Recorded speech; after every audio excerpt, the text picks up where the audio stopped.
The following program is a collection of stooges talking about happenings in the sports world. It is meant to be comedic informative. The opinions expressed on this show do not necessarily reflect the beliefs of their peers, their boss, or ESPN.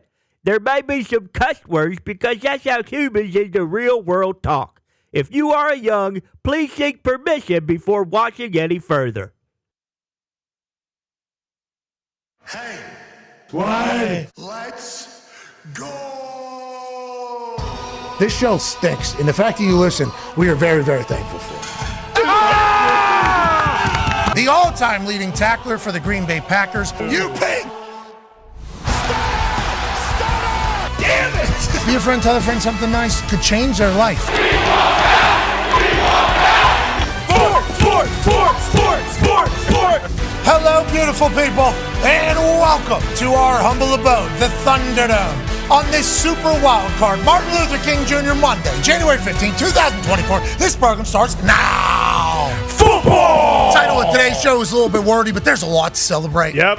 Obviously, Super Wild Card Weekend had a smashing success to end it. Woo. Now, the other three games were absolute blowouts. Had a game moved to today, so we got 2 games left of the Super Wild Card Weekend, and we'll be breaking it all down for the next 3 hours. Obviously, what happened this past weekend, what's going to take place tonight, and what the future looks like for some NFL teams. Already doing interviews around the league. That's right. Whoa. Who are the next coaches some places? Who are the next GMs some places? Are the Patriots going to even hire a GM? I guess that is certainly a discussion. Obviously, it is Martin Luther King Jr. Day. Yeah, okay. He had a dream.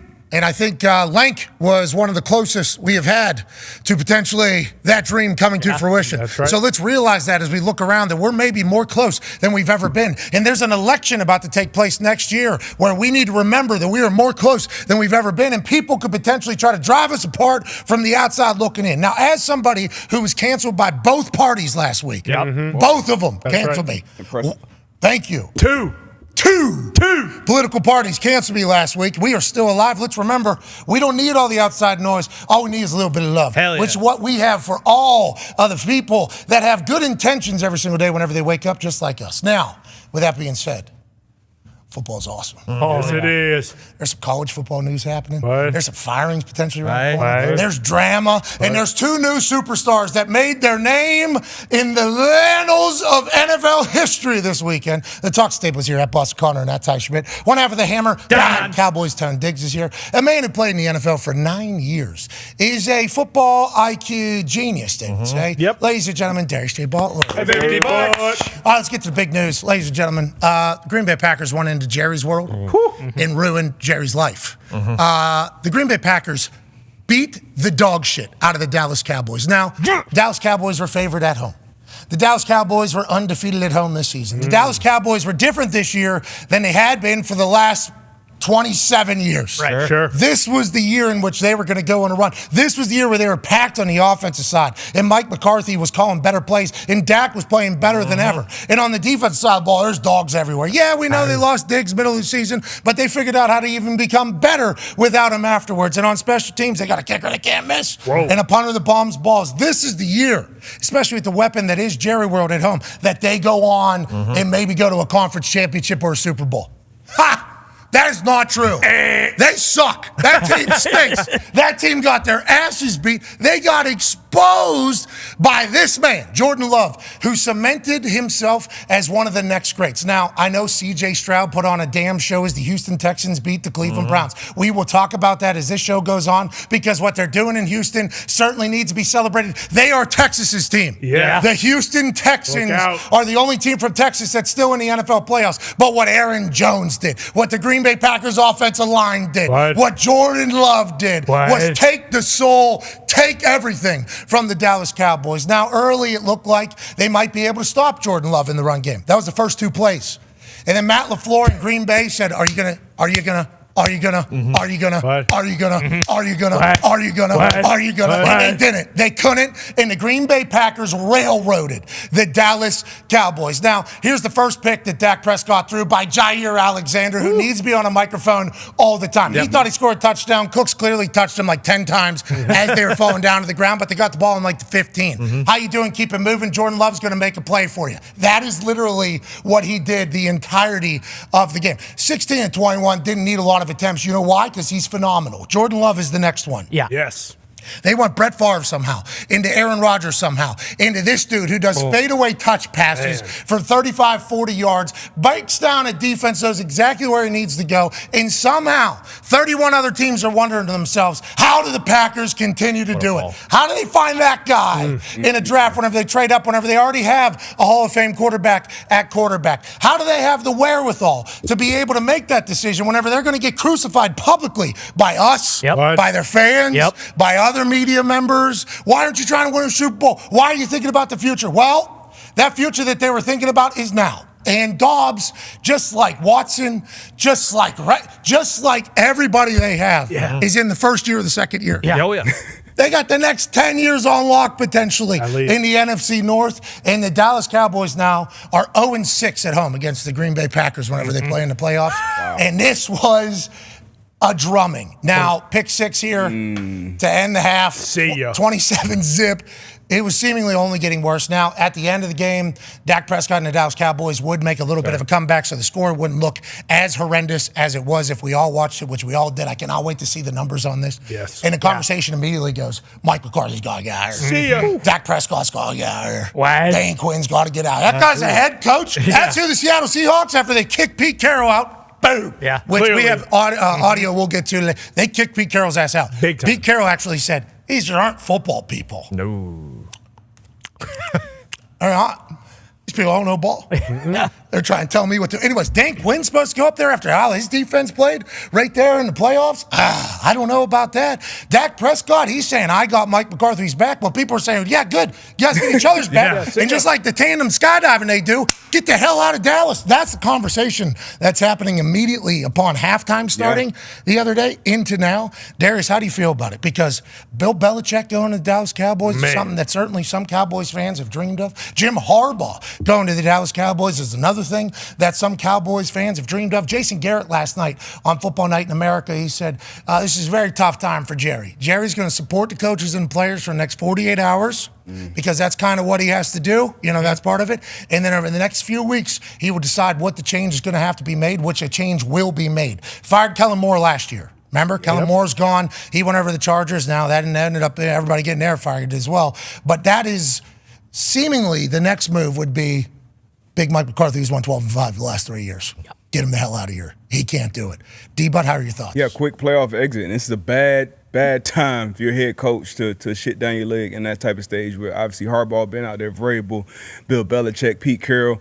But I mean, Matt LaFleur, they had the guy, they had his team ready and they showed up, came up on a roll. Matt LaFleur, not only him, Joe Barry had his guys going. Obviously the stats aren't going to look great because they threw the ball a bunch late, but they were prepared, came out, kicked ass. Offensively, they did whatever they wanted to do. It was balanced. Obviously, they wanted to start with the run game. Aaron Jones being healthy is huge. This offensive line all year long, I don't think have gotten the credit they deserve nationally, protecting Jordan Love, allowing Jordan Love to develop as this year is going on. He's been lights out, you know, seeing the defense pre-snap, making checks, post-snap, escaping the pocket but not looking to run, keeping his eyes downfield, hitting guys in the separation that was created all afternoon long. Was crazy for these young wide receivers. Jaden Reed, he had been kind of the number one guy down the stretch. No catches for him. Romeo Doubs goes off. Christian Watson plays. Just an all-around excellent performance from this Green Bay Packers team. And like you said, looks like they've done it again with the quarterback position. Jordan Love completed 16 passes in the game. The average separation between his target and nearest defender on those was 5.2 yards. What? How? That was a Hembo stat. It's a national football. They were wide ass open. And that Matt LaFleur offense was obviously working beautifully. Now back to the Dallas Cowboys. They're saying Mike McCarthy, which I'm happy you didn't even want to touch that. You said let's talk about the Packers. Sweet. I think the Packers deserve a lot more credit. Ty, I will certainly ask in a second. But them saying Mike McCarthy fired at halftime is what was happening. Bill Belichick, and that's why I put a tweet out. I'm like, holy shit. Bill Belichick is about to be the head coach of the Dallas Cowboys, isn't he? Because that was, and you've heard people say, you don't win the job, you kind of get elected for the job almost. You don't earn the job, you get elected for the job. Not selected, elected. Yeah, there it is. Not selected, you're elected for the job. Everybody was like McCarthy out. Yeah, done. Dallas Cowboys fans. Skip Bayless. Yeah. No. He waited in a hallway. What do you mean? He waited in a hallway. He had to, Just like this. Yep. He doesn't have any more jerseys. Okay, bro. camera's on. You can go now. no. It's I don't even care. I'm so mad. I didn't stand here and gather my thoughts. He stood right off camera because he was going to gather his thoughts on what he was going to do. At this moment, he was way too emotional. Couldn't do it. and you hear the bang. Man comes walking in, throws everything away. Everybody's fed up with this Dallas Cowboys Mike McCarthy team. He came into the year with everybody talking about, hey, this is your last chance. What do? I don't know. Dak Prescott has his best year, about to win MVP. They win 12 games. In the NFC East, which was obviously very volatile, they have a successful, dominant year. And then as soon as you get in the playoffs, Super Wildcard Weekend at a home game, a place that you've made a real thing. Home field advantage is real for the Dallas Cowboys. Then Mike McCarthy goes out there, lays an egg. The team stinks. Jimmy Johnson gives a halftime speech. It's on Fox that everybody's jacked up about. Yeah. Everybody's fault. Jimmy has more fire than anybody on that sideline right now. It only made it worse, only amplified it more. And now the whole, is it Belichick or Harbaugh? And then you mentioned Vrabes obviously still available. Maybe Vrabes down there. Jerry Jones has a very difficult decision to make. But if Bill Belichick is the Dallas Cowboys head coach, the world might implode on itself. Yeah. This is just like when Tom Brady was potentially going to be a Dallas Cowboy quarterback. Remember, because Jerry Jones had massive respect. And we were in the sports media world kind of younger at the time, and everybody was like, if Tom Brady goes to the Dallas Cowboys, you might as well just move the ESPN headquarters down to Dallas. Yeah. If Bill Belichick goes to the Dallas Cowboys, Jerry, Bill, press conferences, what happens with Dak on the defensive side with all that talent? I assume a Belichick-led defense ain't going to give up 27-zip in the first half. I don't think that's going to take place. Dan Quinn's D kind of laid an egg. It's like they're set for success as well. It's almost like it feels like the right move. Do you think Jerry makes the play, and how do you feel about it all, Tone? Now, was yesterday bad? It was very, very, very, very bad. But to be honest, it's been bad for the Cowboys for a long time. Maybe they need to lower their expectations a little bit. 3 straight 12-5 seasons, and they want to fire Big Mike McCarthy. Now, like I said, yesterday was horrendous, and Bill is out there, and everyone is out there. But, they haven't won, what is it, 30 years? 96, I think. Yeah. 30 years? Maybe this is just who they are, okay? If Foxy, if the Lions win 12-5 for 3 straight years, those fans would be ecstatic. Hell yeah. Yeah, but The situation. if you lost 3 straight, I don't know. But they won last. I mean, That makes the playoff exit they got beat by the worse. Niners last year after they won one. I think the same the year before. But yeah, I mean, listen, Jerry's getting old. Jerry sees the writing on the wall, and if he only needs build a coach 3 years, get them a Super Bowl and be fine. He doesn't. I mean, Jerry doesn't care about 10 years from now. Is Jerry going to be around 10 years? And Jerry Stephen, pretty good drafters, I think is what everybody said about Bill Belichick. Him going down to Dallas would be filthy. Same with Harbaugh. Oh, yeah. Would definitely be a tone change as opposed to what Mike McCarthy has, I guess is what everybody says. Yeah, I think it's done. I don't even know why the consideration of Big Mike is still being there. It won't be. Jason Garrett said 48 hours he'll support the players and the coaches. That was for you, Jason. You were part of the family. We all remember. It was a lot longer than that. Yeah, it was like 2 weeks, remember? Yeah, and then that's the thing about Jason Garrett you might forget is that I doubt they have the same relationship. He played quarterback for the Cowboys. But no, put Bill down there now. As a Patriots fan, I love it. I think Bill Belichick is the perfect coach for the Dallas Cowboys. Everyone doesn't like him. Everyone already hates the Cowboys. Bring them in together, and they'll probably win the Super Bowl. He'll get 15 wins probably maybe in a year, definitely within 2. I feel like it's a done deal, over, signed, sealed, delivered. The 15 wins is the record for coaches, how many wins in NFL history. He's 15 wins away, which some people thought he was going to be able to get this past year and this upcoming season with the Patriots, which is how his contract was structured just last offseason whenever he did it with Gerard Mayo to succeed him. Now, it came a lot much quicker because of how terrible they were this season. Him going down there, I could see him having success. Oh, yeah. We could also see him, and this got mentioned on Friday by Lombo, and Lombo, I guess, does have a little thing against Matt LaFleur. But the thought of Bill Belichick on the Green Bay Packers sideline was not even thought of by me until Lombo brought it up during our conversation on Friday, where he's like, everybody's talking about the Cowboys losing and Bill going down there. He's like, how about the Packers? The Packers lose. Do you don't think Mark Murphy's going to think to himself, Matt LaFleur or Bill Belichick? Well, Lombo, I want to let you know, I think we got the answer. Yeah. Matt LaFleur is the answer. This has been a phenomenal coaching job. Oh, yeah. Year 1, year 2. They talked about it the entire game pretty much, about how they went into the season with no number 1 wide receiver.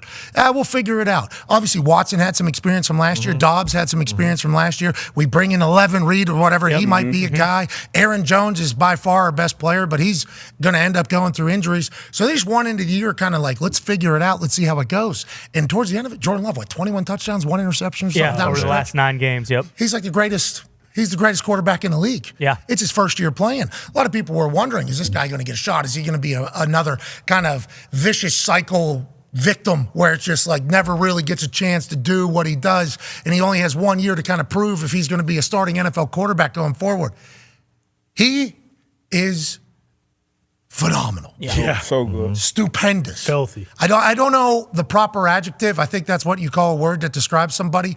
All the good ones is what Jordan Love is. He's big, he's fast, and he hasn't even really started running all over people yet. No, not at all. I mean, that's a whole nother weapon that he has at his disposal that we didn't even have to see the other night because the Green Bay Packers offensive line did so damn well. There was a one play early where Aaron Jones ran into left tackle or whatever, and I thought to myself, wait a minute. Maybe this Dallas Cowboys D-line is going to expose an offensive line. Then he went to the sideline, gut check time. They're back. He had all day. And when he didn't have all day, he was manipulating the pocket, making the right reads down the field. This dude is so good. And Matt LaFleur needs to get a lot of the credit for making him this good because this is the LaFleur offense that he got hired to run, and it's being run perfectly. It's being run beautifully. Guys are open, guys are scoring, and they just beat the dog shit out of the Dallas Cowboys defense, Ty. Yeah, I mean, I tweeted it last night. That was the most fun I've had watching a football game since the Packers won a Super Bowl in Jerry World 14 years ago. I mean, we talked about it on Friday, and I think it would I really did. I think a lot of people just assume, hey, you're a Packers fan. Like, of course, you're going to say, I thought they were going to win. I really did. I would have never envisioned they were going to just beat the shit out of them from opening bell to closing bell. Like we mentioned it. They're supposed to be a little stressful. Just a tiny bit. They're supposed to be stressful. But it just, I mean, we talked about like Love, and kudos to LaFleur too for understanding like, hey, the last thing we want to do is defer to the second half, let the Cowboys go down the field and score, and then be able to kind of pin their ears back and come after Jordan Love. They took the Was Jair out there for a coin toss or not? I do not believe he was, but in spirit, that's a miss. In spirit, he was. Didn't need him yesterday. We'll see about next week. But no, they went right down the field, marched down the field, and scored. And you said the thing about Hembo, like receivers were wide open all day, but on third downs when the coverage was a little bit stickier, every single time, Love in a keyhole when they needed it, moving the chains, like he's unbelievable. And again, like a lot of people were sending the draft thing, and hand up, in the moment, obviously you think that's dumb because NFC Championship. They're coming off an NFC Championship, but that's why I'm a fan and not the GM of the Packers, because they saw something in this guy and they knew, and obviously sitting behind Aaron, and just kind of, because they mentioned that on the broadcast a lot yesterday. They're like, the LaFleur offense with Rodgers was kind of a marrying of what Rodgers liked to do and what LaFleur wanted to do. This year is the first fully, like, this is my offense. Love knows my offense. And it is. It's just, it's hard to come to grips with the fact that they have all these young guys who are either fifth round picks, guys you've never really heard of, and they just ball. And a big part of it is Love, obviously, because they talk about him in the locker room too. Everyone loves him. He's very easy to be around. Like they all have supreme confidence in him.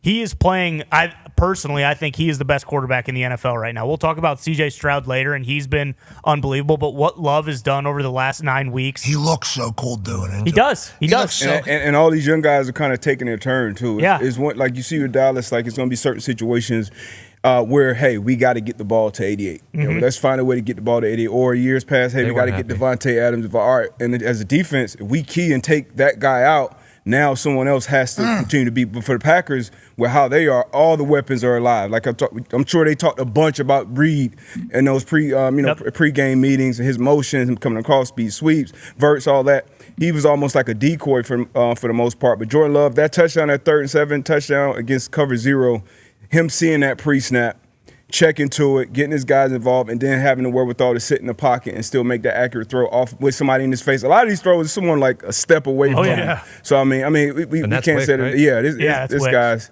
it's special, man. Yeah. There was some stuff being said about Gilmore last night because some of the route concepts that made him believe that maybe somebody was going the wrong direction and he went the complete opposite way. That's going to happen. Yep. Okay, people run 20 miles an hour. Yep. There's a lot going on out there, but I do believe the Packers offense and the Packers defense. I was going to say, I'd be remiss if I didn't mention, like, the defense played unbelievable. I was kind of thinking in my head, like, in order for them to win this game, they're probably going to have to be at least +2 in the turnover battle. And will and behold, I mean, both of obviously Jair with this one early in the game, which was massive, because if the Cowboys go down and score there and it's 7-7, like, who knows what happens, but they punched in right away. And then just the the backbreaker of all backbreakers. Yeah, because Cowboys getting ball. Exactly. Second half. Exactly. And so they score there, and then they come out, score. All of a sudden, we got, 2010? Right. That's a little bit different. 2014, that's a bit different than 27-0 mentally. Exactly, because they did. Then they closed the half. They went down and scored a touchdown, got the ball back, and kicked a field goal. So it was a little bit. But then again, like the Packers,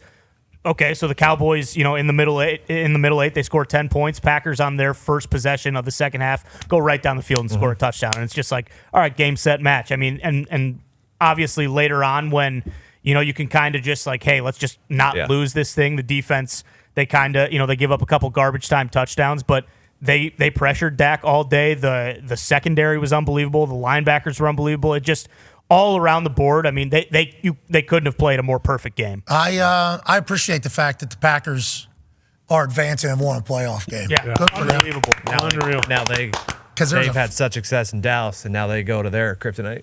Yeah, everybody's kryptonite. Yeah. The San Francisco 49ers are waiting for Jordan Love and the Packers to come on out. Do the Packers have what it takes to beat the Niners? Whoa. I'll tell you what, if the defense, Joe Barry's defense plays the way that they played the other day, it made Dak Prescott look terrible. Yeah. Made him look bad. Different. See, San Fran, once again, another team where everybody's alive. Debo, C-Mac, Kittle, Ayuk. You know what I didn't like?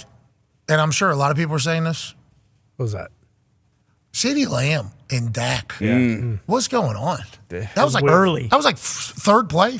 Yeah. First, Fell apart second play. quick. Like what happened in warm-ups? Something happened in warm-ups that they needed to get on. I mean, that was just not good. That was just not a positive sign. Joining us now, ladies and gentlemen, is a man who might have the answers for the questions that we have. And obviously, the Lions have their first playoff win in 30 years. We'll certainly dive into that and Houston Texans story and everything. But with everything that's popping around this Packers-Cowboys game, there's so many storylines that could potentially pop off. Is Bill Belichick going down to the Cowboys? Whoa. What happened to Jair Alexander? Is he going to be okay? Yeah, please. What does the future look like for both these programs? Ladies and gentlemen, the senior NFL insider for ESPN, a man that seemed to be in a hotel room with Dan Orlovsky this morning wearing the same exact clothes, Adam Schefter. Hey. Hello there, men. Yeah, Dan let me borrow a shirt this morning. He was actually wearing, I don't want to say anything, well, he was wearing like these underwear on air, like this like Speedo bathing suit on the bottom while he had a dress shirt on top. It was a little odd, but that's what he was dressed up as. Well, where you guys were doing the show from was a little odd. So I appreciate the fact that Orlovsky made it even odder. Yeah, you know what I mean? nice. Yeah. Orlovsky says, oh, you're going to put us in a hotel room with just like one little lamp behind us on Wild Card Monday with our game kind of ending, Super Wild Card, and you put us in this hotel room with no palm trees, no backdrop. Nope, nobody has a clue where we are. That could be a Bristol, Connecticut. Oh, yeah. Where those two were sitting wearing the same exact clothes. Dan goes, let's make this a little weirder. I'm going in my underwear. Banana hammock. Hey, Chef, way to be a professional out there. Work at him. Way to be a professional out there, Shefty. Okay, let's talk about the main storylines. And obviously, we're only a few hours removed from all of it, so who knows anything about anything. But the Packers go into Jerry World and beat the hell out of the Cowboys. Now, everything is Big Mike's out, Belichick's in, Harbaugh's in. Hey, maybe Vrabes is in there. Maybe somebody else is coming in there to go. Maybe Ben Johnson is the new head coach of the Dallas Cowboys. Nick Saban's going to get lured out. Jimmy Johnson had a lot of juice. Where do we stand with that? And how do you see that probably rolling out over the next few weeks, days? What do you think happens here, Shefty? Well, it's the question that everybody wants to know because as I was flying down to Tampa last night, it reminded me a lot of the Thursday night game when we were watching the Chargers give up 63 or whatever points it was to the Raiders. And there must have been 20 people that texted me from around the league saying, they're going to fire Brandon Staley tomorrow, right? Like, he's going to be out tomorrow, right? Like, I never have gotten so many texts during one game about the future of one head coach until yesterday. And they're rolling in even now. Everybody's asking if Mike McCarthy is going to make it. And I think the truth of the matter is there are a couple of things here to consider. Number one, Jerry Jones never, ever expected to be in this position, having to make this decision today. I think, frankly, he's stunned that he has to even contemplate something like this. And so, I mean, we may get something here in 30 minutes. It may go on into the week. He has to process it, and he or Stephen Jones really would be the only two guys who could say to you for sure, okay, we're standing with Mike or we're not standing with Mike, and we're going to make a decision on this day. But I think everybody across the league has said to me, or at least agrees that there's a question there, and there have been people who said to me during the course of the season that Mike would be judged on how the last game goes for Dallas. Well, there we go. If that's the case, and he's judged on that game, I think we all know how it's going to go. But Jerry has to take some time, process what he wants to do, because he was not expecting to be in this position today. And so, to me, I guess what I would say, it's not the answer you want. Anything's possible. What's that whiskey that he drinks? Maker's Mark, right? Yeah. He has his own Maker's Mark whiskey blend. 120 proof? No, it's 108. Oh, I think it's 108. 103, 108. Something absurd. Yeah, it's like 103 proof. We had it whenever we were down there for the Cotton Bowl Classic, and also after WrestleMania, potentially a bottle of it. I assume Jerry's pouring through that. Oh, yeah. I assume him and Steven are potentially rolling through some of that Maker's Mark. Obviously not expected to be there. Neither was Dak Prescott. We assume Dak is a Cowboy no matter what, right? Yeah, well, here's the issue there. When you have a loss like that, now to me it impacts first and foremost Mike McCarthy, but then there's fallout beyond that, right? Like what happens to Dak? And he's on the books next year for $59.5 million cap charge. He's got the leverage over them, and everybody thought that he would get a new deal this offseason, and he still might and probably will. Is it going to be the exact deal that we expected? Would it have been the same deal if they had had a deep playoff run and potentially won the Super Bowl? I don't know about that. There's got to be some fallout there. There's fallout with Dan Quinn, the defensive coordinator in Dallas, who is a candidate for jobs, head coaching jobs across the league, was thought to be square and play in Washington and Seattle to succeed Pete Carroll, maybe even in Dallas if the Cowboys wanted to make a change. Well, if Jerry decides he's going to make a change, is Dan Quinn the guy now? Or is there fallout from yesterday's game? I don't know how that's going to go. But Dan Quinn still, to me, is a prime head coaching candidate. But Mike McCarthy's going to have to answer for yesterday. Dan Quinn's going to have to answer for yesterday. Dak Prescott, everybody involved, and there will be fallout from it. Bill Belichick to the Cowboys, possible in your world? Because I put out a tweet. I think the internet was. I think Belichick was trending alongside Mike McCarthy last night, and then alleged Bill Belichick was waiting to see if there was any playoff teams that were going to make a move. I think other people had alluded to that basically all week last week, and all eyes were on the Dallas Cowboys. But now that we're potentially at a spot where that could happen, I guess is where we're at. Would that ever work? Do you think Bill Belichick, Jerry would ever work? And how much do you know about their relationship? Well, I definitely think it could work if that's what both sides wanted to happen. I don't think it would be an issue. Jerry made it work with Bill Parcells. Bill Parcells made it work with Jerry. And I think the same would be true if that was the path that Jerry decided he wanted to go down. And Bill is the greatest coach of all time. If they decide to make a change, to me, he would be in play. One of the texts last night as we're coming down, I'm sure Bill Belichick is on Zillow right now looking for homes in the Dallas area, right? Like, that was going around during the game last night. I think look, if Jerry makes the move, that's going to be the guy that everybody looks to right away as a prime candidate for that job if he makes a move. It's just logical because Jerry wants to win. Like, how many more chances is he going to have to win? And if you can win and you go hire arguably the greatest coach of all time, would that make sense? Again, these are the things that he has to think about and decide on. It's his team, and we'll see where he comes in on it. I didn't even hear that because of what I was thinking about. He's the greatest coach of all time. And yeah. You said arguably. No, I said, he's the greatest coach of all time. Okay, pro football coach. Yes. Pro football. Okay, so. Well, we'll give Nick Saban the college title. We'll give Bill the pro title. I think we're good. Okay, good. Bingo. And we won't have to do what ESPN did immediately. No. And we are ESPN, so that sounds a little bit self-serving there. But get up first take immediately. Who's a better coach now that they both retired? Now that they both moved on. Go ahead. Let's hear your why. Bill couldn't do it. You got to kill these people the day afterwards. I will say we will give Bill Belichick that call. Jerry Jones hiring him. You saying he's dying soon? That's why how many more opportunities does he have to win this entire thing? Is that what you said? Jeez.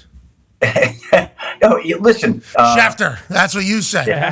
Jerry Jones is not going to die. We know that. Never. Vince McMahon's never going to die. Nope. Jerry Jones, never going to die. There's a couple of these, and there's already AI in his stadium where he is answering people's questions, if you do recall. But you're talking about the window of the team with how great their team is? Because I don't think I've looked into all the contracts, too. I don't think I've looked into that. Do we know how many are returning? They have a ton of free agents that are contracts that are up this offseason, expiring contracts. Tony Pollard, offensive lineman. Micah Parsons wants a new deal. CeeDee Lamb wants a new deal. Dak wants a new deal. You can't do everything for everybody, keep the players, and think that it's going to be the same team.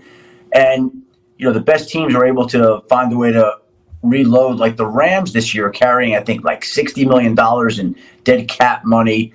This was supposed to be a rebuilding year, and lo and behold, they obviously go find Kyron Williams and Puka Nacua in the draft, and they're rolling along. And then what? Year, so. And then what? And then what, Schefter? What happened to that Rams team? Tell him, Shefty. And they lost last night. To who?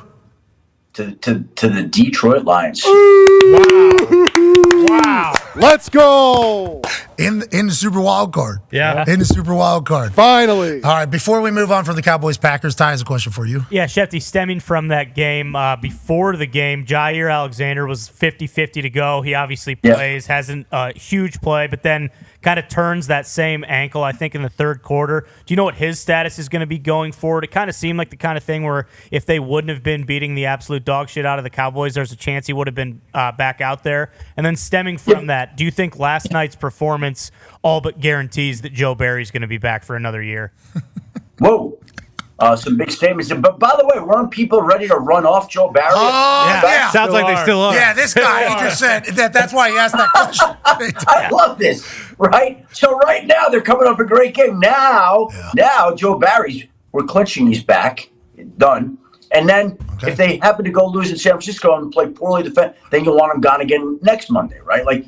So I never said anything about wanting him back next year right now. I'm glad they won yesterday. I'm glad the defense played well. But Ty's not sold, I don't think. Yeah. Ty's not sold. I don't know if he speaks for all Green Bay Packers fans, but that has been a story of the year because Jordan, what we all got to see him do down in Dallas, has seemingly been playing very good football for a long time. The defense has more so been the issue. So now that Joe Barry has got that defense humming. yeah, Huh? a little bit. Maybe we're all the way back, and Jair's a big part of that, especially healthy.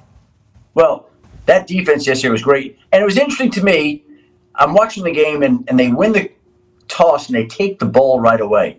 And I thought, wow, they're not deferring. That's bold. But I understood it right away. They wanted to get on top. They didn't want to fall behind Dallas. Dallas is a big front-running team, and they wanted to see if they could get that ball and get the lead. And that was it. First series, big statement, game over, and the defense responded, and they played great. Jair, in regards to the injury, Matt LaFleur didn't say much about it after the game. The short week doesn't help. I think we'll list him as questionable for Saturday night right now against the 49ers. All right. Jair We'll see. I'm not sure about that yet. gave another incredible quote after the game, talking about quarterbacks throwing him multiple picks or whatever, about Dak Prescott. He seemingly was in good spirits, and we need more microphones on this guy all the time. Please. It was He's a lit. character. For real, it was lit. Honestly, there's no better feeling. There's a few quarterbacks who've thrown me multiple picks in my career, and Dak is now one of them. So he's among my top QBs. Yes. Dog. Seems like he's in good spirits. Yeah. That feels like a guy that's going to play. That's that's Captain Jair. Yep. Captain Jair. Amen. Well, that's funny because they did take the ball. I wonder if Jair goes out there, elects himself captain, he goes, Please. I got one on Yeah. Dak already. Yep. Let me go ahead and get another one. We have some more questions about other stuff popping off around the NFL. Conman has a question for you, Shefty. Yeah, Shefty, obviously it was a real cute press conference last week with Pete Carroll and the Seattle Seahawks, but clearly that is not what was going down. There's a 2-minute video now, and he was on a Seattle sports radio show, and he actually talked about how the decision that was made was not by, football people, as he put it. What's the deal there? So clearly he got pushed out now. We can all assume that is correct, and he definitely is going to coach again somewhere else, because it sounds like he does want to continue coaching. Seattle just didn't want him to be their head coach. I think that is accurate. If it were left to Pete Carroll, he would have continued coaching that team. He made it clear last Sunday that he did not intend to retire. He said it again Monday, and then they started the organizational calls that they had. And clearly, Jody Allen, the owner, had other ideas than Pete Carroll did and wanted to make a change and did make a change. And now whether Pete coaches again this year, we've never had a group of coaches ever that has been this decorated, all available for hire, all in the same class. You think about it, Bill Belichick, Pete Carroll, Jim Harbaugh, Mike Vrabel. We go on to the guys that really haven't been head coaches yet. Ben Johnson, Aaron Glenn, so many good guys. That Raheem Morris has been a head coach, but has learned an awful lot since then. There's just an incredible crop of candidates. I don't know if Pete is going to land a job in this cycle. To me, Los Angeles would have made a ton of sense. Like, he brings so much positive energy and he brings so much positivity to that organization, but they seem like they're really going after Jim Harbaugh, who they're meeting with today. That seems to be their focus right now. And there will be obviously a lot of talks that have to happen to see if those two sides can figure out whether they can get it done and cement the relationship. But I really think that the Chargers are targeting Jim Harbaugh, and we'll see if they can get it done after those talks. If they couldn't, Pete Carroll, to me, that's a no-brainer.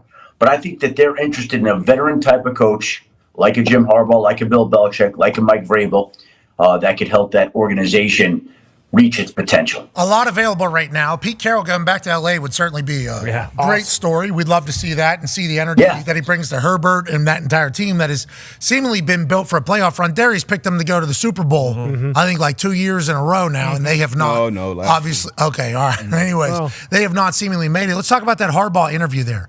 So Harbaugh is pretty much right now, if you could explain this to me as a Michigan man yourself, he's exploring his options just to see what's available. Now, to find out what's actually available in the NFL, he has to go through these interviews. He has to showcase who he is, what he is, how he is, so that they can get an accurate read and give him an accurate offer on what they would be able to offer him if he was going to become the LA Chargers head coach. Yeah. Or is this him showcasing that he's going to the NFL? J.J. McCarthy's announced he's going to the draft. Blake Corum has announced he's going to the draft. I think Zinter's gone. I think all their stars have predominantly said they're going to go to the NFL.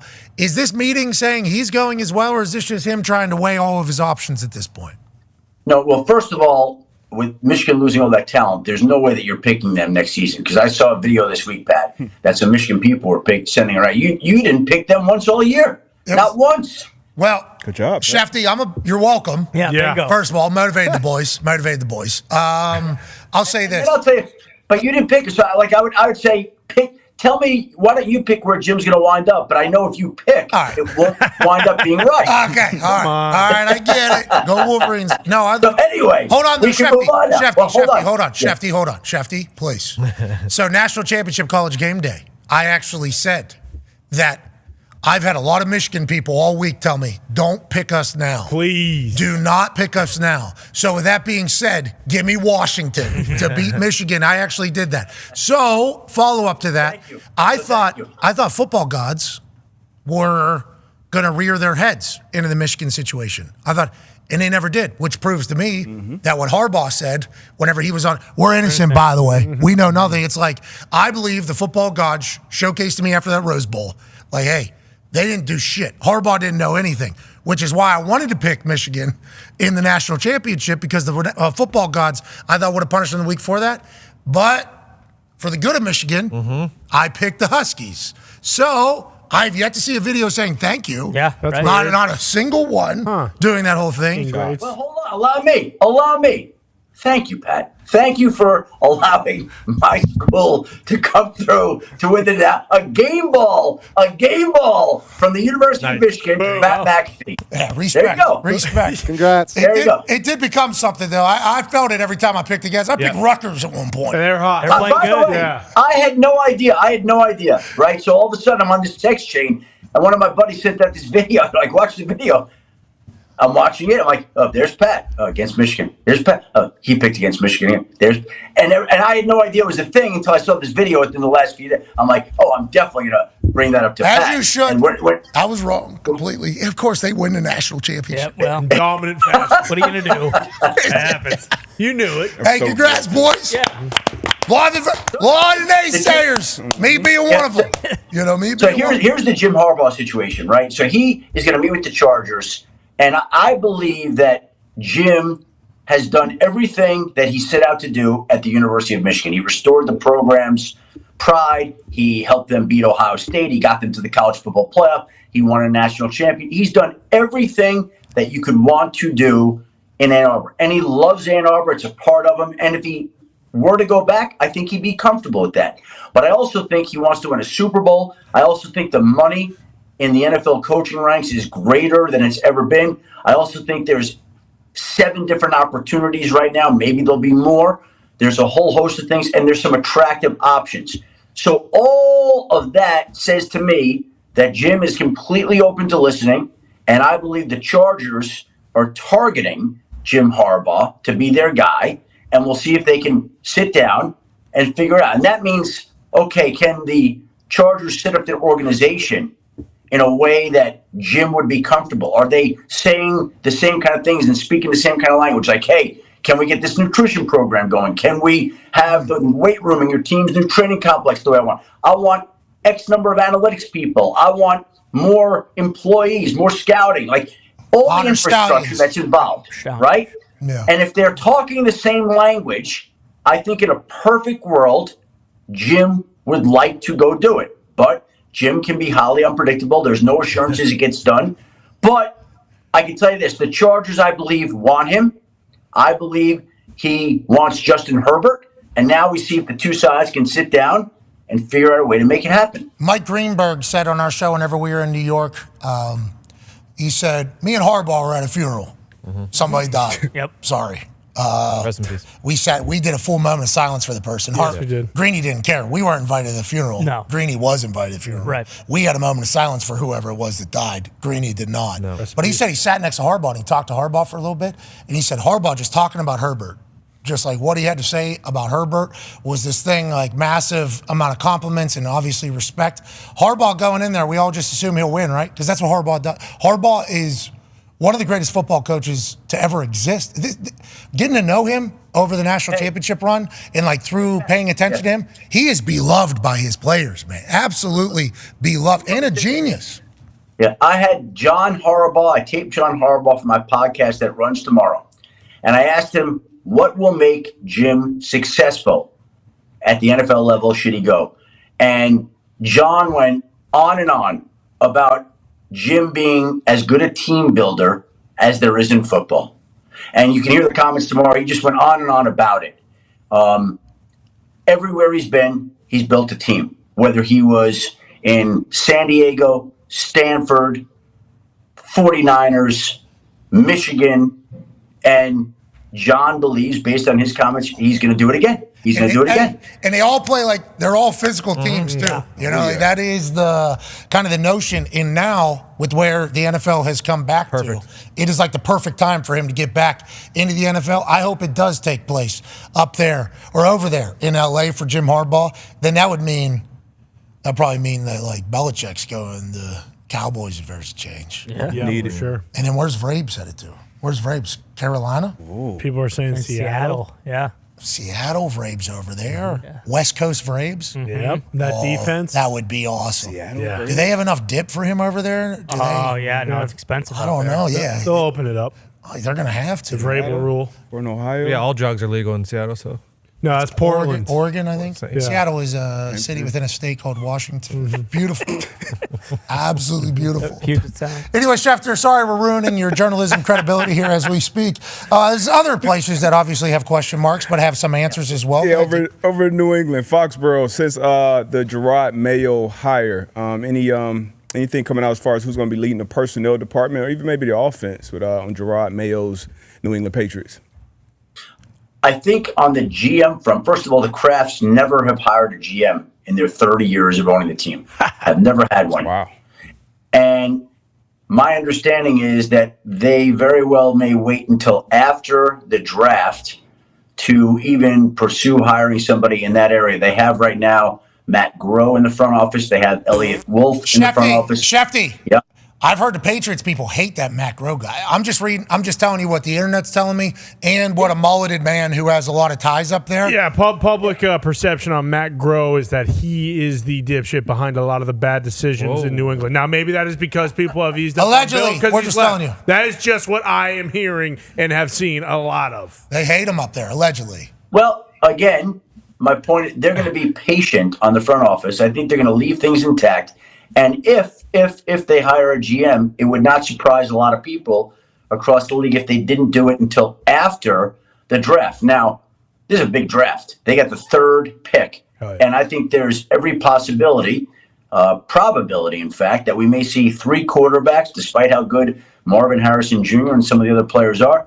I think we may see 3 quarterbacks go 1, 2, 3, bang, bang, bang. Woo! And the Patriots, under that scenario where they are, we get the 3rd quarterback.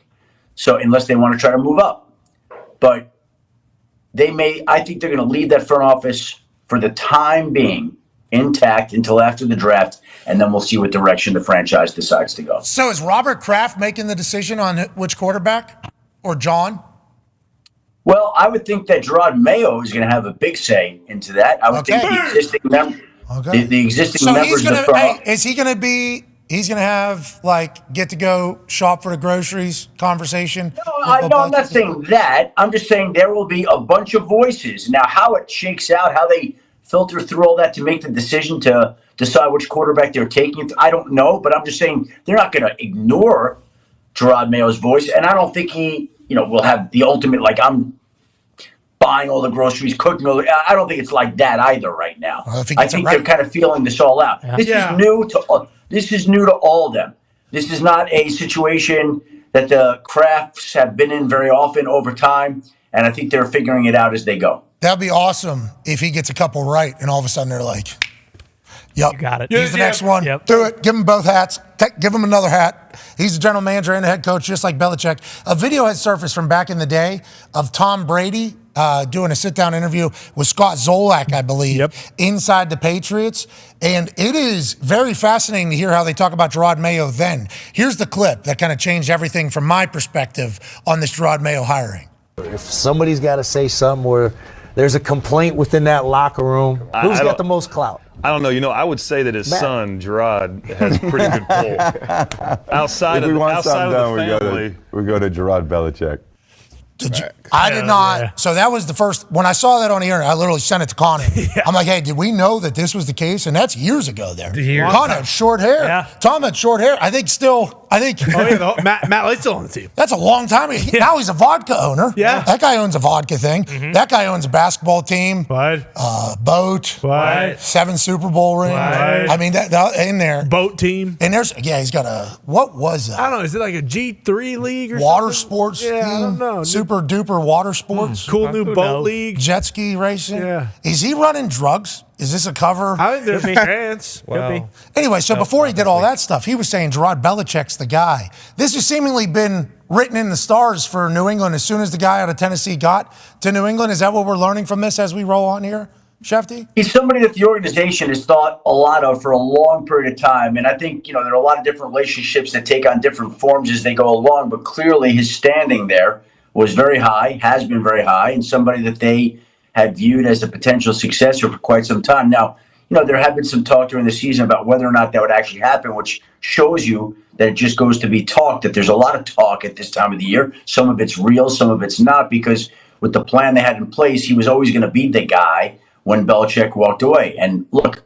They have the press conference on Thursday. By Friday, Gerard Mayo officially is named as the head coach of the Patriots, and on they go. They don't even talk to any other candidates, and he becomes the guy now moving forward. Don't even need to hear it. Now, on the flip side, in Las Vegas, Antonio Pierce is interviewing Tennessee and Atlanta, I believe. And they started with Leslie Frazier. That's an interesting scene over there. Max Crosby's coming out. Saying, I'm gone. I'm gone. Yeah. I'm going to walk my ass right out of the facility. You don't hire Antonio Pierce. Love that. Wild scene. Love that out of Max because he's friends with the owner, right? Yeah. They smoke cigars together. So, like, that's a whole... Why are the Raiders raidering right now? What's going on here? I just think that they just appointed this whole committee to go through a search. They don't seem to be in any great rush. There's not a lot of urgency, and maybe there's not a lot of urgency because they feel like Antonio is the guy, but they need to go take a look at some other candidates as well by the rules and because that's the right thing to do. I think the people that I've spoken to believe ultimately that he's the leading guy and very well could be the choice. But Mark Davis also is a wild card, and you just never know what he's going to think. I think if Harbaugh is taken out of the equation, I think that's just that much more evidence for a guy like Antonio Pierce. He's very popular amongst the players. They want him. The key players do. I would think eventually Mark Davis will get to that spot where you'd like to think that Antonio would be the choice. They're just not there right now. And while they're not there, then he's going out to take the interviews that he is with the Titans and the Falcons and wherever else calls. You said the rules. He has to do that. The rules in the process, they have to interview somebody from outside the building. Is that the rule? The rule is that they have to still sit down and meet with minority candidates, at least two, face to face. Oh, two. I didn't know that was because we got to see the contract. Not only that, but if you hired a black dude, no, you can, they can't just hire. They have to go talk to other candidates, and the issue is you're not allowed to meet with candidates who are under contract until after the divisional playoff round, which is why this is moving slowly. Okay. That makes a lot more sense, by the way. Patriots also don't get any of the benefits of the Rooney Rule because it is in-house. But Antonio Pierce will be in-house, too. Yeah, but I'm assuming because... But the Patriots had a plan. The Patriots submitted it to the league office. So the league office had notice. Now, I'm not telling you this rule makes sense. There are some people who are not happy about it. Yeah, it doesn't, because you're potentially screwing Antonio Pierce right now.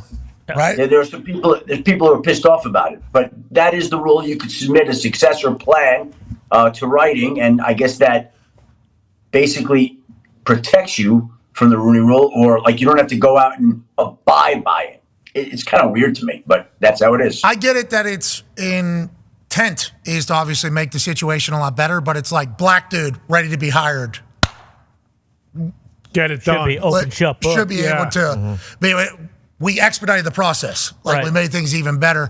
Hopefully it all works out. It makes sense, though, why it hasn't happened yet. Yeah. So maybe we all need to relax a little bit on Mark Davis making this hiring because he can't interview anybody until after the divisional round. He's still coaching. I mean, that's a whole... Some good, I also think... Ben Johnson, obviously. Karen Glenn. Yeah, but Bill. They're going to have to meet with people in Vegas. And, Mark Davis never seems to act with urgency. Plus, the last time he went through this, the players wanted Rich Bisaccia.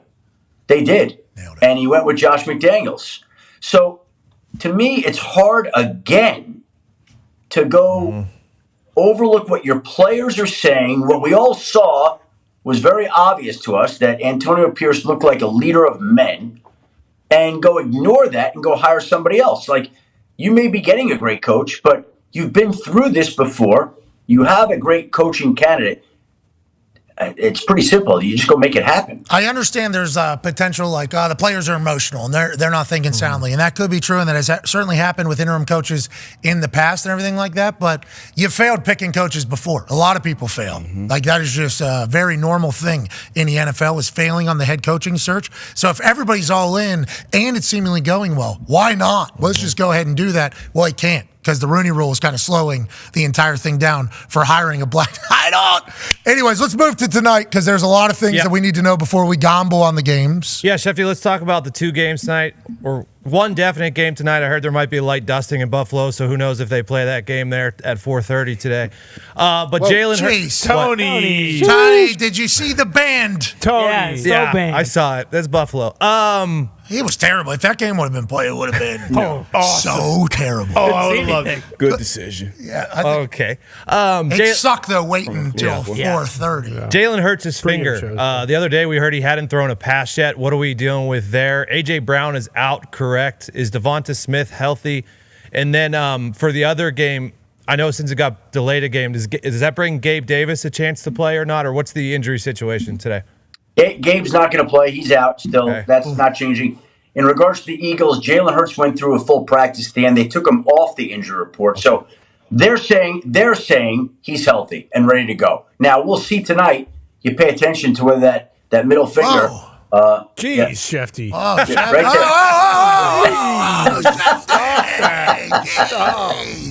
This is our show's bad influence. Yeah. This is on us. That's a Michigan journalist, man. That's on us. How about the other injuries, though? Devonta Smith, good to go. With A.J. Brown, they're going to need him. And so it was Jalen Hurts, it was Devonta Smith, and who was the third one? A.J. Brown, I think he's out. Well, and the last time the Eagles played a game without A.J. Brown was the wild card game in 2022 in Tampa, and they lost 31-15. Wow. That's a fun stat. Correct You guys score. live tonight? How long? You know what? I'm literally going to the stadium. I'm hanging up with you right now. I'm going over there right now, 1 o'clock. NFL Live, Sports Center, Monday Night Countdown, game. We're on Coach's Watch. Who knows what's going to happen, right, during the course of the day? Hell yeah. We'll see. Is there a set over there, or are you just holding your cell phone like you were in that hotel this morning? It's gonna. I got myself. You drained some of the battery here. I'm a little disappointed about that, but that's the way it goes. Did we get Hey, did we get you the portable You need charger? a portable charger with a portable speaker too. I can't believe you don't have that. That is a mind blower to me. Yeah. Yeah. Well, I gotta get that. Still, it's been a week and a half. Ladies and gentlemen, Adam Schefter. Thank you. Dude. The fact that he relies upon his phone so often and doesn't have a portable charger. It's crazy. Wild. Is mind-boggling. I can't have But I think he answered, ESPN give me this phone. Yeah. So like ESPN got to give you a portable charger as well? I guess. That's it. Can you just maybe go to a gas station? He's never. No, never been to one. Ever. Ever. No. You know how it works. I mean, just like Rapture, he's not driving any cars. He hasn't driven a car in years. He has no clue how to even pump gas in it. No. What are we even talking about? Push to start blew his mind. You know, malls and Apple stores have like the portable chargers that are like sleek in it. Oh, yeah. No chance. No way is Schefter in a store. Not a chance. I just see him going from his office where he's typing up his entire day. I believe. And back to the journal. Yep. Bingo. Boom. Back to this. Back to the bed that has massive dogs on it, right? Yep. Of course. He told us about. Yep. Schefter's always there for us. We appreciate the hell out of him. Him from that hotel room this morning right next to Dan Orlovsky was wow. Yeah, knowing that Dan was in a banana hammock now, too, even makes it better. Yeah, because it did look like an internet movie scene. Yeah. It did. And then now even more so because the guy's meat was almost on TV. Exactly. That was like old about, CNN Zoom call situation. Jeff Yeah, Tubin. tubing. What are they doing? Tubin Orlovsky. Next Dan? hour, we got a full breakdown on the Detroit football line. Hell yeah. We had to talk Cowboys Packers because obviously huge for the Green Bay Packers. And the future of the Dallas Cowboys is obviously up in the air.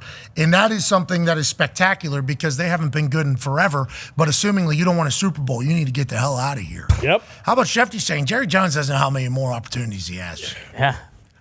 I agreed. I said the same. Yeah. Starting the stop. I mean, he's 82 years old. He is old. Yeah, but your tone, he's Adam Schefter. A little bit different coming from maybe voice and then journalism voice. Sure. But he's right. I mean, how many more games does Jerry Jones have where he sits up there and thinks he has a team that's going to go on and win a Super Bowl and then inevitably break his heart?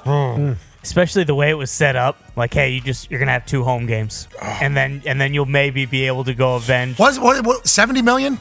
What does he make for every home game? $73 million. Yep. Yeah. Wow. Yeah, so he just lost. One of them. Oh yeah. Just lost $73 million. What if he makes Mike cut him a check for $150 million? Way to go, Mike. Yeah. Hope you're happy, Mike. Ratings. We're supposed to pay more than Peacock paid for that damn. You son of a. I'll fire you next week. See you next hour.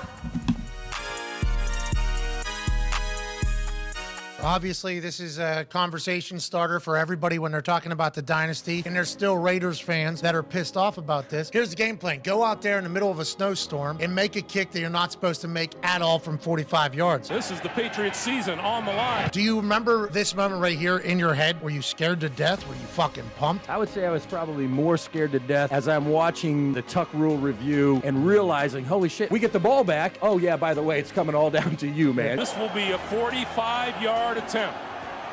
That's Vinatieri's luck from this distance of late. Once I got out on the field, I really had three thoughts. First and foremost, try to attack the ball, but stay light on your feet. Just like anybody, you're running on ice. If your cleats don't stick, you're falling on the ground, and then the ball's going to end up hitting your center right in the back of the head. I wasn't thinking about missing 4 of the last 5, if that's truly what was going on. For me, it was all about, hey, you know, these guys aren't going to be able to get a good rush, get it straight and get it above the line of scrimmage. And thank goodness, as it left and I saw that they didn't block it, then it was all about, I don't know if it's going to have enough distance in this snow, you know, let's hope for the best. And I really didn't know until the referees at the back of the end zone raised their hands. I couldn't really see it. Couldn't tell if it was good or not. Hell yeah, because it's a snow globe. What a kick. What a moment. Obviously, that would go on to launch a dynasty that the NFL will never see again or before. What a kick. What a moment. Here's an overtime. You got to make another one. Substantially easier kick. Not just because of the distance, but we called a timeout. We cleaned a bunch of ground. This is the one time that a coach actually icing me probably benefited us, right? Because it gave my offensive lineman with the big size 16 cleats to get out there and move a little bit more ground. And, you know, not to say a game winner's ever easy, but this one compared to the one quarter before that was substantially different. So you're coming out here sighing a little bit of relief. Oh, thank God. I can see the ground. I'm not going to fall. Right. We've already done this. Exactly. This is no problem. Tied. And then you murder that ball dead center. And then obviously in the Super Bowl, you have like a 49-yarder that you hit at the top of the upright. Couldn't have been a better ball, I don't think. You hit it cleaner. You have something inside of you, okay, that not a lot of people have. And Joe Burrow seemingly is a guy that has it. What is that? I would love to tell you that I was born with, or I developed the ability to, you know, be a clutch under pressure. I do think that there's certain people that are born with the want or the ability to say, Michael Jordan, you know, Tiger Woods, Mariano Rivera. These guys are, and ladies, are the type of people that go, I want the game coming down to me. I want to be the reason, LeBron, you know, I want to be the reason why we win or lose. I was kind of that same person, you know, playing soccer as center midfield, and in baseball, I either wanted to pitch or catch. I'd leave it there. I know what you're thinking. Knock it off. I know you. Anyway, but I always wanted to, you know, be in the middle of the game and be the reason why. So once I get to football, obviously 59 minutes of the game, I'm standing on the sideline, but I guess this is the one opportunity. The following program is a collection of stooges talking about happenings in the sports world. It is meant to be comedic informative. The opinions expressed on this show do not necessarily reflect the beliefs of their peers, their boss, or ESPN. There may be some cuss words because that's how humans in the real world talk. If you are young, please seek permission before watching any further. Hey, what? Let's go. This show stinks, and the fact that you listen, we are very, very thankful for. The all-time leading tackler for the Green Bay Packers, you pig! Damn it! Be a friend, tell a friend something nice could change their life.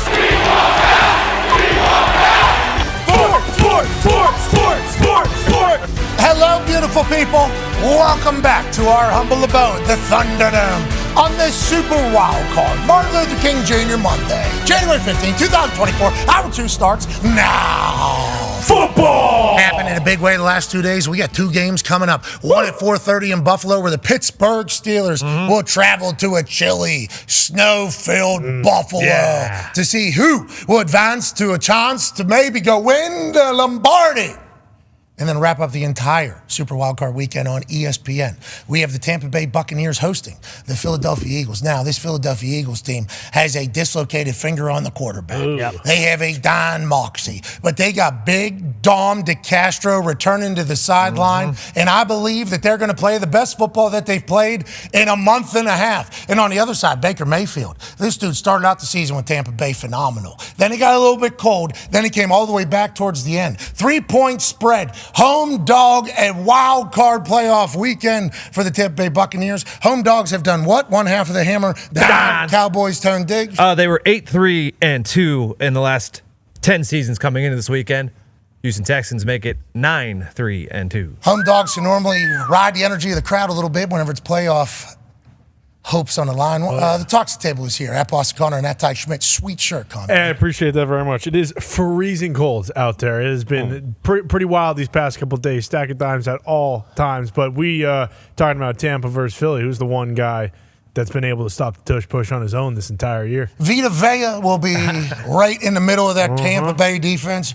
You'll know who he is because he's an actual commercial refrigerator. Yep. And he runs a 4.7 somehow. He's Saw him right in there. person. He's phenomenal. His calves are the size of your body, pretty much. And that is just one part of the freak show that is Vita Vea. 9-year NFL vet, Darius J. Butler is here. Hey, last time these two teams played, though, I think Philly ran the ball like 40-something times to get a win, so. It was a long time ago. Yeah, was that the breakout Swift game? Yes. Is that the, Are those two different teams now? Are they playing the same style of football? No A.J. Brown. You're going to lean on that.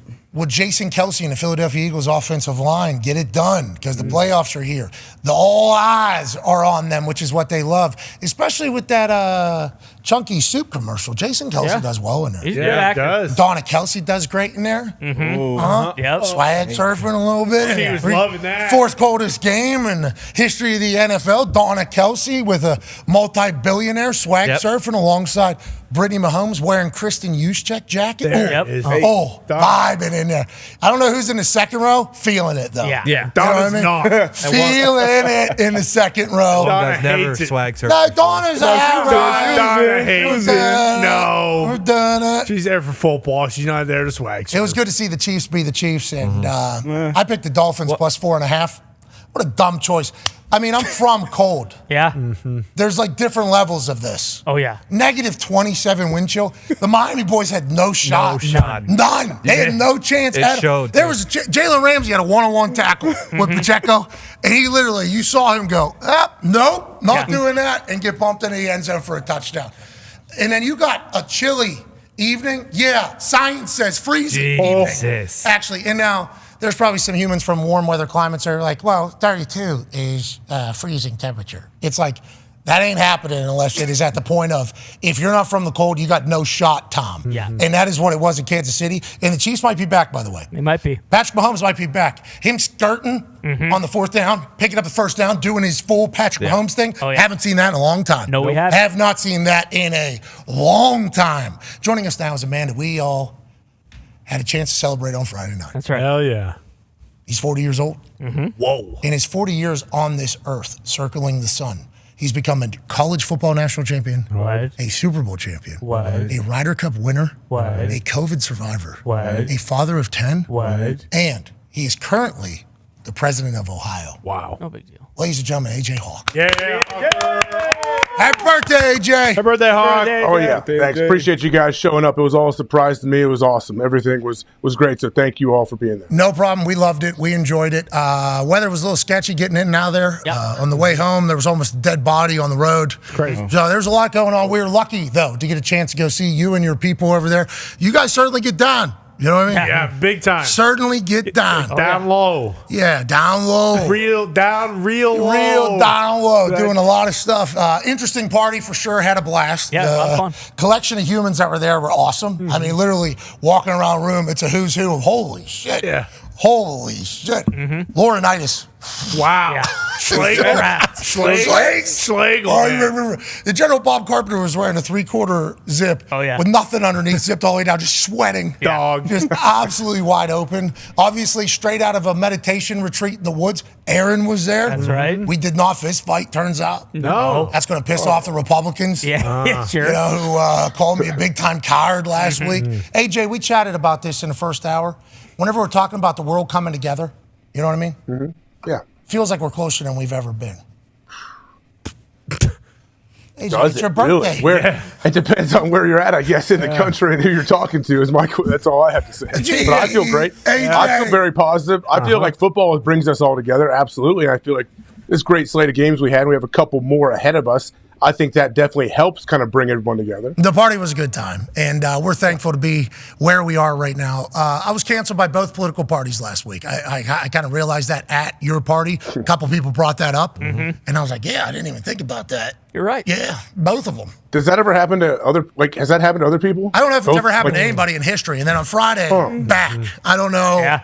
That might be the new Twitter bio, to be honest with you. I'm not 100% sure. We do know Gonzo. Gonzo is probably on that list. But he's not putting it in his Twitter bio. No, he's not. No, it's a little different. He's changing his Twitter bio. Anyways, your party was fantastic. Your wife did a fantastic job setting it up. Shout out Laura. Way to go.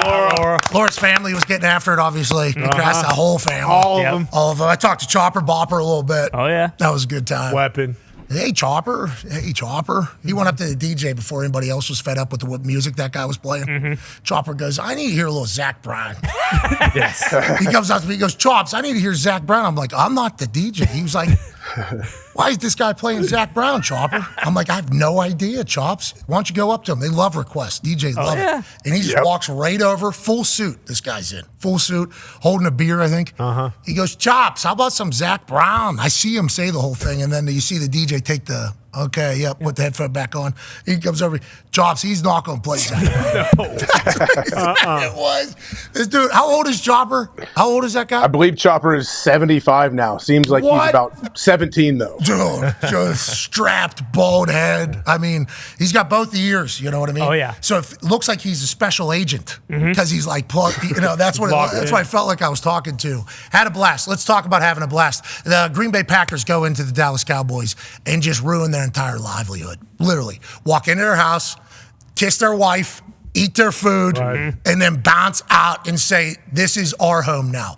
Packers against the Dallas Cowboys, 6-0 in the playoffs. Jordan Love now has more wins, I guess, than any, but whatever. Dallas Cowboy thing. Now Mike McCarthy's on chop and block. We don't need to talk about the Dallas Cowboys. You're the all-time leading tackler for the Green Bay Packers. How does it feel to know that with Jordan Love, they're definitely back in the conversation every single year with a Super Bowl expectation going into the year? Defense played better than it has played seemingly all year. They had Dallas out of sorts from jump. AJ, you got to be pumped about this as a Packer legend.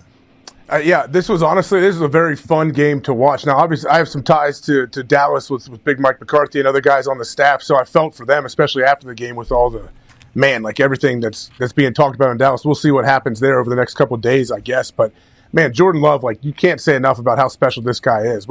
I think we mentioned, the Packers are kind of going in with house money, as you say, but it doesn't feel like that when you're out there on the field. I mean, Jordan Love knows, I have to produce. And credit to the O-line. I don't know if enough credit is being given to that O-line and how they held up and what they did throughout the day. But, man, Jordan Love, they found their dude. He has it, and it seems like the guys love him. But also credit to that defense, man. The defense looked very, very good. There was a couple moments late, obviously, that made it scary for about a half a second, I think, if you thought, okay, this about 2 minutes of game clock. It was a little sketchy at the end. But this going into half, I mean, that's such a backbreaker right there for the Cowboys. What a great play. Yeah, great for the Green Bay Packers to have it. And you talk about the conversation that's happening on the other side about Big Mike McCarthy.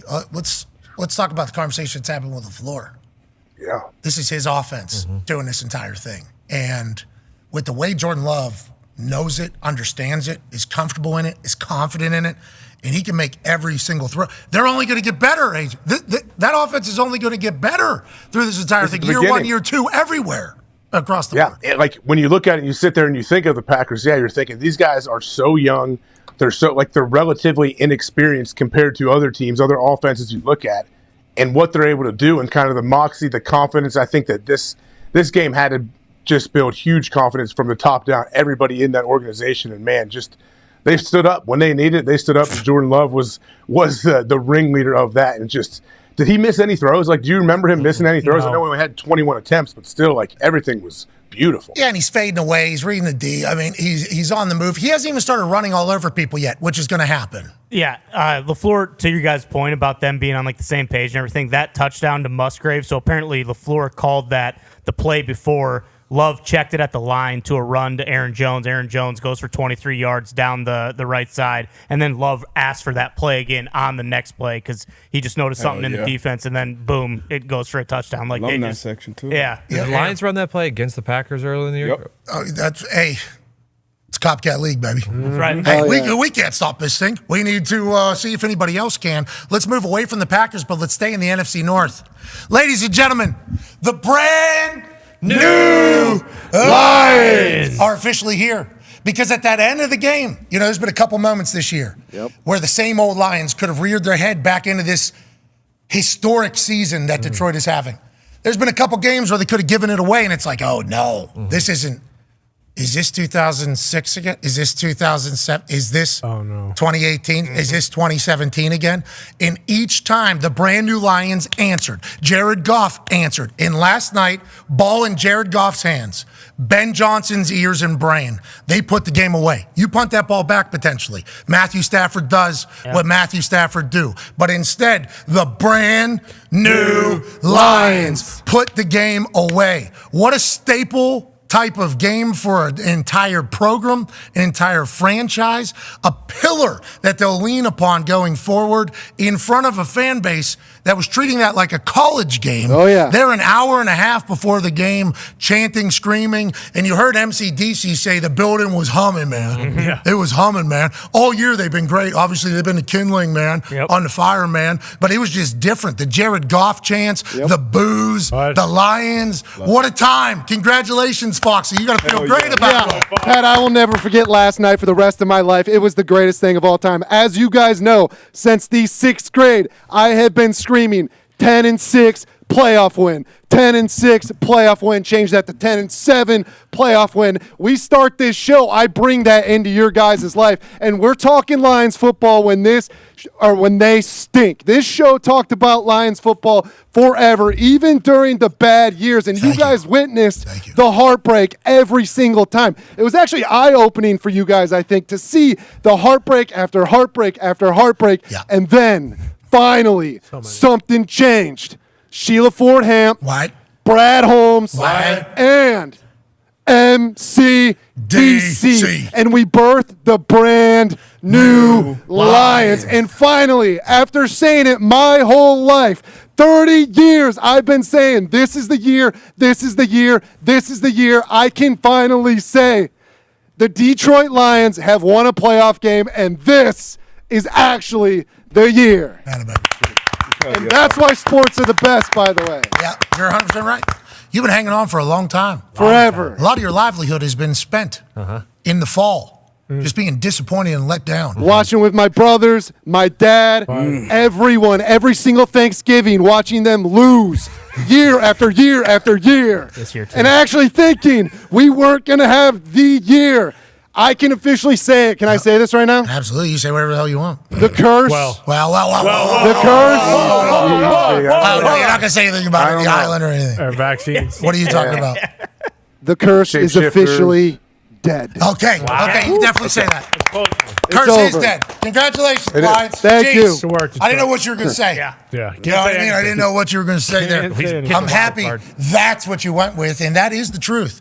I believe the curse is dead, AJ, and as a guy who played in the NFC North for a long time and got a chance to experience the fruits of playing against the Lions for so many years, it's wild to think that this team now, with the culture that they've instilled, the quarterback that they have is grateful to be there. And then you hear MCDC afterwards, the game ball. Got 2 game balls, obviously one Brad Holmes. He goes crazy. And then he goes, hey, Jared Goff, you're good enough for Detroit, man. Pitching the ball, it's like, oh, you don't think they were playing on that? Yeah. You don't think MCDC was reminding him like, hey, they were in Cabo together and said, this Jared Goff guy stinks. He kicked you here in Detroit. And then remember, everybody said, oh, they got Jared Goff in that contract. What a loss, what a loss, what a loss. And then they win a Super Bowl down there. And they say, this guy, you remember that? MCDC was just telling them that. Over and over again. And the offense shows up, the defense shows up, special teams. Jack Fox hits a 60-yard fair catch in the fourth quarter. 60-yard or 59-yard fair catch, which is just absurd. I mean, this ball is absolutely murdered. It's from the 30, so quick math, it goes to a touchback. That'll be a 70-yarder, right? Instead, it's fair caught at the 10, the 9. Okay, so that's a 60-yard fair catch whenever they need it. Huge play. Fourth quarter, up 1. All right, so field goal obviously swings that thing the other way. Jack Fox murders absolutely slaughters a football. Lions offense had just went 3 and out too, and that's where I'm saying, oh no, it's happening. And then he hits that bomb. It was huge. And Jack Fox says, you guys remember you paid me for a reason. Yes. Right, yeah. This is the reason why. Let's get a win. Buy-in from all parts, AJ. This team's for real, and it's only getting started, it seems like, with the brand new Lions. Yeah, it is. Did you guys happen to see Laporta's interview on the field, or did you play it in the first hour? I didn't see it. No, we did not play it. We did not see it. It was awesome to do. Like, I haven't heard him speak that much. Seeing like the joy that he had and how pumped he was, and he mentioned golf, how they're playing for golf. This is what we're doing. Like, it seems like everything runs through that dude. And I don't know, they have something going. MCDC figured out a way. The GM as well. The GM in the elevator. I'm sure you guys may have seen that clip too. He is juiced. Chris Spielman sitting right in the front. I know Chris a little bit. You see Chris standing in the front. Chris is more of a subdued guy, but he showed a little bit of emotion. He was bopping a little bit, like excited. So. Yeah, it's a new world. And that's what I wanted to ask Foxy, though. How nervous were you that whole fourth when you're up 1 point and there's still 7-something left on the clock? Like, you had to be dying. Same old, brand new. Same old, brand new. Oh, no, we're back in Stafford here. Stafford from same old, brand new. I was absolutely losing my mind. My heart was going to explode. And that was literally everything I've said for this whole year was relying on that moment. Are we the same old, or are we finally the brand new? And they did it. They actually did it. They answered it. And I think a big reason is because of the culture, because of the locker room. Here's Jared Goff running into the locker room after the game, after doing his interviews. Not only watch him and obviously how much his teammates love him, and obviously we're drawing on that. LA Rams kicked you out of LA. You were actually benched the last couple games that you played for the Rams in McVay. But also look at MCDC's face watching it all happen for Jared Goff behind him as he comes in. Jared Goff! Jared Goff! Jared Goff! Jared Goff!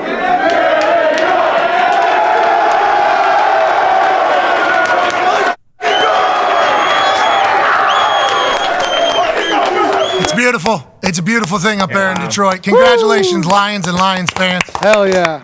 Saw Eminem was there. Yeah. Saw Big Sean was there with a tie. That's right. Ooh, he's super fresh. Super fresh there.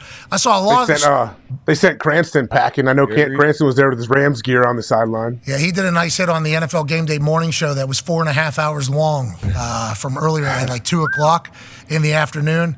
It was a beautiful day for Detroit, and they showed up, by the way. Lions fans showed up. The Lions showed up. The Legends showed up. I'm happy for the entire city. Congrats to the brand new Lions. Now, ladies and gentlemen, let's focus our attention on this evening.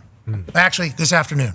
4:30 Eastern time, a game will be played in Western New York in a city that's on the lake that took a hammering of snow from a lake effect snow band that was dumping all over the place, so much so that the governor of New York actually called for the game to be delayed and travel to be stopped. Ladies and gentlemen, our friend of the program, Boots on the Ground, true Buffalonian, member of the Bills Mafia, Sal Capaccio. Yes, What's up, guys? Sal, it looks good. It looks really good out there. Is that accurate? And is this what it's going to be for game time? It's bright out here, actually. You know what? There's a lot of snow. Let me show you the field, though. Good conditions. Look at this. Great job by the field ops staff. They're still out here. Some shoveling was just going on behind me here. But, I mean, they've done a great job to clear this field. The issue is going to be up here in the stands, guys. Let me show you right now. Check this out. Those people didn't pay a lot of money for those seats either, Sal. They'll be really okay with that. I think they're going to be fine because it's Buffalo. They're going to be standing and cheering the whole game. I think the heat from their bodies should melt some of this snow. I'll just take my mic here. Watch this. Okay. Yeah. Lost though. Lost though. Is that waterproof, Sal? Yeah, I don't know. Let's see if the mic's still working. I don't know. Hope you can still hear me. It sounded like a good idea.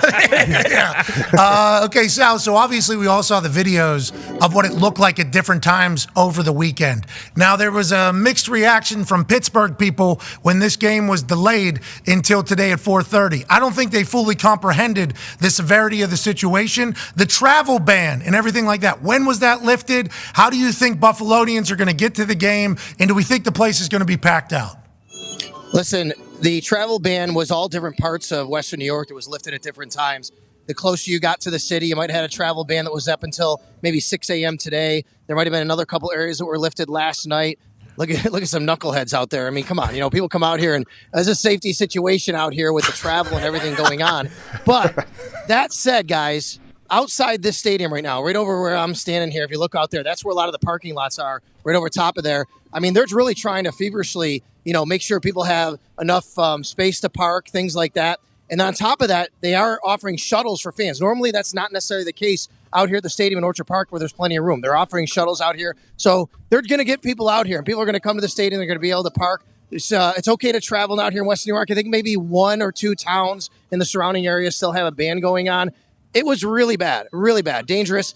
And I just want to tell everybody, you might see some videos showing downtown Buffalo or other places. Look, if you're not familiar with the way the geography works here, you could have a difference of 2 or 3 miles and really have a difference of 2 or 3 feet in snow in the way the wind blows off the lake. And that's why you see some of those videos like that. Yeah, they kept saying the band.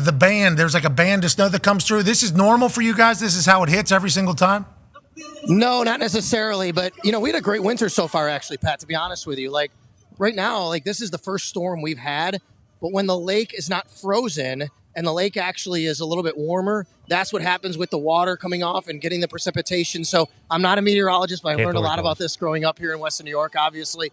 But the band does basically stay. It's like this maybe a 2 or 3 mile band. It gets narrower, but it gets really, really tough. Think of a hurricane right maybe near the eye wall, and then a little bit outside, it's different. If you're right there, you're going to get hit pretty hard. And then it moves up, it moves down. It's going to be in the north towns, so the city and north, most of the game today. So I think we're going to be okay to play football out here in this pretty nice, cold but bright weather. Yeah, it looks phenomenal. We're all happy about that for 4:30 Eastern time as the Bills host the Pittsburgh Steelers. Go ahead, AJ. Sal, are you allowed to go out there and try to get boots on the ground and actually see what that field feels like? I know they don't have heating coils from stuff I've seen earlier today. I know it's field turf, but is that thing frozen? What's it feel like? No, I would tell you this, normally, so the pellets, L drill maybe? Work. W drill. Right, you guys know how the pellets work down here. Got my boots on, and this is ground up tire. This is actually really good. Now it is turf; it's going to be a little bit slick, but that's kind of normal. But the tarp has been on it all night. I think the turf looks pretty good, guys. To be honest with you, I'm out here. Looks great. I mean, it doesn't look frozen. Yeah. Does not look frozen. No, not at all. And they had the tarp on it, like I said, all night. So hopefully you can see what I'm doing here with my boots. I'm trying to keep my camera on it as best I can. But anyway, the turf looks pretty good from down here. So I think we're going to be okay. Model. Whoa, pretty good. Yeah, keep the camera on you while you're doing some flexibility. Last question for me before the boys have some questions, Sal. Now, a lot of us have always said that every single stadium should be a dome. They can afford it. Everybody's billionaires. Now, I'm a punter. I've talked to every kicker. I've talked to every quarterback. They've said dome every single stadium. Every single one of them, Sal. All of them. Put a dome over top. There's a defensive back from South Florida. He's saying put a dome. There's a contingency of us that say dome it all. We want it 70 and sunny. Now, football fans say, hey, there's football weather for a reason. Damn right. The next stadium you guys are building does not have a roof, right? Not even one that's a retractable roof. So if something like this was to happen again, we would have to delay and suspend the game again. Do you think there's any second thoughts to that, or this is Buffalo football? This is how it's going to go? Well, there's a lot of layers there to what you're asking. The new stadium is not going to have a dome, but it's going to have like a canopy, kind of like in Seattle or Miami, if you want to look at it that way. If you've ever been to Tottenham Hotspur Stadium, the Bills played there in London this year. Actually, it's designed after that stadium. It looks like that. There was a survey done amongst Bills season ticket holders before the new stadium was, finalized, and basically they said, we don't mind being cold, we just don't like being wet.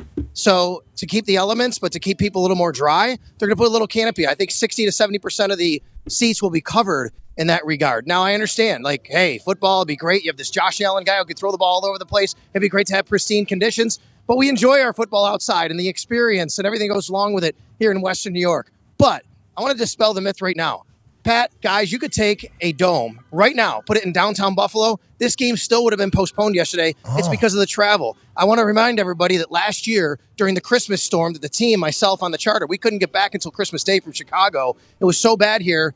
Close to 50 people actually died, froze to death in their cars, outside their cars because they couldn't walk anywhere and people ignored the travel ban and things like that. So this was about travel. This was about safety. It's about first responders getting in and out. You could not get in and out of the area. The Steelers couldn't fly in until yesterday. They wouldn't have been able to fly in on Saturday. So it doesn't matter if there was a dome.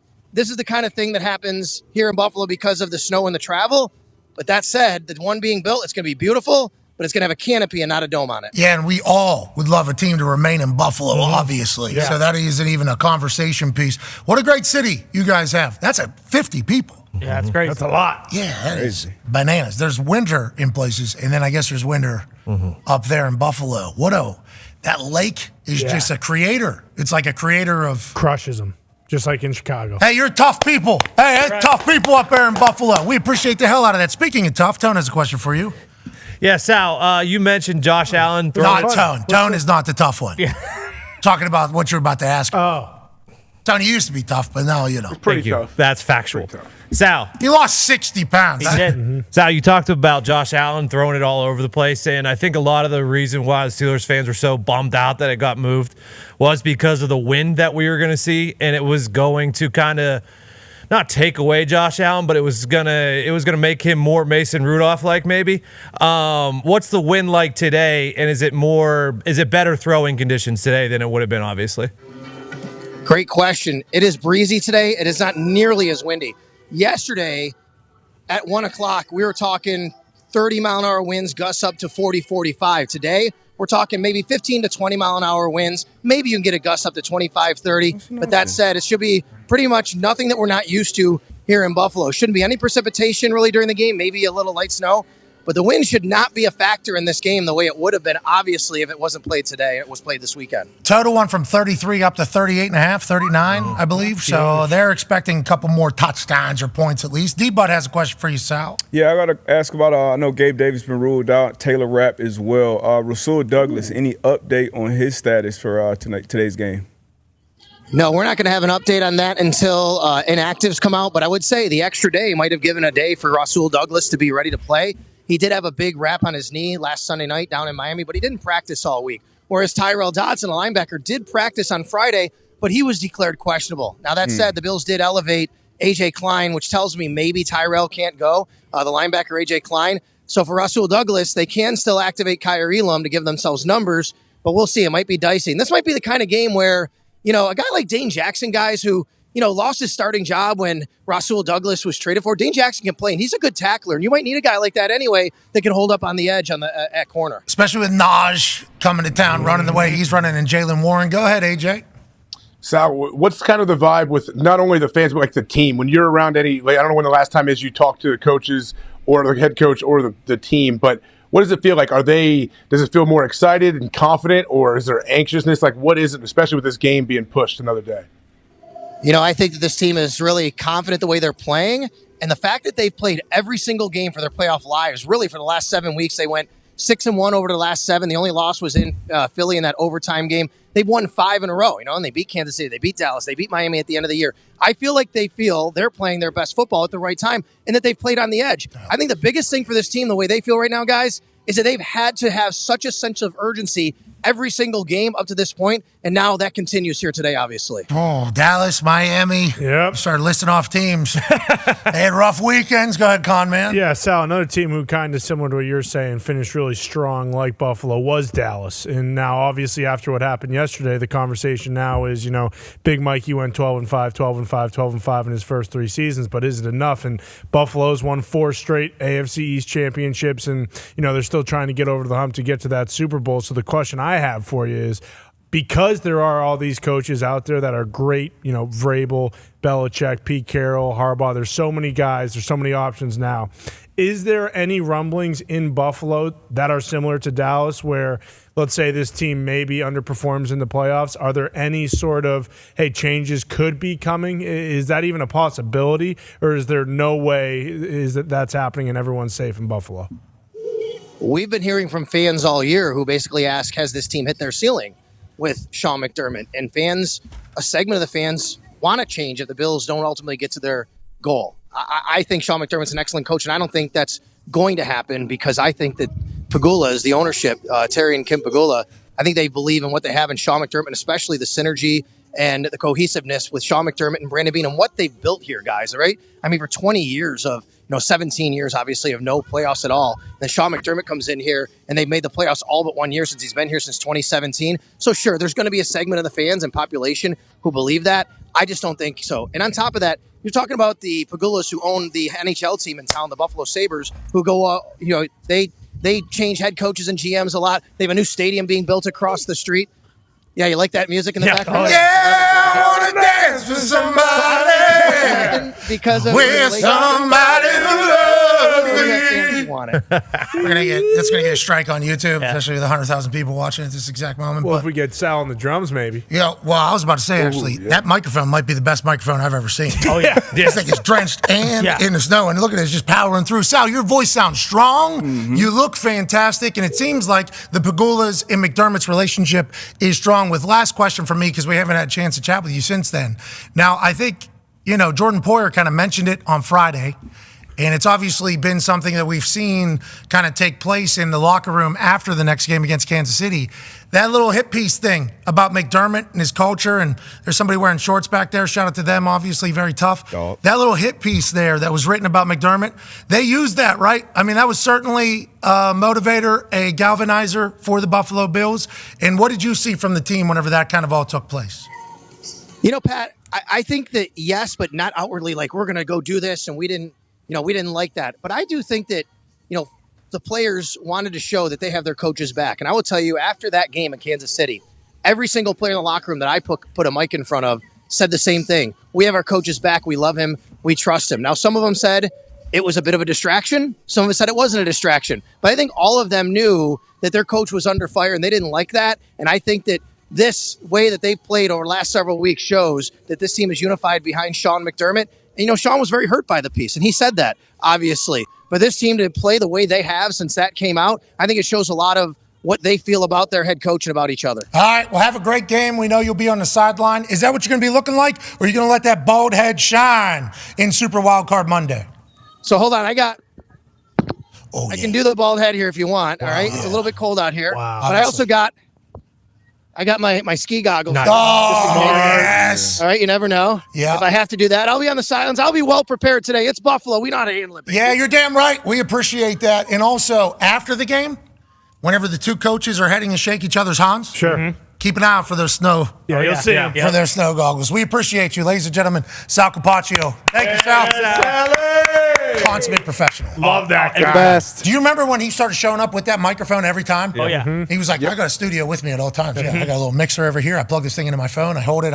He sounds better than everybody. We love Sal Capaccio. Weather looks great over there. It does. Yeah, it looks good. It's good. And I was worried because it said the field was frozen earlier today. Yeah. It feels like that was a false report.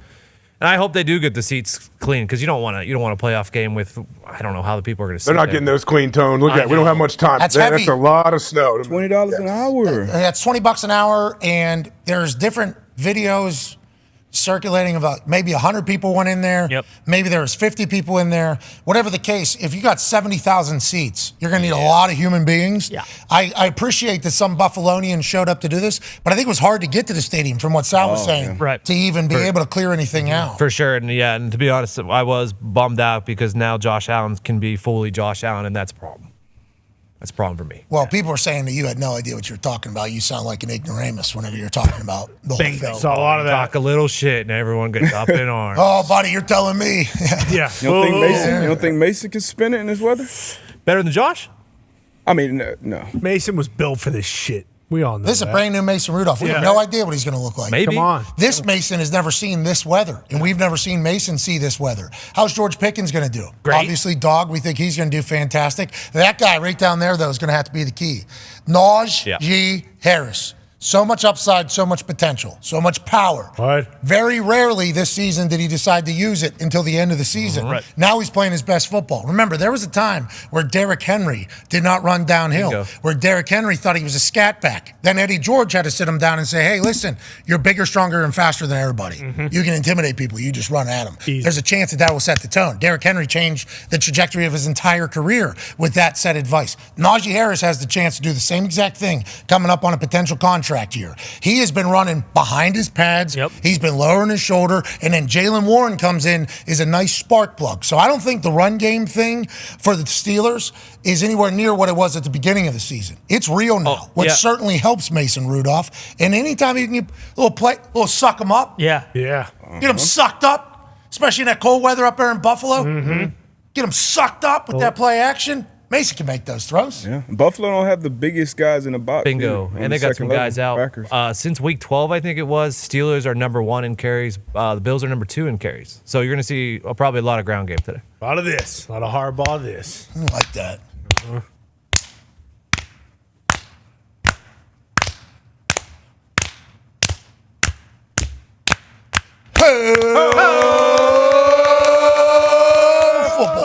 Football. Hard-nosed football. Speaking of hard-nosed football, how about the Chiefs? Yeah. Hey, Chiefs got a good defense. Great defense. Great defense. Chiefs have a great offensive line. Yeah. Chiefs have Pacheco who runs harder than you do. Yeah. Chiefs have a little momentum. Might be back.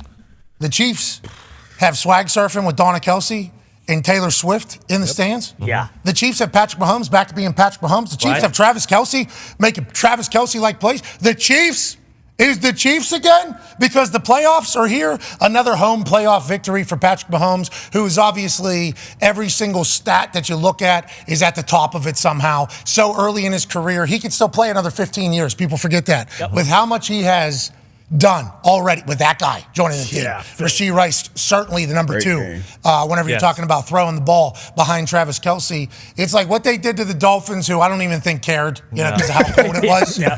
Look, he's just standing there. They're playing 7-on-7 there for a little bit, and that's not a good place to be with They did not Patrick want to Mahomes tackle. throwing the ball. The entire defense thought to themselves, we had the air conditioning on the indoor down there in Miami. It was nothing like it. Turns out every hit you make, your spine is Jalen. Damn, shoot, he said. I mean, there was a lot of that, and we should have known that. And AJ, you picked the Chiefs. I picked the Dolphins to cover plus 4.5, even though I thought the Chiefs would win the game. I should have known better. I should have known that the Miami boys were not going to be able to handle the 4th coldest game in the history of the NFL. And Patrick Mahomes sliced and diced as if it was regular. Is this what we're going to see going forward? Is the Chiefs back to being the Chiefs, AJ Hawk? I mean, I think I said multiple times throughout the year, sometimes it just takes one game to kind of get that spark going, to get the team kind of going in the right direction. I'm not saying they are 100% back, but we should have known this coming in. Yeah. The fact that the Chiefs, I don't know what the stats are, but the Chiefs and Patrick Mahomes seem to be very good in the elements, especially cold games. It doesn't seem to affect them like it does some other teams right here, and it sucks. Cold games, people talk about playing in the cold. Playing the cold is cool. It's fun when you win the game. And when you lose, and especially if you lose by a lot, it sucks balls, and it is no fun. Darius, obviously, you cannot replicate the cold conditions in practice. You can't replicate every single little touch of somebody else hurts now because your body is just nowhere near prepared for the elements and for everything. The Miami Dolphins had no shot. Off the bus. That's what I'm thinking, getting off the bus or just heading to No Kansas City. shot. And some people have been telling me this is karma for the Dolphins cooking their opposing teams all year long down there in the Hard Rock Stadium on their sideline. But yeah, no shot. And it's 80 degrees, real talk down in South Florida right now. So I felt like probably second quarter, those boys were looking, hey, heat the jet up. We're ready to get back out there. But no chance. And I tell you, that's the only time really in football when it's that cold that you really think about hitting somebody before you hit them or hitting the ball. And the guys just weren't ready to play. You mentioned it. Mahomes looked like he was playing. I think the first 2 plays they came out and threw the ball. It was a normal game for Mahomes in those elements. We didn't have a shot. Yeah, there was a clip going around before the game because I fell into the same trap you did. I was like, Miami Dolphins, this has been tough. This is a tough team. They were great all year. And there's a clip of Brady and Belichick talking before a snow game, really cold game, like, hey, when it's this cold and it's so slick, there's no pass rush. No matter what, there is no pass rush. These guys can't grip it. I'm like, okay, Tua to Tyreek, baby. This is going to happen the whole entire game. They can run the ball, too. It did happen one time, but then you look at what Kansas City did on defense. I think they had 4 sacks, 4.5 sacks. It felt like a game that maybe comes down to one of these type of plays, like some absurd Tyreek slant and go, and it wasn't the case. I was a big Kansas City doubter this weekend. Huge Kansas City doubter this weekend. So for that to happen, now I am back on if they go to the Super Bowl this year, yeah, book it. This is a dynasty. Yeah, there was people saying they stink this year. They did earlier. This team stinks is what people are saying. I was making excuses for this team. Yeah.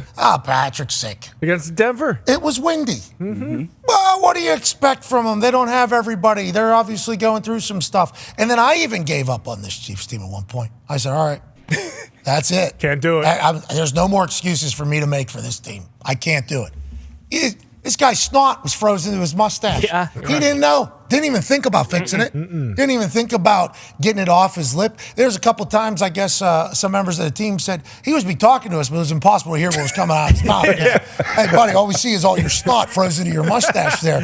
But it's like this Chiefs team in the biggest moment.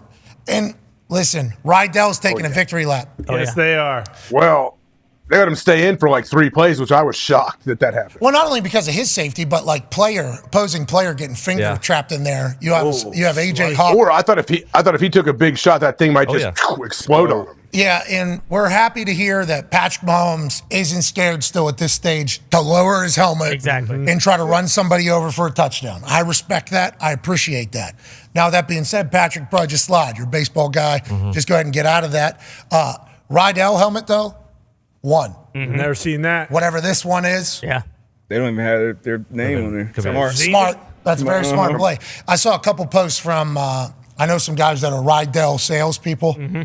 This photo is this one's taking a victory lap. I bet. Get your high school team suited with the best helmet in the game by far. On breaking. Look what happened. They're both in the freezing cold elements. They're both playing football in the NFL. They've both somehow been certified to be on NFL players' heads. Only one of them didn't bust.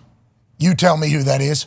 Rydell. Get you a Rydell. Victory lap for the Rydell team, but I think this should be a victory lap for Patrick Mahomes too, who's not scared to bust his helmet open to score a touchdown at this stage. Well, and I think that's why like the making excuses makes sense because we always knew that they were capable of doing this, and for whatever reason they just weren't. And he was playing good before that, but I'm not so certain when his helmet busted and he ate that. Oh, yeah. Like a couple of those wires reconnected in his brain, and he was like, oh, yeah, I'm Patrick Mahomes. Like, this is January. Let me get rid of this goddamn thing. Give me another one. Let's go play football. We're going to win this game. So, like, it makes sense. Like, yeah, we doubted them because we know what they're capable of. They've shown it time and time again, and for whatever reason, they weren't doing it. And then they go out and they show it in the playoffs when it matters most.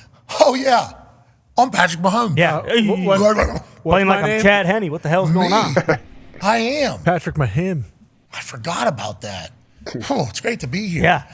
Did Christy Juszczyk make a couple jackets? Oh, yeah. Hey, Dad. Those look good. Hey, that's incredible. Hey, good for her, man. I want one. Pretty cool. Good business. Very talented, good business.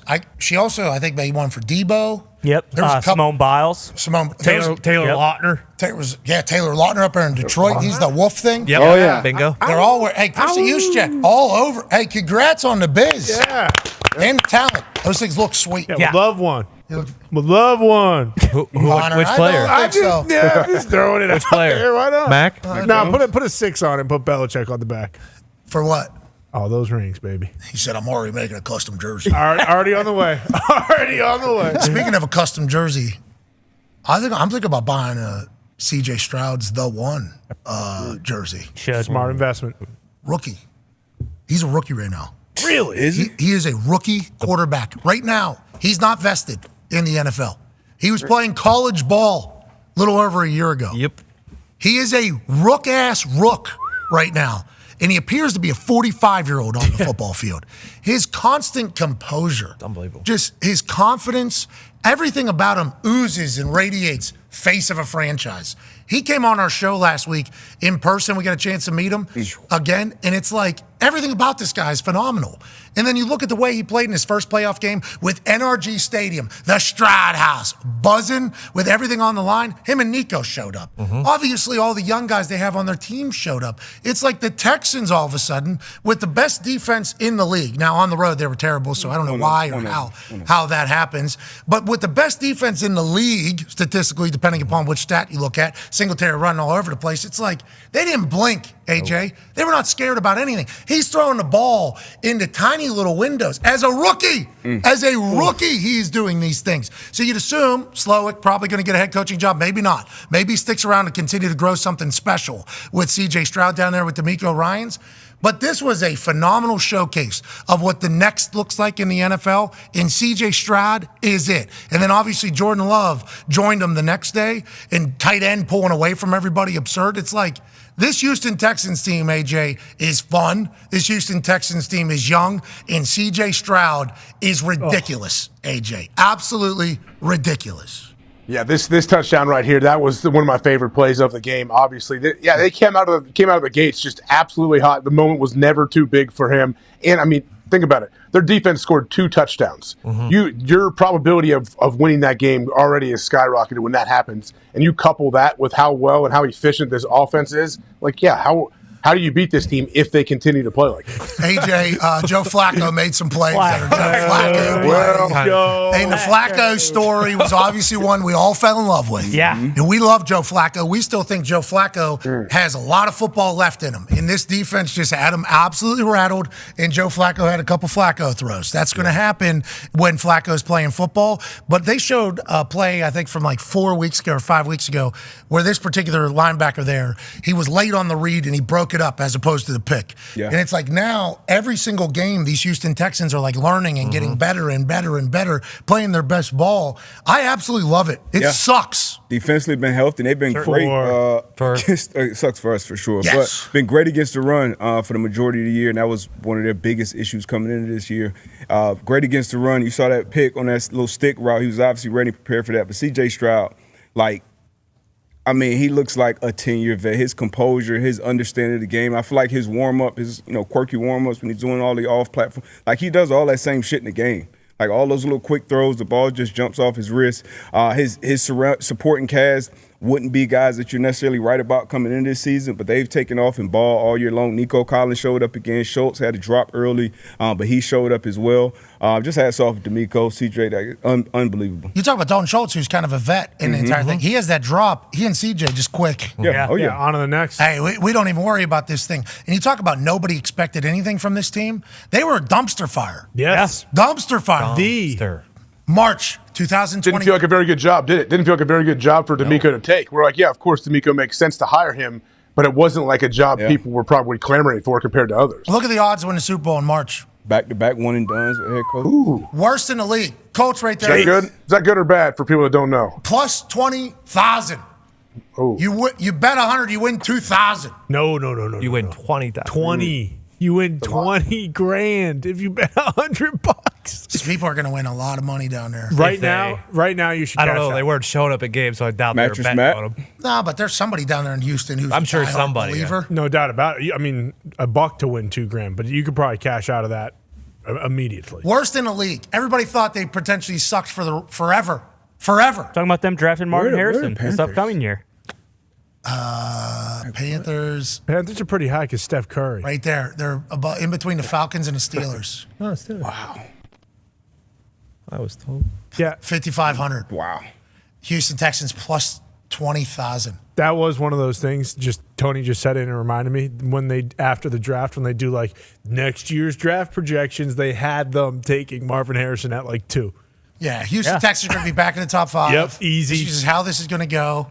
And then D'Amico builds a culture immediately. Yeah. And isn't it funny that if you get like the right couple people, like Will Anderson, Yep. I think He's all been they say awesome. about him and behind closed doors is like ball. The guy. He showed up. He got a sack yesterday. He got a sack. And then C.J. Stroud, all he does is show up in ball. And then you heard him give us the answer that was like, yeah, I do believe in the quote, like winners win and losers lose. A lot of people have won in our building. We just kind of had to make sure that was the case. They've all kind of bought in and expected themselves to be great immediately. And I know McNair, I saw him dap up C.J. Stroud as he was going in the locker room. Thank you, God. Yeah. You are the best. Thank you, God, that you are here, pal. And for them to do it against the Browns, who gave them 3 first-round picks, a third-round pick, a fifth-round pick. What? And basically all the players that they drafted with it were contributors in this game. That's awesome for the Texans. That's classic Browns. The NFL scriptwriters, they had the Browns, Deshaun Watson, Houston Texans, C.J. Stroud situation. Yep. You had the Stafford Lions, Jared Goff.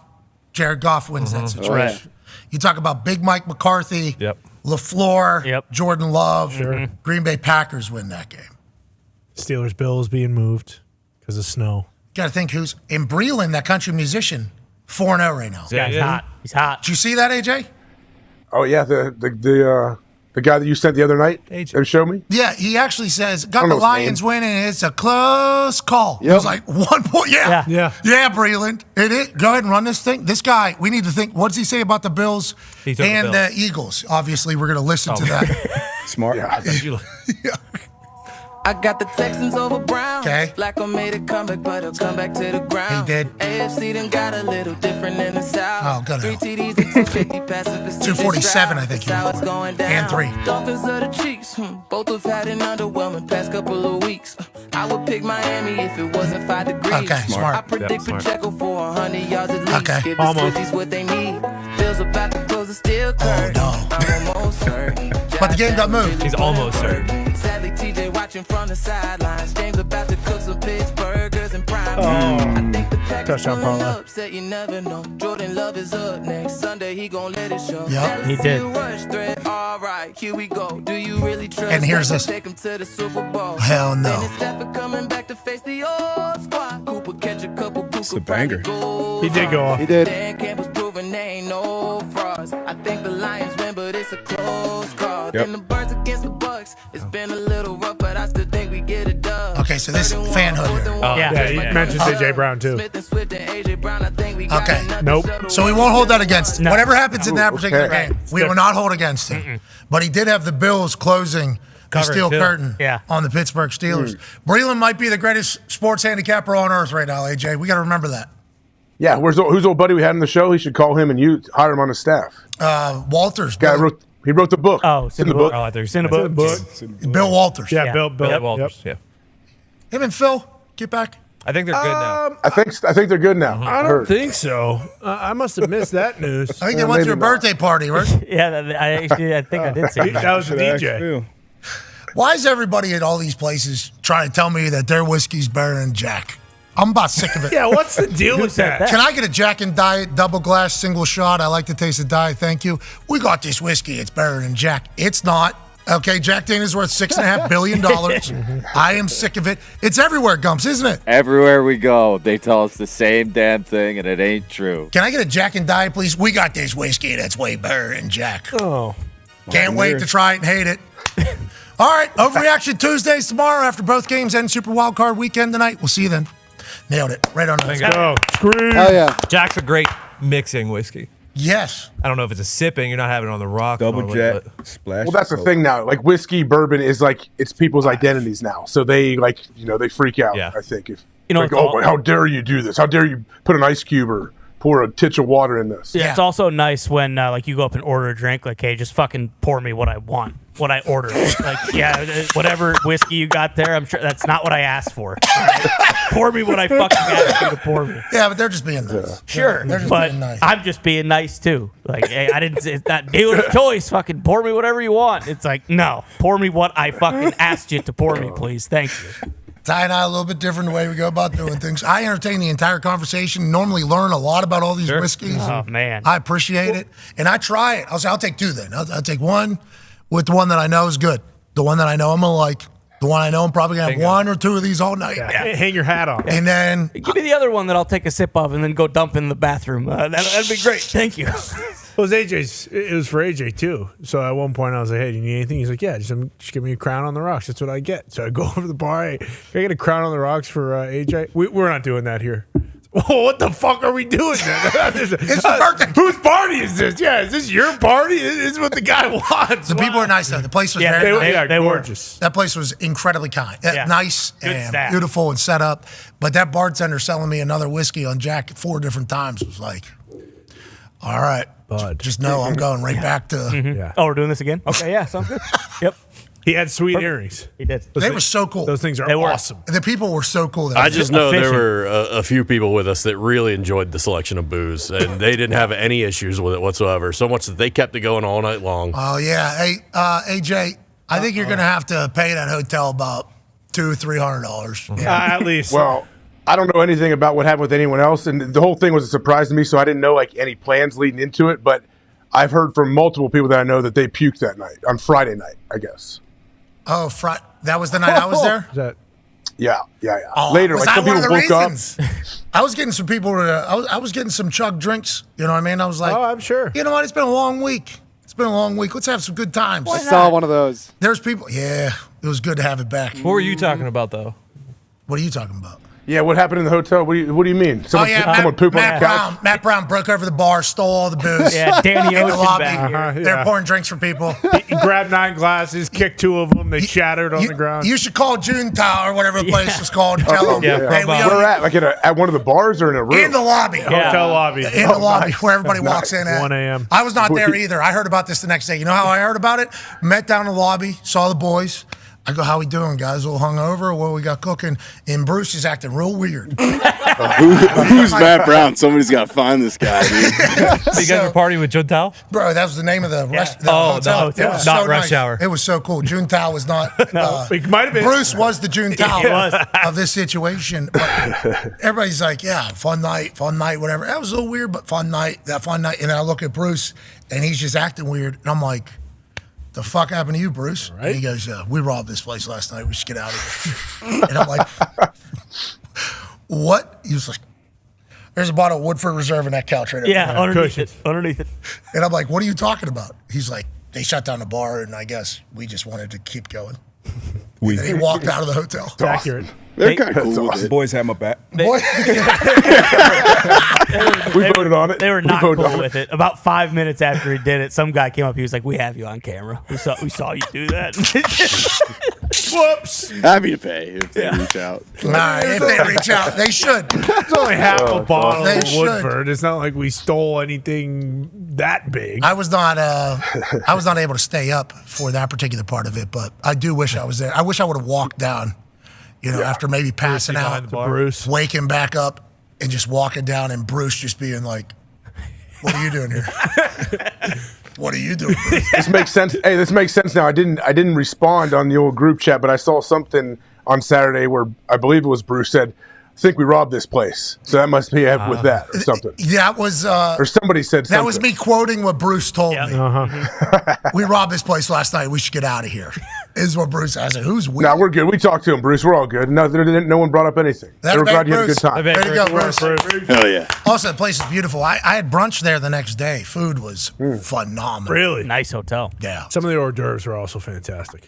I've never stayed at a hotel like that. Yeah, it's like a little boutique, if you will. It was. It was super nice, but the whole lobby was like a restaurant. Yeah, it had like a sweet fireplace. You can just sit anywhere in the lobby, and then they'll just like bring you food. Yeah. It was really nice. Yeah. It was really, really nice. It's awesome. All come together for AJ. Yep. Baby AJ. Love you, Hawker. The Bobby Carpenter show recapped the evening a little bit. We saw a minute-long clip with Bobby Carpenter and Schlegel talking about it. Mm-hmm. Seemed like Bob had a good one. Seemed like Bob had a good I one. remember driving home. No, He did not drive. Tony. Bob actually left early. Bob had early games the next day. He left early. He still got his dancing in while he was there, but he left a little earlier than normal. He certainly did. He did not drive either. No, he didn't remember getting in the car. Oh, okay. And I'm sure his wife was pumped. I'm sure that was. I got a photo from Bob at about 8 a.m. Of a basketball court. He said, "Yeah, I woke up at 6:45 for this." Yeah, and he's probably did a workout too. Oh yeah. You had a couple animals in there, bro. There were some animals lurking. Mm-hmm. James Laurinaitis is an animal. He's a specimen. Yeah. He'd been, he told me as I talked to him, he'd been on the road recruiting for 7.5 hours on Friday. So he came basically straight from like 4 different high schools and all the corners of Ohio, and he came right to the party. We need to get that guy a better job. Yeah, get him a head coach. You know what I mean? Come on. You also forget how big Brady Quinn is in person. Huge. He's a big son of a bitch. He's fake. Yeah. Seriously. So attractive. Oh, yeah. AI. So jacked. So tall. Wears like really nice clothes that you've never seen before as well. Like he was wearing a sweet jacket when he showed up. I'm like, where do you even get that thing? Like, yeah, that's Brady. Well, it looks a lot different on him than all of us. I would say so, yeah. That's like Foxy when Foxy goes right into H&M and just says, "Give me the mannequin." Yeah, it's like, wow, you look so much cooler in that than me. If I was to put that on, it would be shooting out sideways. But not like Brady Quinn. Well, Brady's a different build than he's a jocked model. Yeah. You're just like mannequin model. His clothes are like kind of like Augusta. Like to be a member at Augusta, they send them to you. Like for Brady Quinn and his clothes, they make them, and they're like, Brady fucking Quinn needs to wear this. And Schlegel. And Schlegel, yeah. Send it to those two. Only those two. Everybody else can't wear it. Schlegel and I agreed on him putting together a workout plan for the entire office. Yeah, nice. By 11th. He's awesome at that. I'm telling you. He'll back it up with science. Like he knows everything. He's really good at that. So Ohio, obviously, medicinal marijuana is legal. So I have a card in the state of Ohio. So I was trying to get Schlegel high as shit. For a lot of What happened? No, didn't happen. Yeah, I don't think. I was trying to get you high as shit too. I don't know if you recall that. You weren't buying in, obviously. I remember.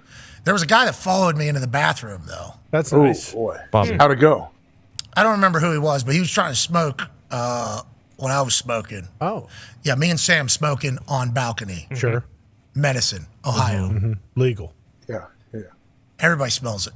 Sure. Isn't it recreational there now? Smell great. It got voted in, but it's not. Okay. I don't think it takes a while. Takes a couple years. Whatever the case. We got our card. Yeah, it was medicinal. Yeah, doing it illegally. We're doing it illegally. Everybody smelled it. So that attracts a crowd. Sure. So I had to pee as crowd was coming, so we weren't going to finish said smoke. Only one we brought to party. Had others in room for ourselves, obviously, selfishly. But this was party smoke. So as everybody makes their way to us, oh, sorry, guys, I'll go to dinner, Gotta go. There's one guy that followed me and Sam all the way to the bathroom, into the other room. As soon as we get out, he goes, we going back outside to smoke that? I was like, I don't think so. He goes, let's go smoke. Follows me all the way back in the room. Okay. I do a little do-si-do with a couple people. Hey, probably getting out of here. A little bit too high, a little bit too drunk. This guy all the way around, followed me the whole way. Until Sam said, you're creeping us out. Who was it? I didn't even know who it was. I don't know. He was a nice guy. I think he just wanted to smoke a little bit. I think he had the Hooga hat on, right? No, he did not. That was Ryan Hawk. That was Ryan. Ryan Hawk had a Hooga hat on. Oh yeah, Ryan's supporting. I think Ryan has he has a lot of awareness usually. I don't think he'd be creeping around under 6 and falling into the bathroom, but I'm sure there's other people that would. I appreciate that guy was potentially just looking out for us too. Yeah. You know what I mean? Sure. It was a follow people into the bathroom type of party. Like, it's not like that was out of the ordinary at an event like that. It was a long walk to it too. Oh yeah, So it was a long setup. Got to earn it. Hey, that was a fun. Hey, good people around you. Hell yeah. It was fun, man. All right, let's get to a break. We have Ice Cube joining us in about 27 minutes. He went into the Naismith Basketball Hall of Fame yesterday. Okay, big deal. An award, the Ice Cube Award, basically for bettering the game and bettering the future of basketball. So we'll chit chat with him. I assume he'll have takes on the Raiders, who they're hiring. Yep. I assume he's going to talk about Antonio Pierce getting a gig. Yeah, absolutely. Is what we should think about. And then also, he knows what's going on. He knows. Yeah, he does. Can't wait for Ice Cube to join us. We haven't talked to him in a bit. Yeah. It's been a while. Big 3 tips off in June, right? Yeah, season 7, June 15th. All right. That should be a blast. Steelers, Bills, 4:30. Eagles, Bucks, 8:01. Hated waiting till 4:30 yesterday. That was terrible. Boy, that was tough. Wasn't it, AJ? No. Yeah, you're like, man, we could have already. Yeah, it was terrible. It sucks. I understand though. Sal turned me. I get it. Can't travel. We can't move. Yeah, nobody could get in and out of the place. Steelers wouldn't have been able to even get there. So I guess if it was COVID, they would have played though, because they don't need the fans. The fans would be coming anyway. They could still play the game. Great point. But could the teams get there? Like, could the Steelers get there? They would have snowmobile. You have a snowmobile there. Tomlin would have walked them. Yeah. Could you imagine them showing up with 53 snowmobiles? Oh, Or my so God. awesome. sled dogs. They would have found a way. Ooh. Yeah. I heard some of them dogs don't make it. No, yeah, that's a lot bad. of them We don't like that. No, they don't. What do you mean? They kill them like horses? No, I mean they're just cold. It's the Iditarod. They're running in 0 degrees. That's how you win. It's a much different. It's the only sled that all the dogs survive. Usually, is the winner. We were asked if we wanted to go do that one time a couple years back. Did a little research. I don't think that's my style. No. It's real cold. And you're kind of fucked Yes. if it doesn't go right. Wait, to do the Iditarod or to just dog sledding? Dog sledding out there. But you got to go. I know some people that have done it. They said they like it. I've never. Were those survivalists? No, people. I'm sure they were. I think it was in Alaska or something. People take those fancy vacations, and I think they it was a cool tour. You probably paid $80,000 to go dog sledding for 60 minutes. Oh, I get it. I know that was not what I was offered. Might have been like a glamping situation of dogs. Got a glamorous dog sled. Sure. They got like wheels on the A sled. gledding, if you will. Yeah. There we go. Yes. Yeah. A dog gledding. That was not what we were going out to live, basically out in the Arctic. Yeah. It was like, Real I am shit. out on that. Come on, it'd be a good experience. Nah, ice fishing was about enough. Yeah. In terms of that type of stuff. Lake Minnetonka. That's right. We learned a lot out there. Yeah, we did. Pulled a swordfish out of that place. Oh my God. Huge. So big. How many pounds was that again? I don't even know if they weighed it. They just said, damn. Damn near capsized the shelter Like we were in. 340 or something like that, maybe? Is that what they said? I think so. I didn't hear that. I was holding one arm because my adrenaline was all jacked. Oh, yeah. Biggest fish they ever seen. 340 pounds? Or what? Yeah. Yeah. How long would you It's like? not jacked up. It looked like a tuna. What's that? That might be the densest fish ever to live because it was about 5.5 inches long. If it weighed 340 pounds, No. 5.5? Are you talking about its dong? Yeah. I don't think fish have dogs that protrude from their body. I don't know. Maybe they do. You didn't see the fish that I caught. Yeah. Plus the guys who put all the weights in the fish, they were there like the day before, so they might have put more weights in it to make. Those are Ohio people. Yeah, maybe they did. Maybe they duped you. I'm surprised they weren't at your party. They might have been. I don't know. Are they out of jail? This birthday party a little different than the one a couple years back. Yeah. We went to. Oh, the dust up? Well, I'm happy we went to this one instead of that one. Right. I agree. What are you talking about? You know what we're talking about. Oh, when you had the alumni band come to my house on January 6th, whatever the year it was, of the dust up. That was pretty cool. That was awesome. Forgot about that. Shut That up, was Paul. very cool. That was the one before, I think. The one you had a public party. You had a speaker before. Because you led the band at the one with the dust up. You let everyone in. Yeah. Give me liberty. Remember, your older brother had the Viking hat on? Hold on. I met your older brother at your party. You met Burke? Yeah, he's awesome. He is he was cool. He does not.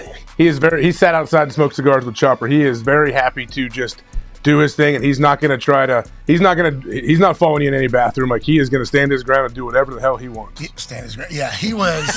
You don't say. Don't tread on him. Yeah, watch it. But yeah, I met him outside as I was. The wife and I were potentially going to smoke our own cigar, and I was like, "Oh, very nice." I got into like a 5-10 minute conversation with his family. Nice. He watches. Actually, he doesn't even tell me, but he watches a lot of the show. He watches most of it. He was a good guy. Yeah. Same with the people he was with. Yeah, his wife was awesome as well. Everybody was cool. Yeah. Everybody's getting after it. Yeah, they were. Yeah, some more than others.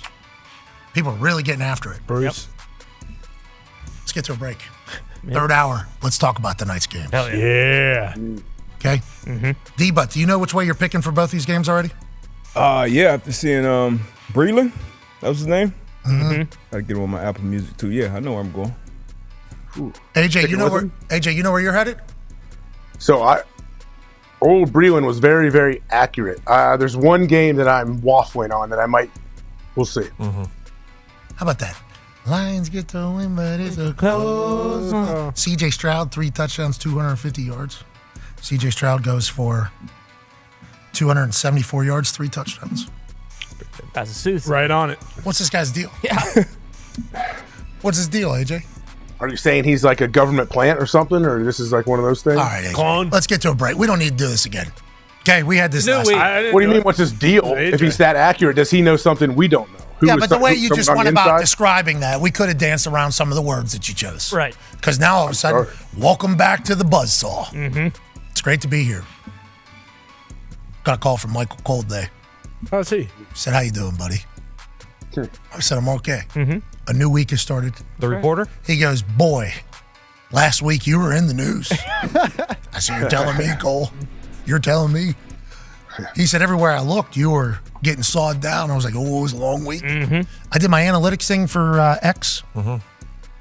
As of yesterday, the last 7 days, I had 14,000 replies in 7 days. I'm going to say 13,000 of them. Nice. Yeah.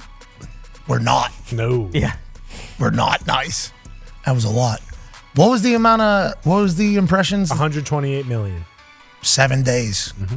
13,000 negative things said.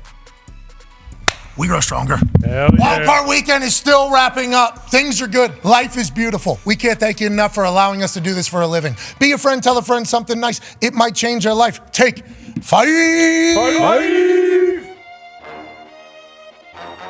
Everybody's got Bryce Young, Will Levis, and Will Anderson above C.J. Stroud, allegedly. Lock him in. We will 1,000,000% continue to drive that narrative. That is right. Because with what my eyes seen, AJ, and what you have seen, if C.J. Stroud ends up at the Colts at number 4, I'm happy about the future of the Colts all of a sudden. Yep. So this will be the last time we say this.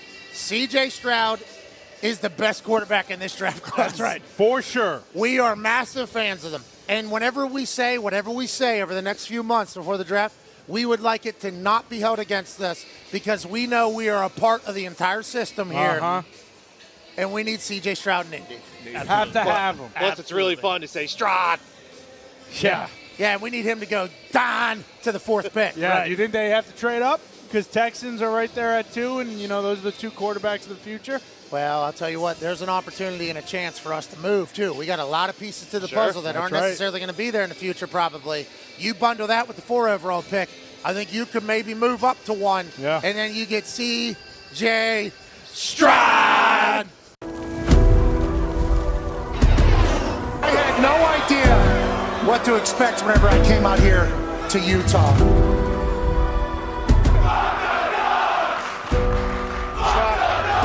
Shock. Yeah, Shock. I can't make it. Steve Smith Sr. Ladies and gentlemen, pack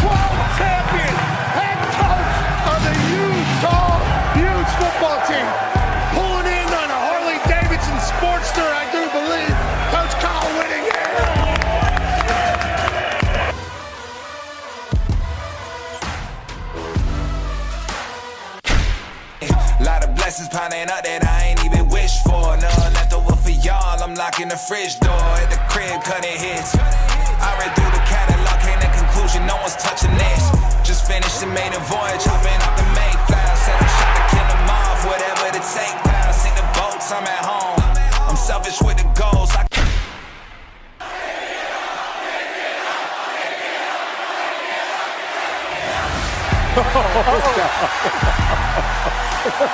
mean, you got to do it.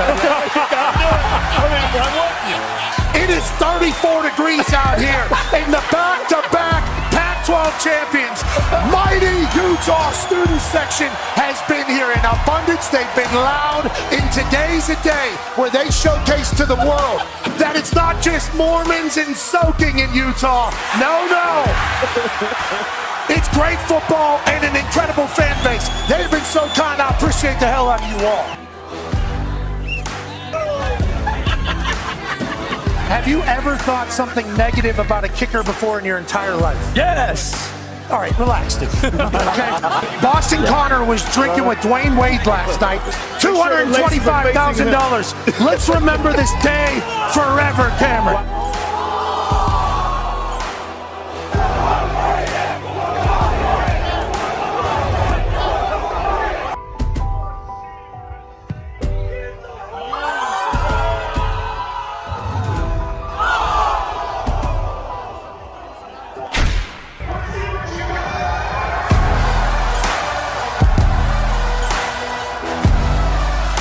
You know that 29 out of the last 30 home games that happens right here at the University of Utah, the Utah Utes win. Cam Rising said yesterday, we don't lose at home, and today, they ain't losing. This place is going to be soaking in celebration this evening. You guys were absolutely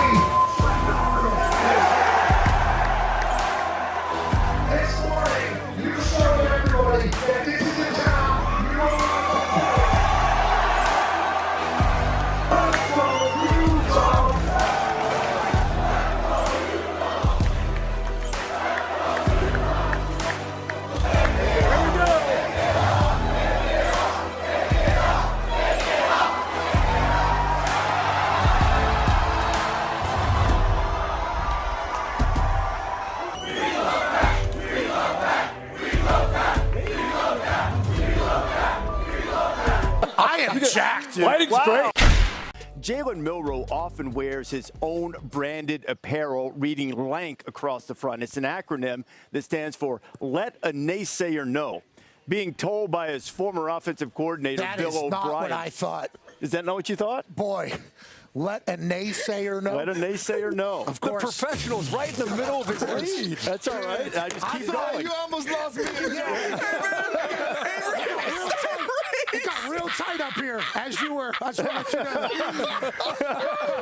Reese, you were too smooth with that. I thought it was going down. I thought it was going down out here.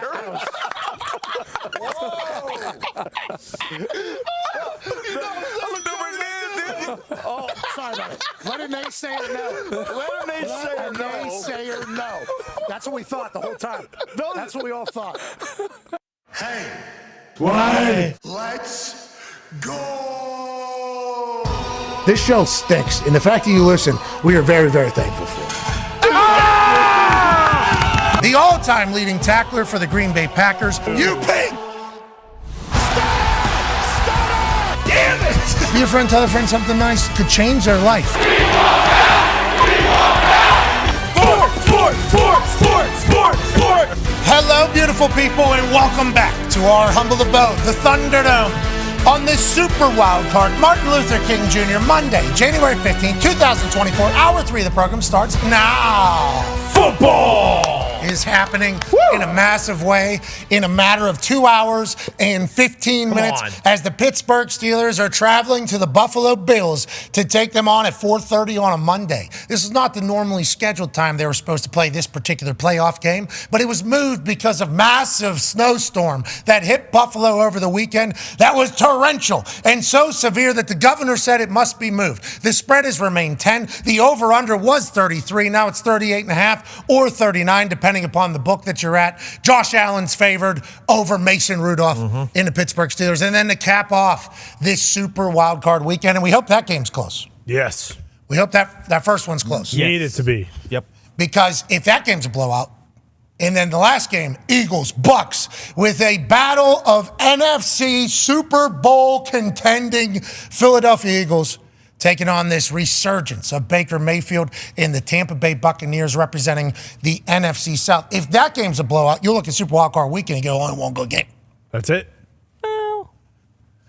The Packers game was fun to watch. Entertaining games. That's the Talks Table at Boston Connor and that's Ty Schmidt. That's AJ Hawk next to me. One half of the Hammer. Dahn. Cowboys Tone Diggs is here. And 9-year NFL vet Darius J. Butler is here. D-Butt, the Dolphins got slaughtered. Smack. Browns got Smack. What? Cowboys got Smack. and then the Rams losing a close one. So shout out to the Detroit Lions keeping that thing close for all of us. Hell yeah. Detroit. Now, as we see these blowouts continue to roll on, what was your thoughts, Boston Connor? I mean, I'm hoping that there are no more blowouts. It is fun to watch, like, the new guard. Like, I think even with the Texans blowout, it's sweet to experience the C.J. Stroud show, the Jordan Love show. As a Patriots fan myself, it gives me so much hope for the future, and that is possible to bring in a guy and for it to change. But have you seen the theories now behind Joe Flacco for next weekend? I don't know if you have seen any of these. They've said, this is a perfect time for Baltimore to bring in Joe Flacco as the honorary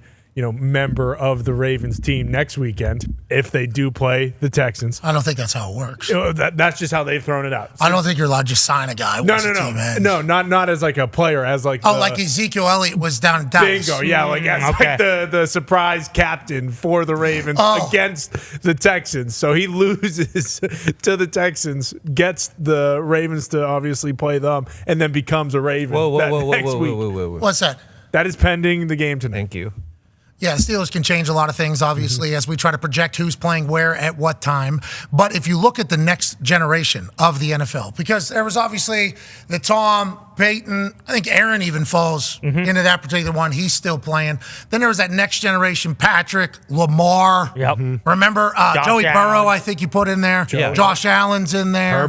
Herbert was supposed to be in there. Hasn't really won anything of importance. Nope. Tua was supposed to be in there. Right. Hasn't yet won anything of importance, but we assume he will. And then this next generation here now. Okay. Jordan Love, completely different angle or path to get to this point than C.J. Stroud, who's dropped out of nowhere. They got it right. Oh, yeah. Yeah. Hey, these dudes are going to be carrying the NFL for the next 15 years, these two. That's hilarious. And they had pretty much the exact same day in their playoff debut. Shout out to CBS putting his graphic together. Both of them absolute studs. Their passer ratings, obviously at perfection.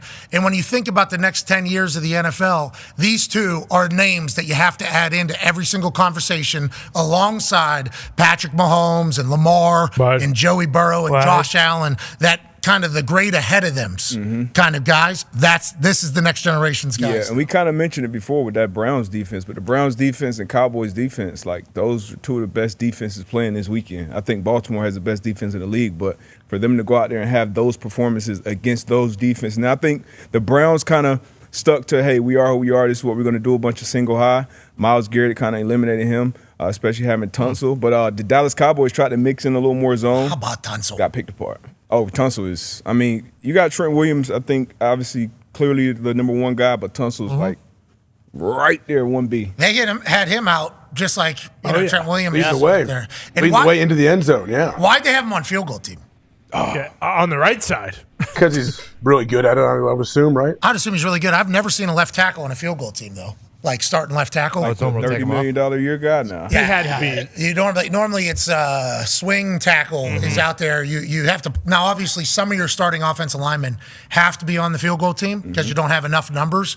But I don't think I've ever seen starting left, especially Guy starting left tackle in play. I mean, that was when they said he got injured. I'm like, man, he looked like he got up and was running good actually after that play. And then they showed a field goal, and I'm like, that is the special teams coach's worst nightmare. Yeah. Because the conversation has had to take place to have Laremy Tunsil on the field goal team. Yeah. So I need him, Coach. You know he fought for him, Coach. I know who he is. I know how great he is, but I need him. This could cost us a game. Bingo. That definitely happened. So then he gets hurt on there. That special teams score. Get up. Probably his last rep. Even we've seen D linemen even go in and be on the bingo. Backup defensive ends are normally the people that they put out there because you just need a body pretty much. Like that is just a body. You need to eat space pretty much over there where you're at and where he's at. So I'm happy he's okay. But what a game and what a career he's had. Mm-hmm. Yes. I'd say with how he started, how he came into the league and all the stupid adversity got thrown his way. It wasn't his fault. Yeah, he's awesome. Hey, somebody tried to kill him. Mm-hmm. Yeah. Somebody tried to sabotage him. Draft night. Somebody that he knew very well, tried to sabotage him. And all he's done is just put his head down and go to work. Yeah. And now he's one of the best to ever fucking do it. And he's on his Houston Texans team where he's like the leader of the team. And when he speaks, everybody listens. And I think he's the perfect guy for it. Good for Laremy Tunsil. Happy for him. That's another feel-good story down there in Houston. Yeah, we should have known going into that game because they were talking about it during the broadcast. Like him and Myles Garrett go all the way back to A&M Ole Miss. So they've been going against each other for 15 or Who was 10 that, years. Blackledge? Todd Blackledge? I think it was Todd. And the new Eagle. Ian Eagle. Yeah. Noah Eagle. Ian's his dad, excuse me. There it is. Oh, his father. Yeah. Oh. Relation. Mm-hmm. Why Collinsworth not call? Good question. What happened there? I don't know. I saw Tarico in a booth. I was like, Al Michaels. So Al Michaels could have potentially, because remember he got So there was ousted. There was 3 games. I'm paying to hear. I didn't say it, but people said it. People did say that. I thought he called a game last night. Yeah, last night, not Saturday night. Al? You're talking about Al Michaels or Collinsworth? No, I was talking about Collinsworth. Collinsworth called a game last Saturday and Sunday. Tarico did it right. Yeah, Tarico called both. Okay, well, all right. What's that? No, Collinsworth just said. Who was I next? appreciate that he did called that it? because it gave you an opportunity for somebody else called Jason Garrett. Oh, that's who got called to call alongside Mike Tirico. Yep. And I'm sure he was pumped about that for Super Wildcard Weekend. And normally, color commentator would not do that. Eat up every single primetime game that you could possibly have. Collinsworth said, I'm only calling one game. Thanks. And then we'll keep it moving. Al Michaels out. Eagle in. Congrats to him. Get an opportunity to call a Super Wildcard game. Yeah. What do you call it? Nickelodeon, right? A couple times? Yep, and I believe he's calling the Super Bowl again this year for the Nickelodeon cast. Nice. Not the main one. No, not the main one. Who's doing the main one? That's Tone. Yeah, I believe CBS has it. Tony I'm and excited Nance? to hear him today. Oh, he's on. 4:30, baby. Tony Romo Monday? Yeah. Yes. Yes. Uh-huh. Damn it. That just made everything better. It did, didn't it? The hell Come on, Whoa. It's certain, I like Romo, but it's certain when he calls certain games with Which certain ones? quarterbacks playing in them, kind of gets a little much. Who? Well, He loves Mason Rudolph. Yeah, when he calls Rudolph games. The Josh Allen, but Tony Romo is playoff football. It's Super Wild Card Weekend. I heard a lot of people saying that maybe one particular commentator this weekend was potentially, like Greg Olson was being attacked for being a massive Dak guy going into the game or whatever. And then all of a sudden he's just dicing up and cutting, breaking it down for Jordan Love. I like Greg Olson on the call. So do I. People hate him on the call. Yeah, I don't Really? get that. It's weird. I didn't know that. I read I thought some people. I thought, well, at least before, early on, I think people loved it, right? I think didn't know it was everybody with a flipped brain all. loves Greg Olson. I think so too. I think it's because he's positive. So when you're positive, you have to be positive about both sides. And when you listen to a game and he's positive about the other team and not your team, or the other team's playing better than your team. yeah, There's a lot more which positive happened a things lot to say this year for the Cowboys. on that particular side. I like Greg Olson. Love Tony Romo. So do I. Yeah, I'm pumped for Romo. Like 4:30 is appointment Can't television. even imagine now what with he's going Romo. to say today. Yeah, Darius. He knows the Bills, too. I love the guy too. Gives a lot of insight from the quarterback perspective. It's just gets a little much at times. But hey, it's a new game. Big playoff matchup. I'm excited about. He's good. You want to lay out a little bit, as they say? You want to lay out? Or what? I love Tony. He knows One of the Buffalo best. really well. Like he actually has had some great calls. Like tonight is one of those times, or 4:30 rather is one of those times. Early on the game, I know last year when it was Chiefs Bills, he said it's gonna be 24-21. It ended up being 24-21, so that's a correct score bet. And then he also, after the Bills lost to the Eagles in overtime, Romo said like, "Hey, you look at these next 5-6 games for the Bills. They win out. They might be hosting a couple playoff games in the playoffs. So he nailed that one too. He knows. Yeah, he's the Rome Stradamus. Yeah, exactly. And we're also 1,000% going to get a way suck. Which he does that every Bills game, which I love. That's why we come watch the games. It's going to be perfect. I'm excited for him to do Mason Rudolph's cadence, too. Oh, me too. I haven't had an opportunity. I don't know if I've even really. Yeah, but we'll Hey, find Jim and out. Tony, thank you for launching us into a beautiful Super Wildcard Monday. And then Joe Buck and Troy Aikman taking it home. Class personified. I believe there is a Manning cast this evening as well. There is. I think so. one. Yep. Who are the guests? Great guess. Bruce and Ray Lewis. Ray Lewis. Who's Bruce, that? Bruce Arians, sorry, and Ray Lewis. Okay, Bruce Arians, Ray Lewis, obviously two legends. Peyton, Eli, and Ray get along very well. So Ray's going to feel comfortable talking, Nice. which is good. You know what I mean? Bruce Arians, Yeah. he and Peyton get along very well. I assume him and Eli. This is good. Two guests, too. This is the right way to go about doing this. Absolutely. And hopefully Bruce is 2-3 vodkas deep. It's vitamins? Yeah, it's vitamins. Yeah, he's going to have some vitamins flowing. Bruce a Crown guy, I believe. I thought when we talked to him, he was drinking Vodka. That was early, though. I don't think he judges. Bingo. I think he's okay. Yeah, he doesn't discriminate. Yeah. It's MLK Day. Who knows what happened? Let's talk about some other news around the NFL. Jim Harbaugh interviewing with the Los Angeles Chargers.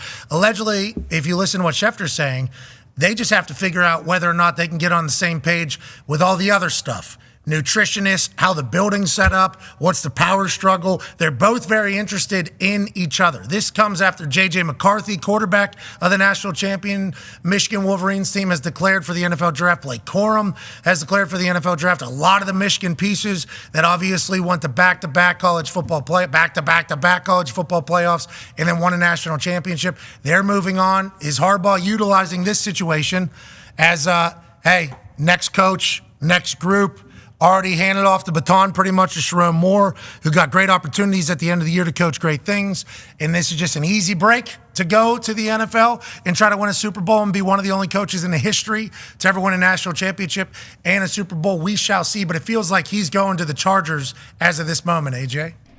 Do we know if he's going to interview with any other teams, or has it only been the Chargers so far, right? Only been the Chargers publicly. Yeah. Yep. That is all we have heard. We do not know if Don Yee has set up other interviews as well. The Chargers have interviewed a few different people, I think, at this stage. Yeah, Schefter threw out Vegas with the Harbaugh if the Chargers one doesn't get done. The Antonio Pierce stuff is so fascinating, how they can't hire him. Yep.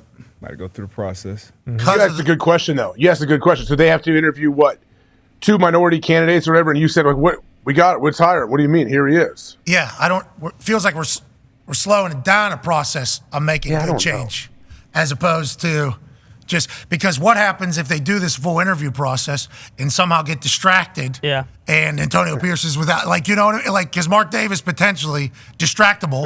True. Better win early. You better win early if you don't get AP there. You better win early, whoever you are. Going to get real loud from everybody. They also say, like, it's because of the Rooney Rule and they want more, but, like, we've already seen, like, that it's just set up so it's like, oh, Leslie Frazier's not coaching, let's bring him in. You know, like, he'll be one of the requisite 1 or 2 guys who's not, especially if you can't interview guys until after the divisional round. Like, they're basically just going out, a lot of teams, and grabbing, like, 2 of the minority candidates who aren't coaching right now and who can very easily, like, if they want to get a head start on it, they can bring them in, do those 2 interviews, knock them out of the park, and then it's like, all right, now we can. Yeah. If you're going to hire Antonio Pierce, though, it just doesn't make much sense to any of us. Joining us now is diehard Raider fan. Here we go. Also a man who has an award named after him that'll be synonymous with the Naismith Basketball Hall of Fame forever. A man who's changed not only society, but sport for the good in his time on Earth. Ladies and gentlemen, founder of the Big Three, Ice Cube. Yeah.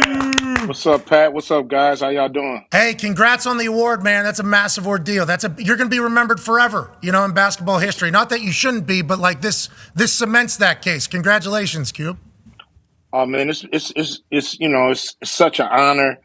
Not in a million years that I think that the stuff that we were doing with the Big Three would land us in the Hall of Fame. Especially, you know, we're going into our 7th season in June 15th, and you know, it's just an amazing award. You know, it's sweet too. Let me show you. Yes, please. Ooh,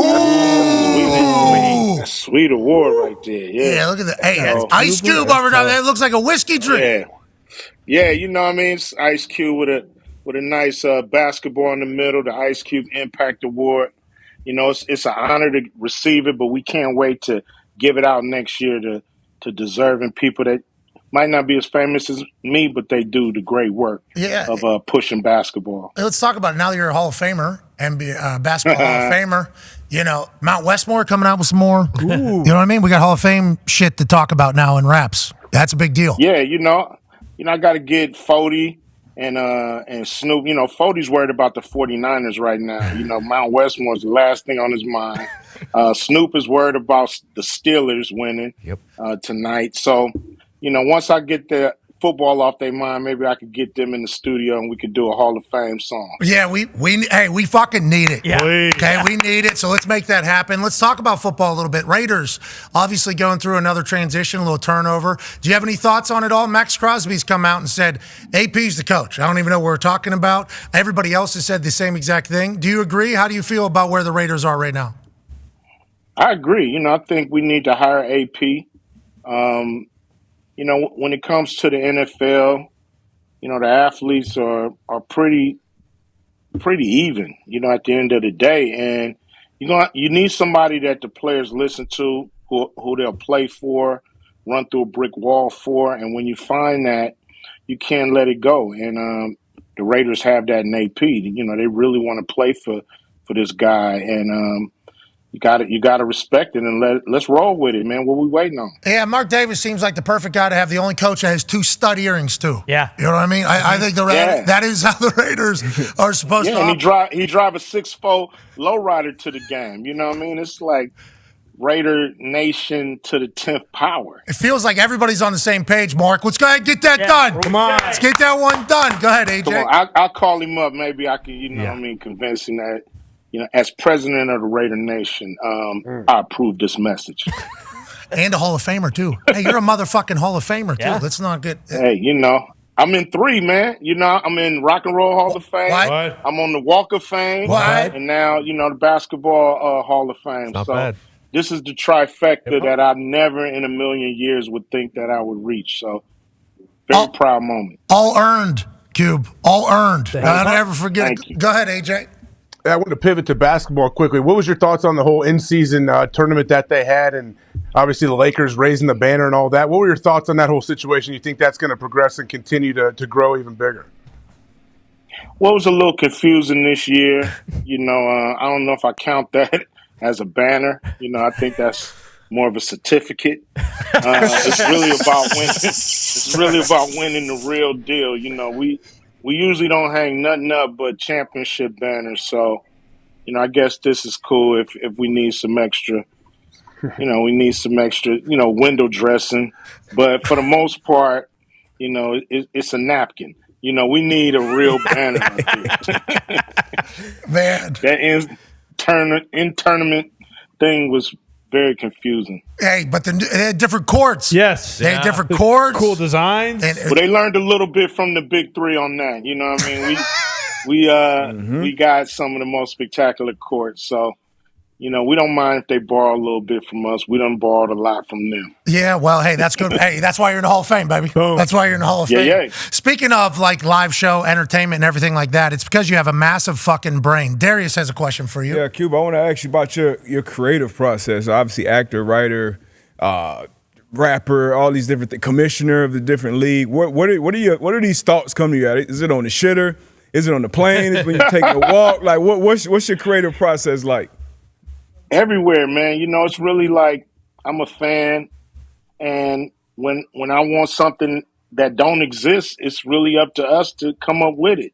You know, I'm a fan of hoops, and after the finals, you know, I usually, you know, have a basketball hangover, and I usually hibernate until the NFL starts. So we was like, as basketball fans, we need more hoops. So me and my partner Jeff Quantinus started to brainstorm and came up with the big 3, and it's been just an amazing ride. And, you know, more hoops the merrier. Yeah, I agree with the big 3, and the more hoops the merrier. 7th season. Wow. Hey, nothing makes it 7 seasons, you know? Nothing makes it 7 seasons. No, yeah.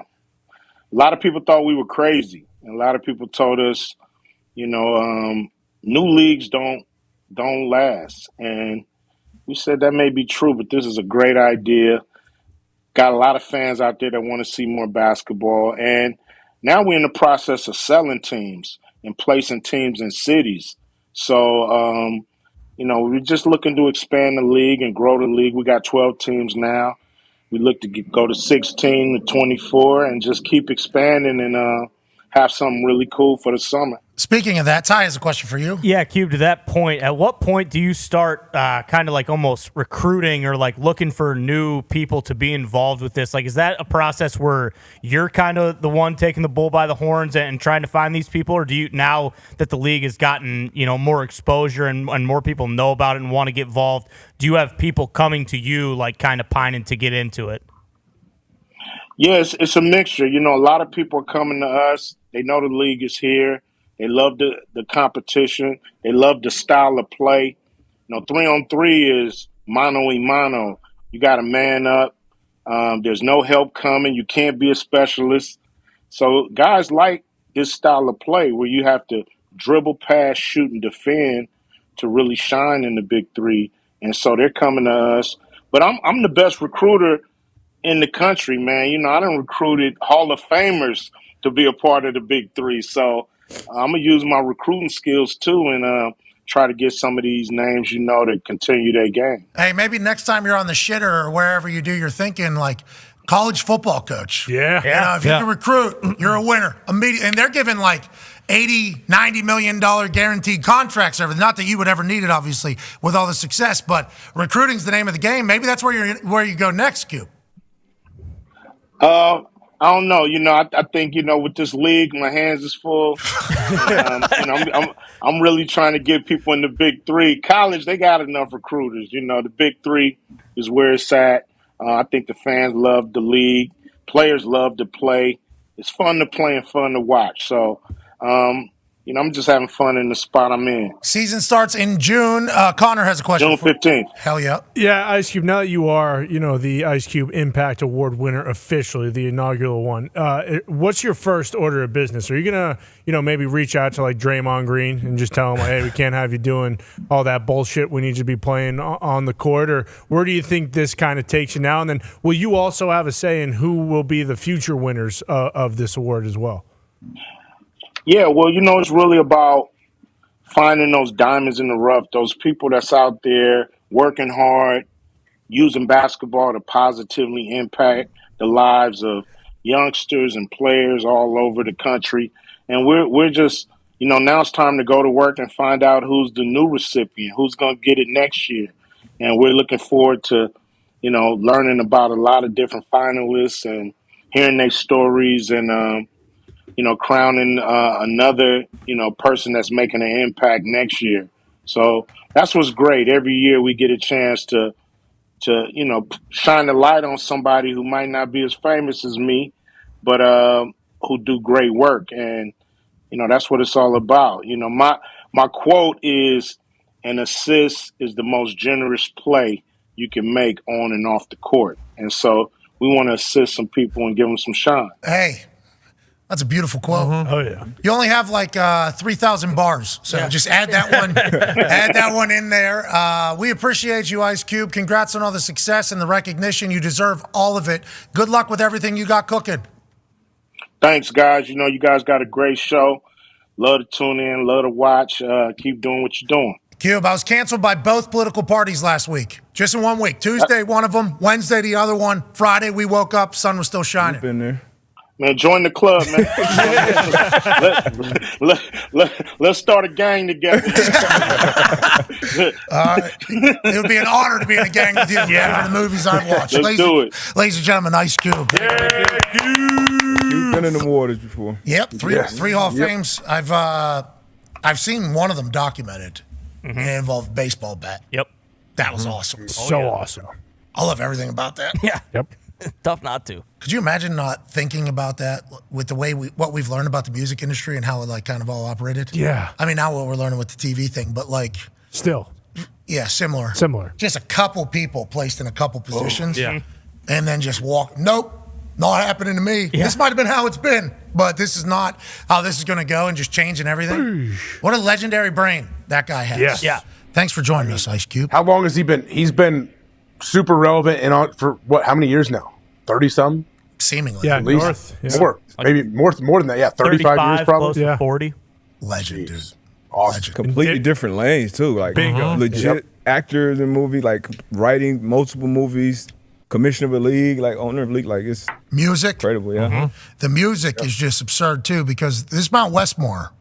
I think I was one of the first fans. I found him. My Spotify told me the morning they released the music, like, boom, here's something you might like. And big subwoofer in the back, like, what's up, brother? Blow the Windows windows. out the frame. It's a party when I pull up. Big subwoofer in the back, like, what up, blow the windows out the frame. It's a party when I pull it. I'm like, okay, what's it? And then Snoop comes in. Then Ice Cube. It was like an old school rap song. And the next time he came on was like a couple weeks after that. And I was like, hey, Cube, we need some more fucking bangers. Then he said, we got 50 songs. Yeah. I'm like, okay, here we go. Still able to create 50 songs, right? On top of having the ability to write movies. And like, at some point, you'd think your creative juices would just kind of stall out. And I think they do. That's why your process question was a good one. Because I think he's the type of guy, just like Jerry Seinfeld, like anytime an idea comes, let's make sure we remember it. Yeah. And then the execution of it is something that not a lot of people can do. And he's been able to execute seemingly better than 99.9% of people. It's like real legend in the game. Very thankful that he's come on this program multiple times. Absolutely. And it seems like he's, remained himself throughout the process, throughout all the different successes. And AJ mentioned it, this long. Like, I can't, maybe Snoop, and that, like, those guys have been famous, like, 35, like, my whole life. Long time. I'm 38 in March. Like, my whole life, Ice Cube and Snoop have been, like, The amount right of here. wars that they've been in. Oh, yeah. Yeah. Just for us experiencing this as of late, I couldn't even fathom the mental toughness that you have to have. Stamina. Shout out to both of them. Speaking of toughness, we've gotten a tweet from Rydell that says, we appreciate the shout out, Pat McAfee Show. We got some work to do on that Rydell pronunciation, though. It's Rydell. If you guys pronounce it differently, you should change it. It's like GIF thing. I'm sorry, what? I think they pronounce, is it Riddle? There's no way Well, it's that Riddle. can't be Riddle. I mean, as a football human being, it's been Rydell for. That's what I'm saying. You guys need to potentially think about changing No one's ever said it. What do you say? You say riddle? I don't know, dude. I don't even know. I've never heard that. I've never heard that. Zoom in, Foxy. If that's that. Riddle. Riddle helmet. Riddell, maybe. I don't know if you see it. That second sentence said, we got some work on the pronunciation, though. See that? Did I say You said Rydell, right? If you look up the phonetic spelling. That's in the only way that is said. It's Rydell. Is Rydell. Riddle. Riddell, though. That's That right. could be Riddle. It could be, but no one's ever called it that. No one's ever said that. Yeah, maybe you guys should think about changing the name. Riddell. What'd you say? What's Lombardi called? What is Lombo called? Rudel. That's a good question. Yeah, he put his Roddle. He's put his Rodley on. That guy's so wrong. Oh yeah. Yeah, Rich Bisacci. He's so wrong on every name. I've never seen it. All right, let's make our selections. Let's get the hell out of here. We got Overreaction Tuesday tomorrow. Yep. Here we go. A season ended 1 week after the football ended. Oh. Did anybody say that we canceled Nick Saban too because his fucking old ass retired? Good How come that wasn't a story? He wasn't on last Thursday. He's been on all year. How come that wasn't covered? It's a good question. That's ageism. It is a little It is. ageism. At its finest. Ridiculous. It's disgusting. I'm over it. I'm ashamed. But we're on to Buffalo. Hell yeah. Yeah, we are. Pittsburgh Steelers, Buffalo Bills. The over-under has moved because the weather seems to be clear. We had actual boots on the ground with Sal Capaccio earlier in the program. Weather looks nice. Beautiful. Now, I don't know how the fans are going to get into the lower half of the lower bowl of the stadium. There is 2 to 3 feet of snow on every single seat in there, but the Bills Mafia members will make their way in there and deal with it. There's some Pittsburgh media that's trying to stir up some shit. Yeah. Pittsburgh media is saying, which is my first question as well, as soon as Sal Capaccio showed us how the snow was on the lower bowl at the 50, where I said, those are real expensive seats right there, where those people aren't going to be able to stand. Sal Capaccio said, they'll be able to get there. They're just happy that there's a game taking place. Mark Caboli's like, I would not be thrilled if I paid $350, $400 and I got there and there's 2 feet of snow on my seat. And then Pro Football Talks, Mike Florio goes, a lot of people pissed off about the Peacock thing. What if you paid $500 and your seat doesn't even exist? That feels like that could be an issue. We will keep an eye on that. And we appreciate the Buffalonians taking card. Yeah, I mean, that's just not the best way to do that. But We don't need to watch this. We don't need to. Who is this? There's no one to be able to sit in their seats. No, I didn't get in the aisle. How do you get in the aisle? I did see when they showed like a photo of the whole stadium. It looks like they started with the upper, the top level. So I think there was some seats up there.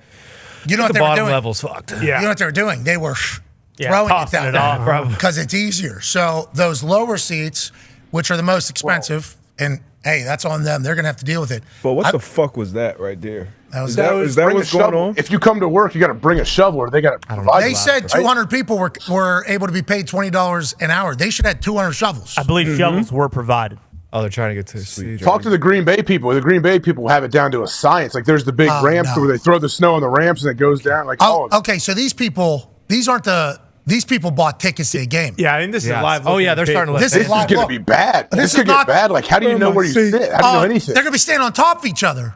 And if But you can't even get in the aisle right there. That's the thing. It's not about your seat. Like you got to. Wow, that's going to be fun to see. gloves? Hold on one second. Forget that whole part of it. Let's just think about the humans we got coming together here.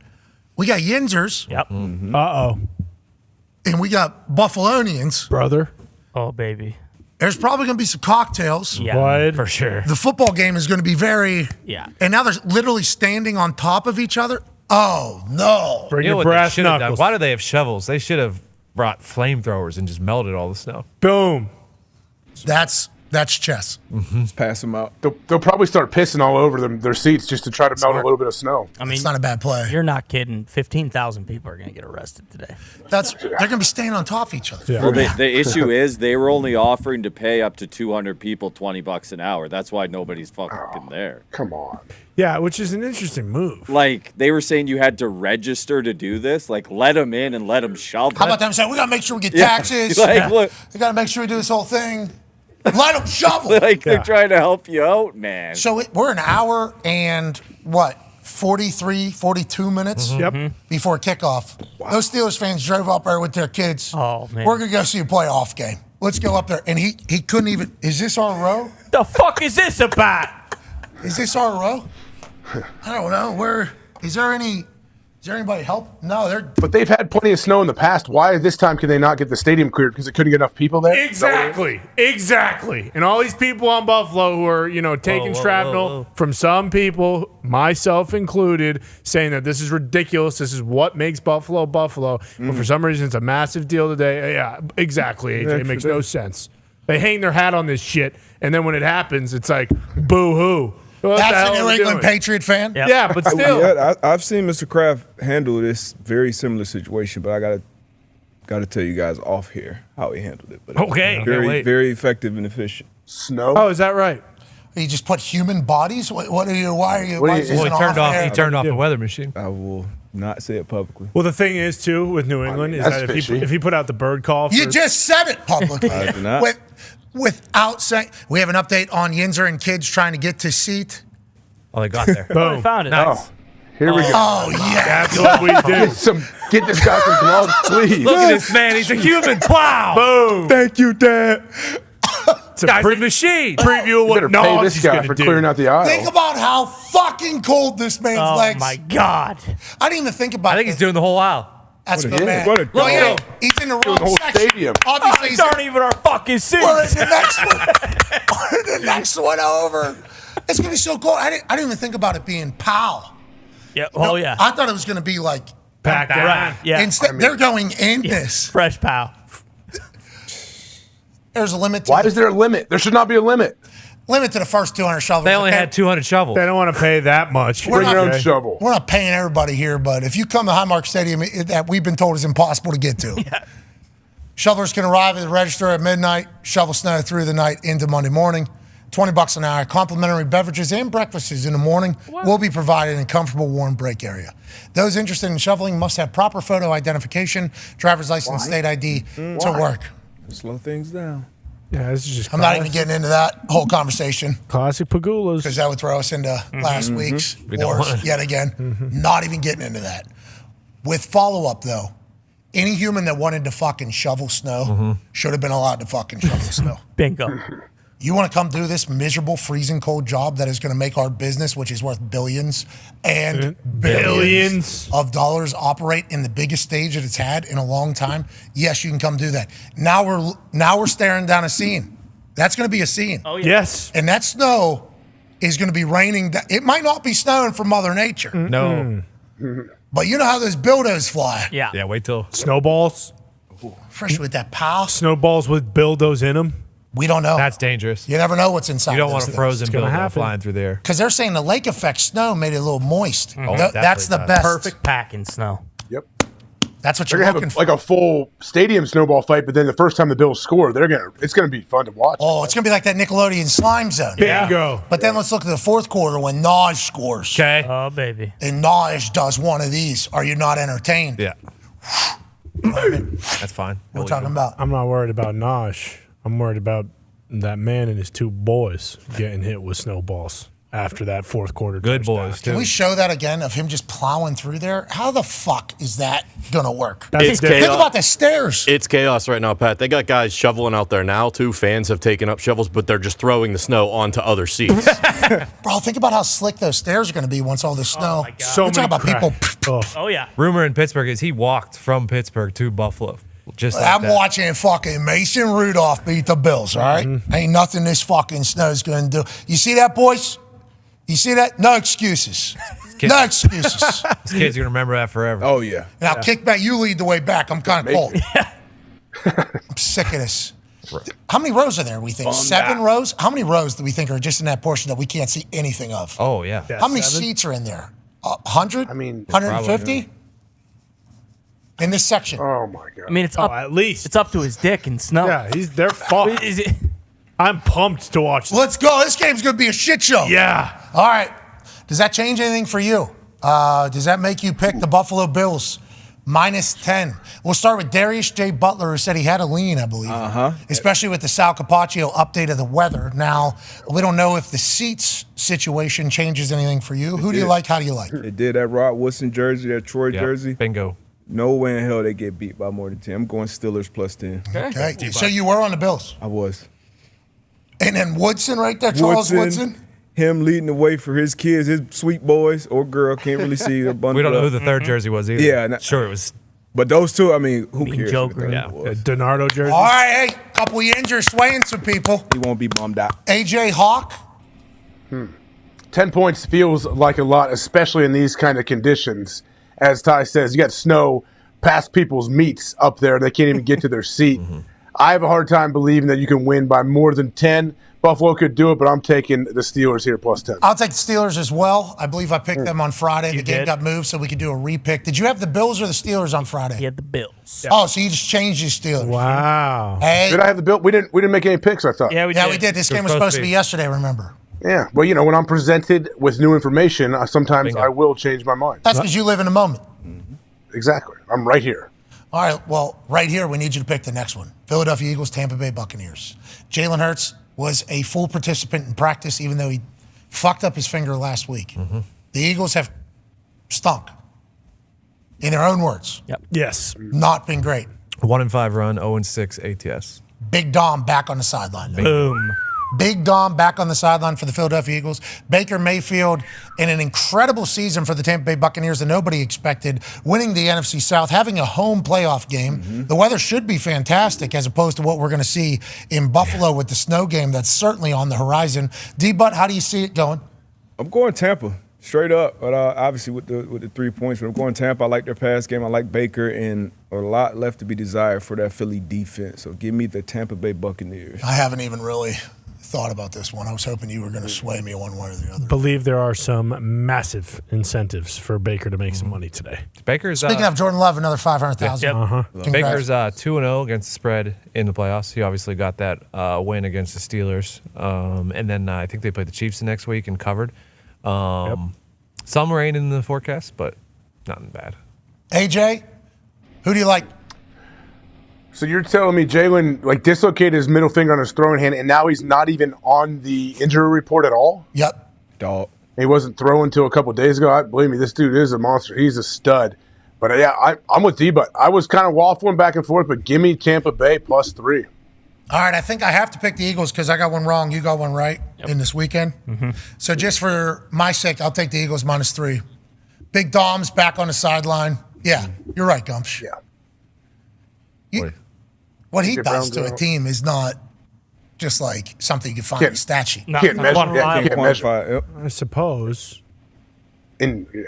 He's Connor Stallions. He is. Yeah. you see- But this isn't Michigan. This is the National Football League, gentlemen. Look, remember there was a fight. I remember. Who was in it? Big Dom. Who do you think is setting the tone for that team? A lot of people will assume, well, maybe it's Jalen. Or Yeah. Maybe it's Jalen Carter on defensive side. Sure. It's not. It's fucking Big Dom. Bingo. Yeah. He's been flying the Italian Philadelphia flag for a long time. Yep. Generations of Eagles. And he just gets kicked off the sideline by a NFL that doesn't want to see Italians shine? I don't think so. So many Italians in the NFL. So many. The NFL loves seeing Italians shine. Big Don's first game was actually with Vincent Pauly. Boom. Left tackle, yeah. And you saw him score that touchdown in that movie. Yep. Yep. Big Dom was on the sideline. Wahlberg? Yeah. Vince Papali. Mark Yeah, Wahlberg, right, though. yeah. Dog the way he ran. Became him. Yeah, look at this. That wide arm Perfect. swing, you're right. That Papali swing. Because in those war movies, Mark Wahlberg's right. Real tight. Oh, yeah. But then he was like method acting with, This is a Football Papali player. was. with Vince Papali. You got his shoes on. Right? Goddamn right I do. Shout out Municipal. It's one of the best shoes in the game right there. Who else? Boom. Who else? Polar shoes? Bears? Also, Miles Garrett. Miles Garrett. Defensive player of the year. Oh, I heard Steelers fans chirping on here and that. Well, he's had 1 sack in the last 6 games, so. Well, it's not just about sacks. That's what they say. Don't all. Pretty hilarious. They were quiet on Saturday night. Who's that? Browns fans. Kevin Stefanski. Still an incredible job this year. I think Matt LaFleur needs to get called in the conversation, huh? Coach of the year now? I would agree. He won't win it, but I would agree. There's one man. D'Amico Ryans Bingo, that's the one man. needs to be in there. First 7 seed, right? MCDC, throw the name in there. Yeah, you guys were supposed to win, though. See, this is why we need a Which makes him a coach of the year candidate to begin with. True. Detroit was supposed to win. If you have like a coach of the year combined over the last 3 years, MCD. Maybe it should just I like be a that. group. Maybe it should just be a group of coaches where we just go like, Good job. way to go. Good coach. And they just like They walk. care, though? They don't care. Not at all. That's what I'm saying. So like, Coach of the year? yeah. I think they care. Not if you don't win the Super Bowl. If you win the Super Bowl, they care, but they don't say, hey, how many coaches of the years did you win? Yeah, I remember when Vrabel won it. He did not give a What about Mike Tomlin, okay? No one thought this team was going to playoffs, and they did. That's why they shouldn't vote on any of these awards till Super Third Bowl's over. quarterback. Third quarterback. I think they should maybe just pick the 5 coaches that had great years. Yep. Yeah. Just have them walk out on a stage. Maybe they get like a ring or something. Yeah. Yeah, that'd be cool. Like a watch, maybe. There you There go. it is. A whistle. Like a whistle. Golden whistle. Like Golden like whistle. a Pantheon. Yeah. What are you saying? You're saying What are we doing? It's everybody one gets a medal? fucking winner. You're saying we're Everyone getting other soft? That's what getting they were saying soft. last Well, week. we do need an award, though, for like the situations of Jordan Love. Because like Jordan Love isn't going to win anything this year. And sure, whatever. Most improved. It should be comeback. Breakout But that player? isn't- Is there a but- breakout player of the year? Most improved needs to be a thing. Like He that's even not had an a Pro award. Bowler. No one Pro wants Bowler. most improved. Guy's the best player in football. Well, that's the issue. Egos are going to get involved, and nobody's going to get their ego stroked from winning the most improved. He should win comeback. Gino did it last year. Should be a breakout player. DeMar Hamlin's winning a comeback. He was dead on a football field. There it is. Breakout. Breakout players. There it is. That's the one. Breakout. And if you were great earlier in your career and then you had downtime, then you're back, it's like a re-breakout. Yep. Yeah, that's cool. Okay. Just put a re-breakout. Name that the Flacco. Welcome back. award. Bingo. Flacco would have won comeback player if he wouldn't have thrown that fucking sorry ass interception for a touchdown on Saturday. That was a bad one. It was. What's he going to do next? Flacco's starting somewhere next year. That's what I think. Caleb Williams has declared himself eligible for the NFL draft. Whoa, what? It's official. No. He's potentially going to go back to USC. Wow. He is now projected to be the number 1 overall pick. Jaden Daniels of LSU, also Heisman winner, in conversation of top 5 pick. Drake May, in conversation, top 5 pick. Marvin Harrison Jr., in conversation, top 5 pick. Big Alt. Yep. Yeah. Joe Alt. Joseph Alt. Big Joe Alt, in conversation, top 5 pick. There's going to be more as we roll on. Everybody's going to be the greatest prospect in the history of the NFL. And we're going to be a part of the problem, D-Butt. Yeah, I love being a part of that problem. What was the tackle's name? Yeah. Olufashan. Penn State? Olufashan. He was supposed to come out last year, would have been a top 5. Yes. Went back to Penn State to do what Penn State does. Right. Win 10 games, lose the 2 that no one thinks you're going to win, and then get your ass beat in the bowl game by an SEC school. That's kind of how it goes. Can we FaceTime AQ? Can we FaceTime AQ, by the way? Oh, how did he do it? He finished. Let's go. Got it done. He said he half marathon. Yeah, he did really well, actually. That's crazy. He was taking videos mid marathon. He was talking promo. He was cutting promos mid. David Goggins out there, basically. And he's big. I assume compared to the rest of the crowd running a half marathon in the middle of the fucking desert, he was a little bit bigger than all the other competitors. AQ Goggins. Did you see that video of former GM Rick Spielman saying all the quarterbacks that he would take Caleb Williams over in the last maybe 15 years? Pete Thamel was saying a lot of the same stuff. Yeah, I've seen a lot of that with that guy. About Caleb. Yeah. They're putting a lot of... Yeah, not setting him up for any sort of failure whatsoever. No answer from AQ. So. Peyton Manning was one of them that he would have took Caleb over. Burrow was on that, I believe. We've seen what these guys have done in the NFL. We're no longer doing the projecting thing. So you don't have to add their name into who. You take them over. Wait, Rick got hired as a consultant, didn't he? Somewhere to find a new. That was company? Chris, I think. Probably. No, Chris has been with the Lions. I thought Rick just got hired a couple weeks ago. Bob Myers, Washington. Ooh, nice job. In my head, that was it. Is Caleb going to be a guy? Yeah. Missed. So It was halfway done. I think he's going to be a guy. Obviously, he's electrifying. Can he play the same way he played at USC against professionals and adults? No. That's your thoughts. Yep. That's for all the NFL GMs, more specifically those who are at the top of the draft to figure it out. He was electrifying in college. Yes, he was. College is going to miss Caleb Williams highlights. Like, that is real deal. Will those continue into the NFL? Will the situation be right for him to continue in the NFL? That's obviously what happened with Bryce Young now, who everybody said he was the next Steph Curry coming in. He's the Steph Curry of football coming in. The situation didn't give him the right way to play. I mean, there's so much that goes into whether or not somebody's going to be successful. All I know is Houston ass CJ Stroud now. They're good. Yep. So that's just simple science. That's it. Andrew Luck, we were not great beforehand. Had a good culture, got it painted over with the new regime. Unbelievable. Makes sense. Actually roll paint over top of him. Andrew Luck comes in, go to the playoffs. It's like some of these guys are game changers. Some of these guys will show up and have success, even if the situation is a little shitty. And then other guys will get excuses made for them for a few years, and then maybe they finally hit. We shall see who will be what. I think Caleb will know immediately if he's going to be a guy or not. I think we'll know immediately because him extending plays and getting out of tackles and shit, if he can do that in the NFL, he's going to be great. If he can't, we're going to have to learn if he can be out of it, which I think he can with how good of an arm he has. I think he's going to be good. It's just that kind of stuff. It's hard to imagine. It's like, okay, well, you're going against a guy who from Oregon State who's undrafted, and now you got fucking Myles Garrett or someone like that. It's like that a little bit tougher to. But if he can do it against them, then obviously we're talking. Yeah, here we go. 1 of 1, right? Anthony Richardson, you forgot about him already. I didn't forget about him. Just want to see him stay healthy. People are telling me I forgot about him whenever I said, the more I learn about C.J. Stroud, the more I realize it fucking sucks to be in the AFC South for the next 10 to 15 years. Got a bunch of Colts fans saying, what about AR? You forgot about AR. You forgot about AR. It's like C.J. Stroud's playing right now. C.J. Stroud is still playing. And it's just only getting better. And they just won. AR made it 4 games. That's a massive piece of being an NFL quarterback.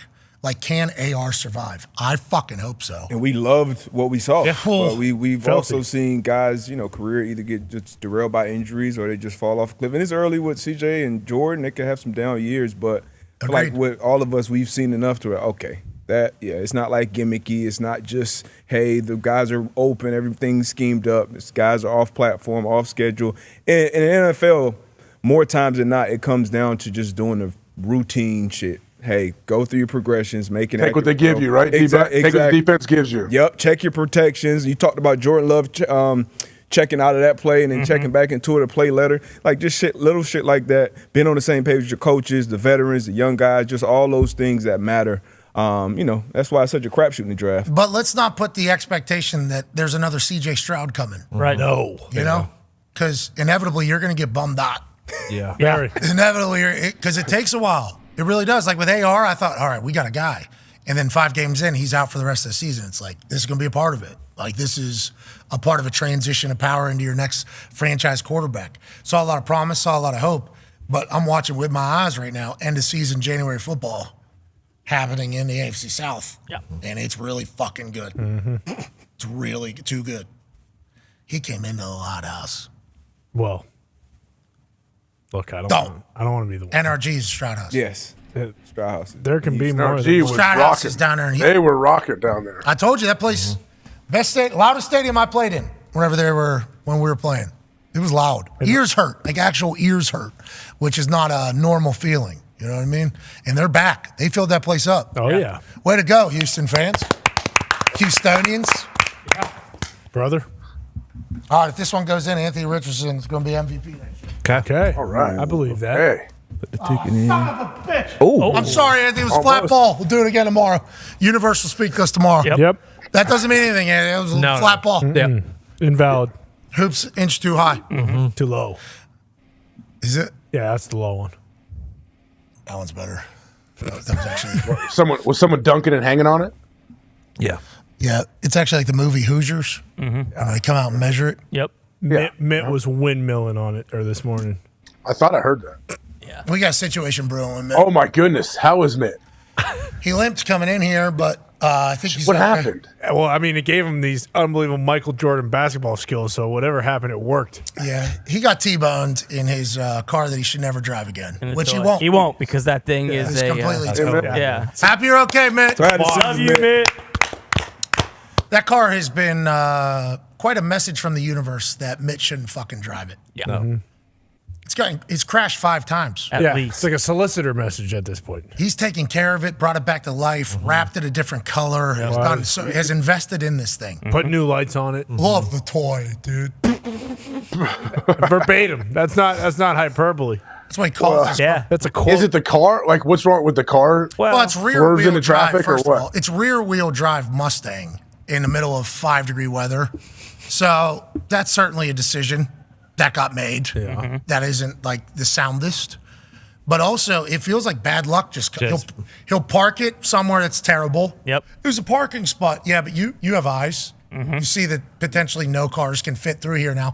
Boom! Somebody just absolutely rips the door off. crushes it. How'd that happen? He opens the door in front of traffic. He's in a parking spot. I did nothing wrong. I was just trying to get. Boom! Takes the car door off. Parks it in his garage, doesn't lock it, gets his backpack stolen out of there, all his belongings. Jumps a curb with it. Yeah, jumps a curb with. Forgot about that. Yeah. And then now the final story of this toy, man, is got T-boned downtown. Yep. Another one where Mitt says, I ain't doing anything wrong. But for one reason or another, this car, the toy, and Mitt are not supposed to be together. And we're lucky we still have Mitt after what the fuck happened yesterday. Yeah. That was a gnarly crash. Shoot. Airbag everywhere. Yeah. I mean, it hit right. Had to be scary as hell for Mitt. I know he gets in a wreck every 2 weeks, but still, that would not be fun. Whoa. Yeah. He said he was pretty shaken up last night. Yeah. Bruce had to go down and pick him up. And Bruce said the person that hit him only had a T-shirt on. It was a rough scene, but wait, what do you mean? It did appear by all accounts that it was not Mitt's fault at all. Which is seemingly the thing with the toy, right, Bruce? Isn't that kind of the case? Yeah, it is a crazy run here with the old toy. And the guy that hit Mitt standing outside. Yeah, rocking a T-shirt, vaping when I showed up. I'm like, oh man, that guy's freezing his dick off. And he did. Yeah, he did. Stuck around though. Good for them. I thought you meant T-shirt only, no pants, no shorts, nothing. Orlovsky. Oh, you thought this was Bass Pro Shops or That was old Dano and Shefty today. Mitt did say the guy, first thing he said, don't worry, I have insurance. And Mitt said to me, like, yeah, it's fucking custom, so okay.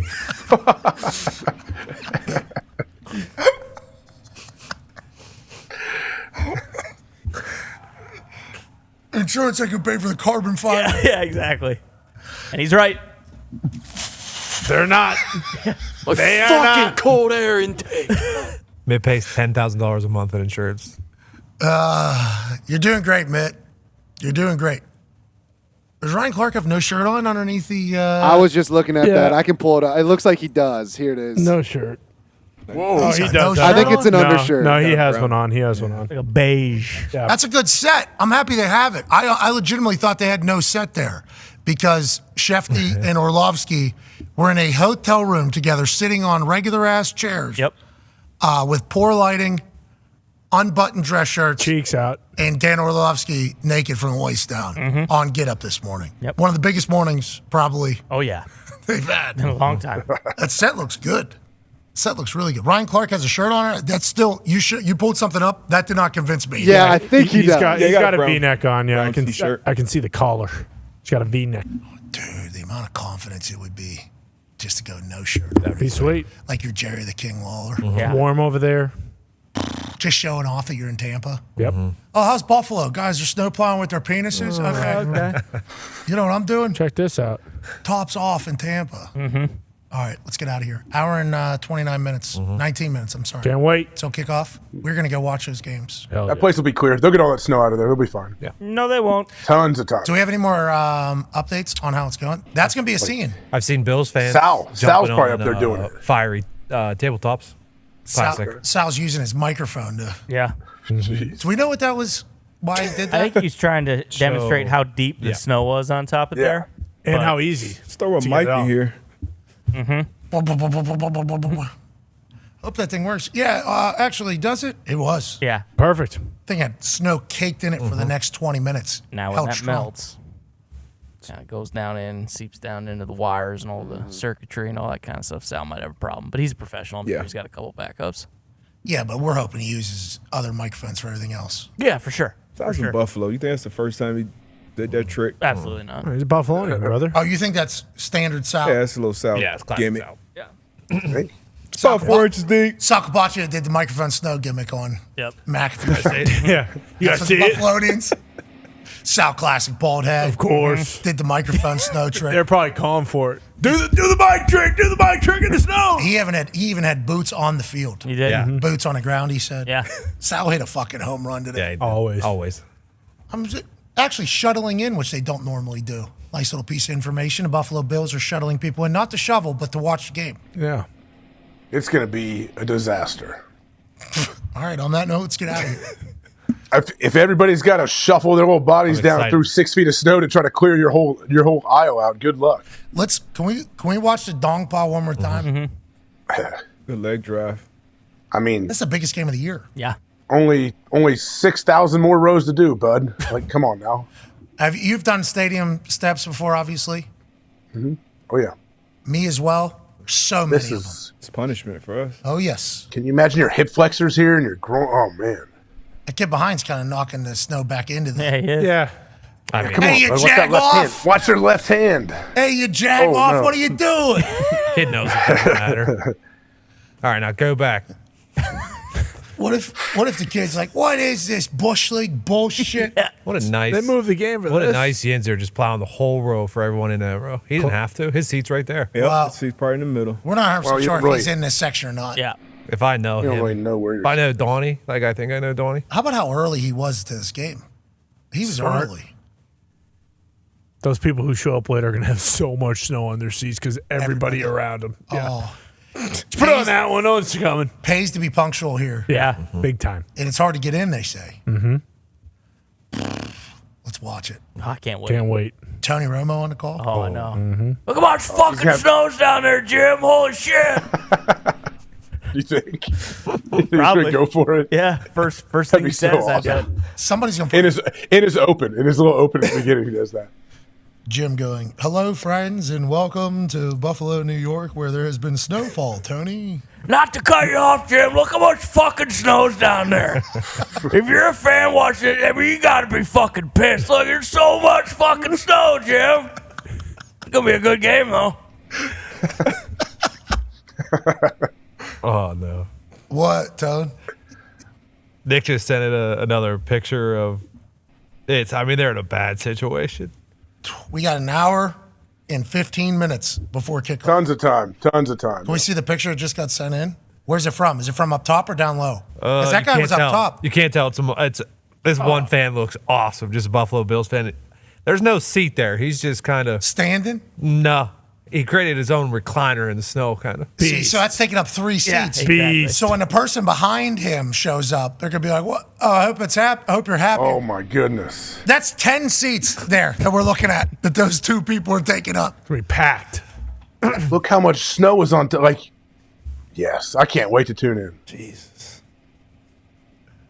Got a beer already over here. So pumped.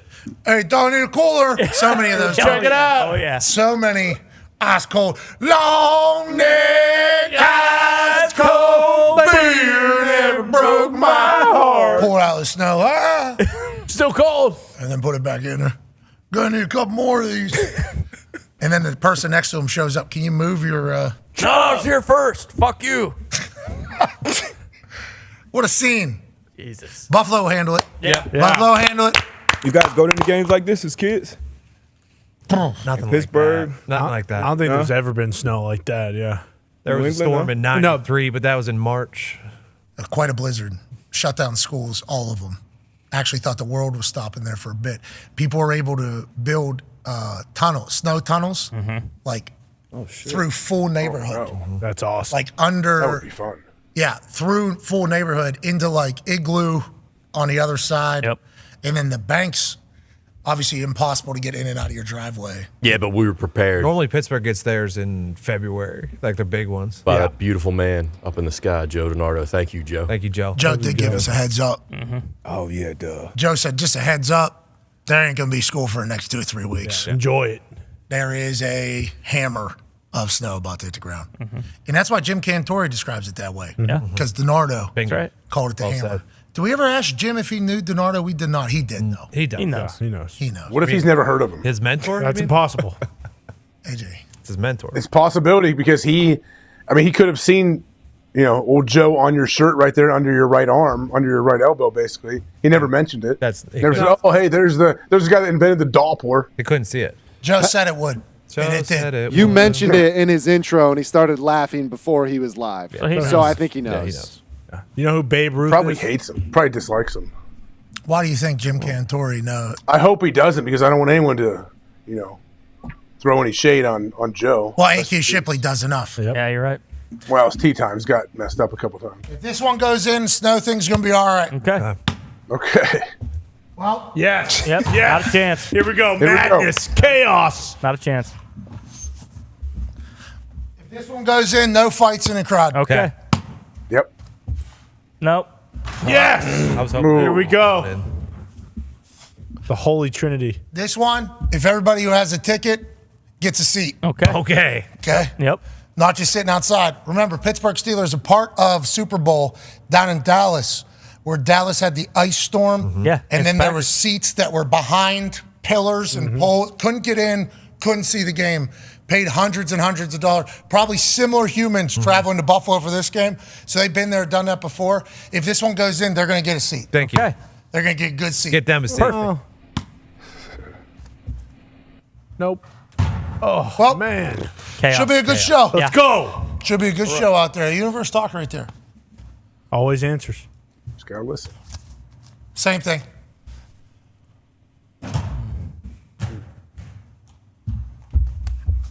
Ball. Check ball. Ball game. Don't move, John. I want a good zip on it. Yeah, I threw it a little too hard. Darius, what's this one prove? Universe ball. Mason Rudolph wins tonight. Holy shit. Make that. Make that. Not even fucking close. Might be a ball. Ty, what's the universe on this one? Sal Capaccio is the MVP of tonight's game. You know what that means. Son of a bitch. Ball's turned quickly. I haven't thrown in a while. That's what I realized. Everybody's been throwing all the time but me. I need to get better for the good of the sport, for the good of Sal Capaccio, Sure. for the good of Mason Rudolph, and for the good of the environment tonight in Buffalo. Hell yeah. Game's in an hour and 10 minutes. It should be great. We'll be back tomorrow with an Overreaction Tuesday. I assume the conversation should be flowing, AJ. Ain't that right? Oh yeah, it's gonna be awesome. Hopefully nobody, honestly, watching those guys trudge through the snow, like I hope no one gets their feet amputated tonight. Imagine how wet and cold your feet and legs are gonna be. Yeah, the POW is a whole different game. In my head, I just saw it compacted down. So I'm like, all right, you'll be able to stand on it at least. Yeah. The POW, though, you got people just kind of. Yeah, not. That's not going anywhere. No. And then you're packing it in. You get that snow. Cantori mentioned that. You get that snow pack where you snow and then everyone drives over it and crunches the first 8 inches down, and then you snow on top of that. Oh, my. Nightmare. Hope everybody's got their boots on. Yeah, gonna need them. Yeah. And their hunting pants. Yep. And their long yawns. Your heated socks. Their tights. Carhartt heated gloves. Make sure you got your Carhartts. Just so they know, it's about 30 degrees better than Arrowhead. So nut up and watch the game. How about that? It's vastly different. Sure. Sure. They were able to swag. Could you imagine they swag surf in this snow? Yeah, it's like can't even move their lower bodies. This is Buffalo. This is what they hang their hat on. So I don't want to hear any bitching about They ain't doing that in this snowstorm, dude. You think Taylor Swift's ever been a part of that in any stadium she's ever been I in? know Donna hasn't been because she fucking hates it. Just No, look she at, doesn't. look at Look her at the face. smile on her She face. is vibing. Sure, yeah. She's about ball. really She's grimming. about ball. Yeah, exactly. How come everybody says Donna hated it? She Yeah, clearly she did not hate it. She's clearly about she tired of that shit. clearly hated it. She clearly did not. That was She felt the first obligated to time. bob a little bit. She felt obligated to get a little. Yeah, It's that was, cold as shit, too. Yeah. You don't think Donna's like, it's negative fucking 27 right now. Okay, I'll do a little song and dance for my future daughter-in-law. yeah, exactly. I think that was the first time she sat up there like, look, there's been some stupid shit. This one takes a cake. We're not doing this again. I'm glad that we're not playing at home What are you next talking? week. She was- That's how I took it. How? That is my truth. Just the look on her face. Just the clear look on her face. I'm That happy was it. Travis Kelce's all the way back. Yeah. Look at her. I mean, she's not even Oh my like God, she's miserable. grinning. It's cold as fuck. She's not even like smiling a little.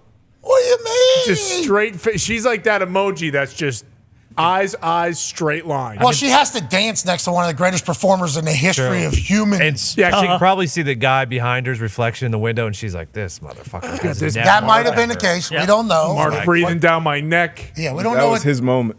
Yeah.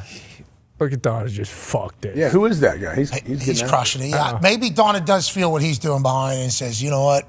Can't fucking take this guy anymore. Actually, Donna was probably like, "How come I didn't get a fucking?" I mean, jacket he just from did the Kyle whip Juszczyk's wife? right over her head. Show some respect. Oh, come on. Yeah, what the I was going fuck? to say, he's like trying to give her a No noogie. fly Yeah, zone. exactly. Jeez, that's Donna Kelsey, sir. I want that guy dead. Probably related. Donna's like, it's actually my nephew. Yeah. I was there when he was born. Anyways, I'm happy Travis Kelce's all the way back. Yeah, just hit me too. Donna's probably gonna be there tonight. Definitely. And Swag surfing. probably. Yeah. Swag surfing, by the way, as soon as it turns on anywhere, Yeah. hits. Got it. Will forever hit. That's with why you acting like Donna Kelsey didn't love every second of it is just preposterous. I mean, you guys acting like she's enjoying herself in that video is beyond me. But if that's what your guys' truth, I can respect that. My truth is that she clearly hates it, and I think a lot of people who saw that video thought the same thing. But if you guys want to believe, yeah, but you know who go those ahead. people are. You know who those people are. Who are they? Magas? We learned that last week. We learned about that. Yeah, everyone was pronouncing it wrong the whole time. Well, I guess it's just like Rydell. Yep. What was that about today? I don't know. I'm I excited don't to like hear it. Bullshit. what they. There's no meant way by it's that. Riddle. Yeah. No way it's Riddle. Is that what they call it? Is there like a One of my face old time? coaches. Bruce One of is my old claiming coaches it's works for Riddell. them. Riddell. Riddell. Maybe. Yeah, because Bruce is the arbiter on how stuff's pronounced. I Googled it and hit the phonetic thing, and it was Rodell. How's it pronounced? I'm DMing him right now. Let's see if we get an answer. How's Okay, it so it's pronounced? Riddell, It's definitely Riddell. which I don't like. I've heard that before. I have two now. yeah. You've heard Riddell? Yeah. I have not. I've heard Goodell. Yeah. And Goodall. Goodall. They may have changed it when he became the commissioner. He said, "Nah, it's not Riddell, it's Riddell." Oh, maybe he said like Theismann. Like a Yeah. Theismann. Yeah. Bingo. Yeah. Maybe. I thought they were. Raj has that power. Stephon Diggs is showing up wearing a sweet sweatshirt thing. Yes. Yeah, I saw it. He looks super cool. Did you see that? Yeah, very fashion forward. You know how Steph does it. He should wear it under his jersey. Or shin pads. Did you see Tommy Townsend show up in the full Carhartt face mask? Sick. It was a great outfit. Yeah. How about Puka showing up at the mass for the first drive and then, all right, I'm not doing this. Took it off immediately. I enjoy that. In Detroit, I didn't really fully get it, but I appreciated what he was doing. I thought it was because their thing early was like, we'll wear the ski mask and be the bad guy. I thought that it was an ode to that, but I don't know. Puka, I like that. Yeah. Puka's dog. He's Played so very good. well. 181 yards. Oh, man. Crazy. Torched us.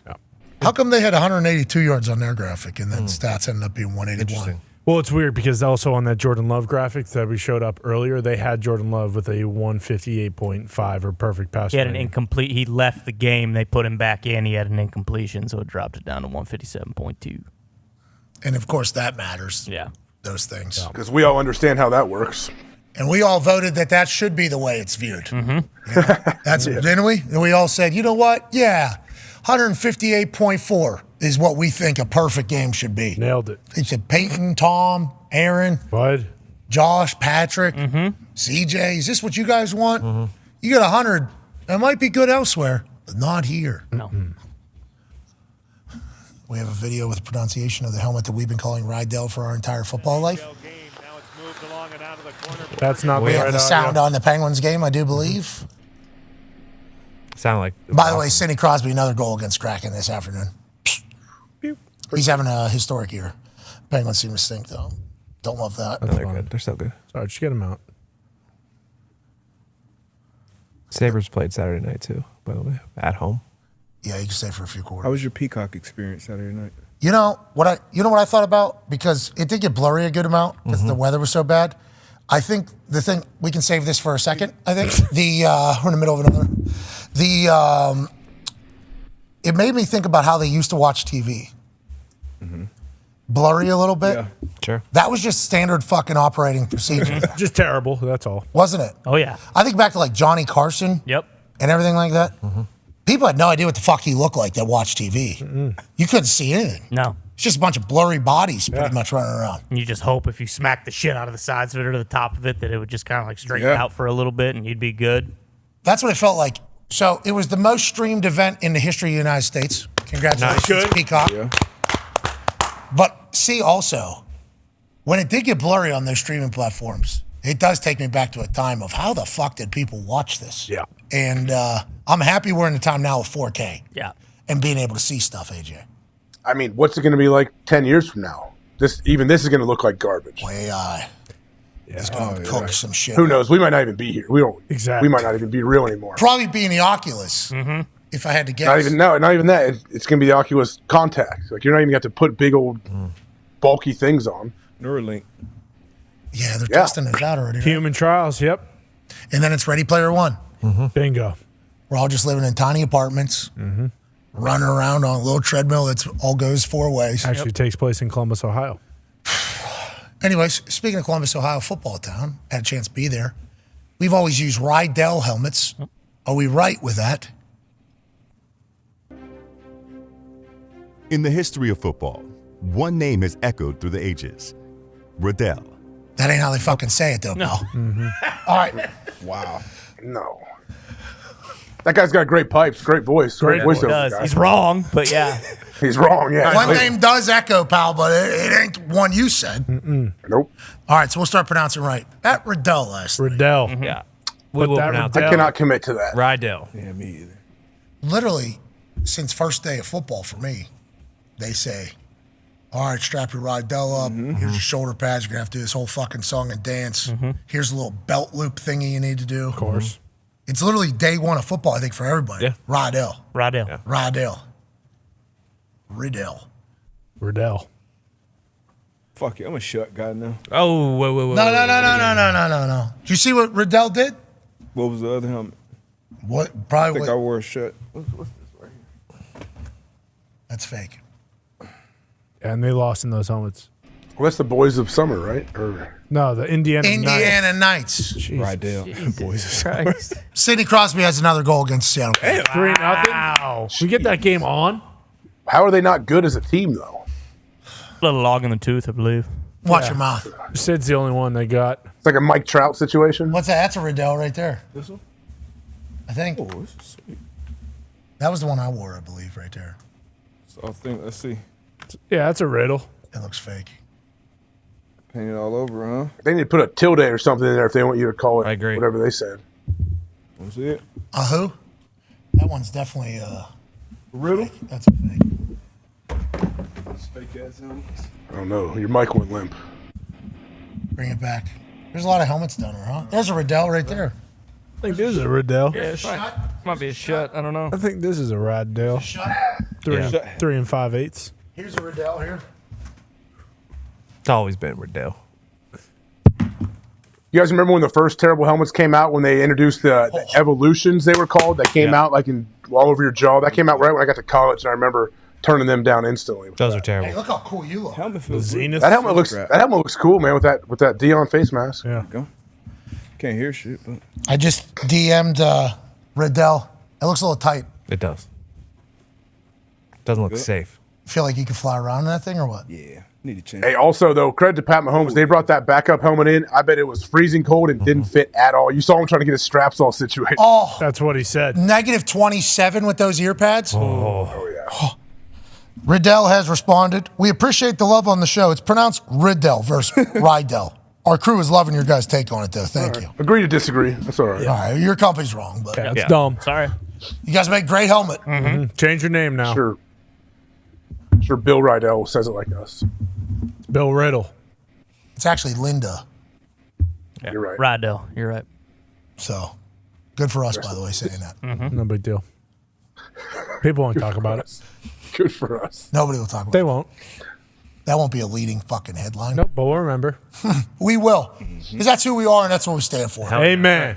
Let's get out of here. Let's go watch these games. Let's enjoy ourselves. You look really cool in that helmet. You think about strapping it back up, D-Bo? Absolutely not.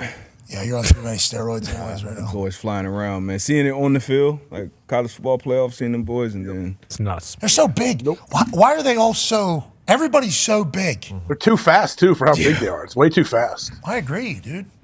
You think college teams at that super high level, they're definitely bigger, stronger. I think a lot of us lifted more weights, hit different maxes and shit like that in college as opposed to pros. It's like being limber and loose and flexible. Obviously keeping your strength, but not. When we were jogging down that sideline next to that Alabama team, one of the last times Saban jogged down the field, by the way. Bingo. About 4 feet away with Tim Tebow. Oh, yeah. In tow and boys. True. It's like everybody on their team was Jesus Christ. the fuck are you? Everybody. Right, AJ? I mean, legit. Monsters. I sit there and watch warm-ups. Every game we go to, I'm like, okay, here we go. Another team, like the O and D linemen I watch, I'm just can't believe it. And you played in the heavy hitting era. Oh, yeah. Fullback era. Yeah, it's wild to think about that the game has evolved so much. Humans have evolved so much in just a short amount of time. And tomorrow, we will know exactly what the playoff picture looks like. We cannot wait to break that down. Also, some breaking news tomorrow. Ooh. Let's go. Coming from AJ Hawk. Love All that. right. Be a friend, tell a friend something. What's that? Great tease. Great tease. Well, you know what you got to do in the next 21 hours. Is it sport related? I can come up with anything, but is it any topic? Has to be any real. genre? Any genre? Not any genre, pal. Let's say sports. Yeah. I can have something relate to sports. Okay. Here we go. Thank you. That's big. That's gonna get me up tomorrow morning. Yeah, that's tease. That's gonna get me going. That's gonna be it. Maybe alarm clock goes off, and I'm like, whoa, a little drowsy. Sure. Weather's cold. Long night watching the Bucks and Eagles battle. Of course, great game. What are we going to talk about today? What war are we going to get into? And then I'm going to go, whoa, AJ Hawk's breaking news. Bingo. And I'm going to levitate up out of bed. Exactly. It's going to be fantastic. Thank you for that, AJ. Hell yeah. Boy, Hawker. Let's go, AJ. Woo! Let's go, Hawker. Hawker. All right, see you all tomorrow. Be a friend, tell a friend something nice. It might change your life. Goodbye.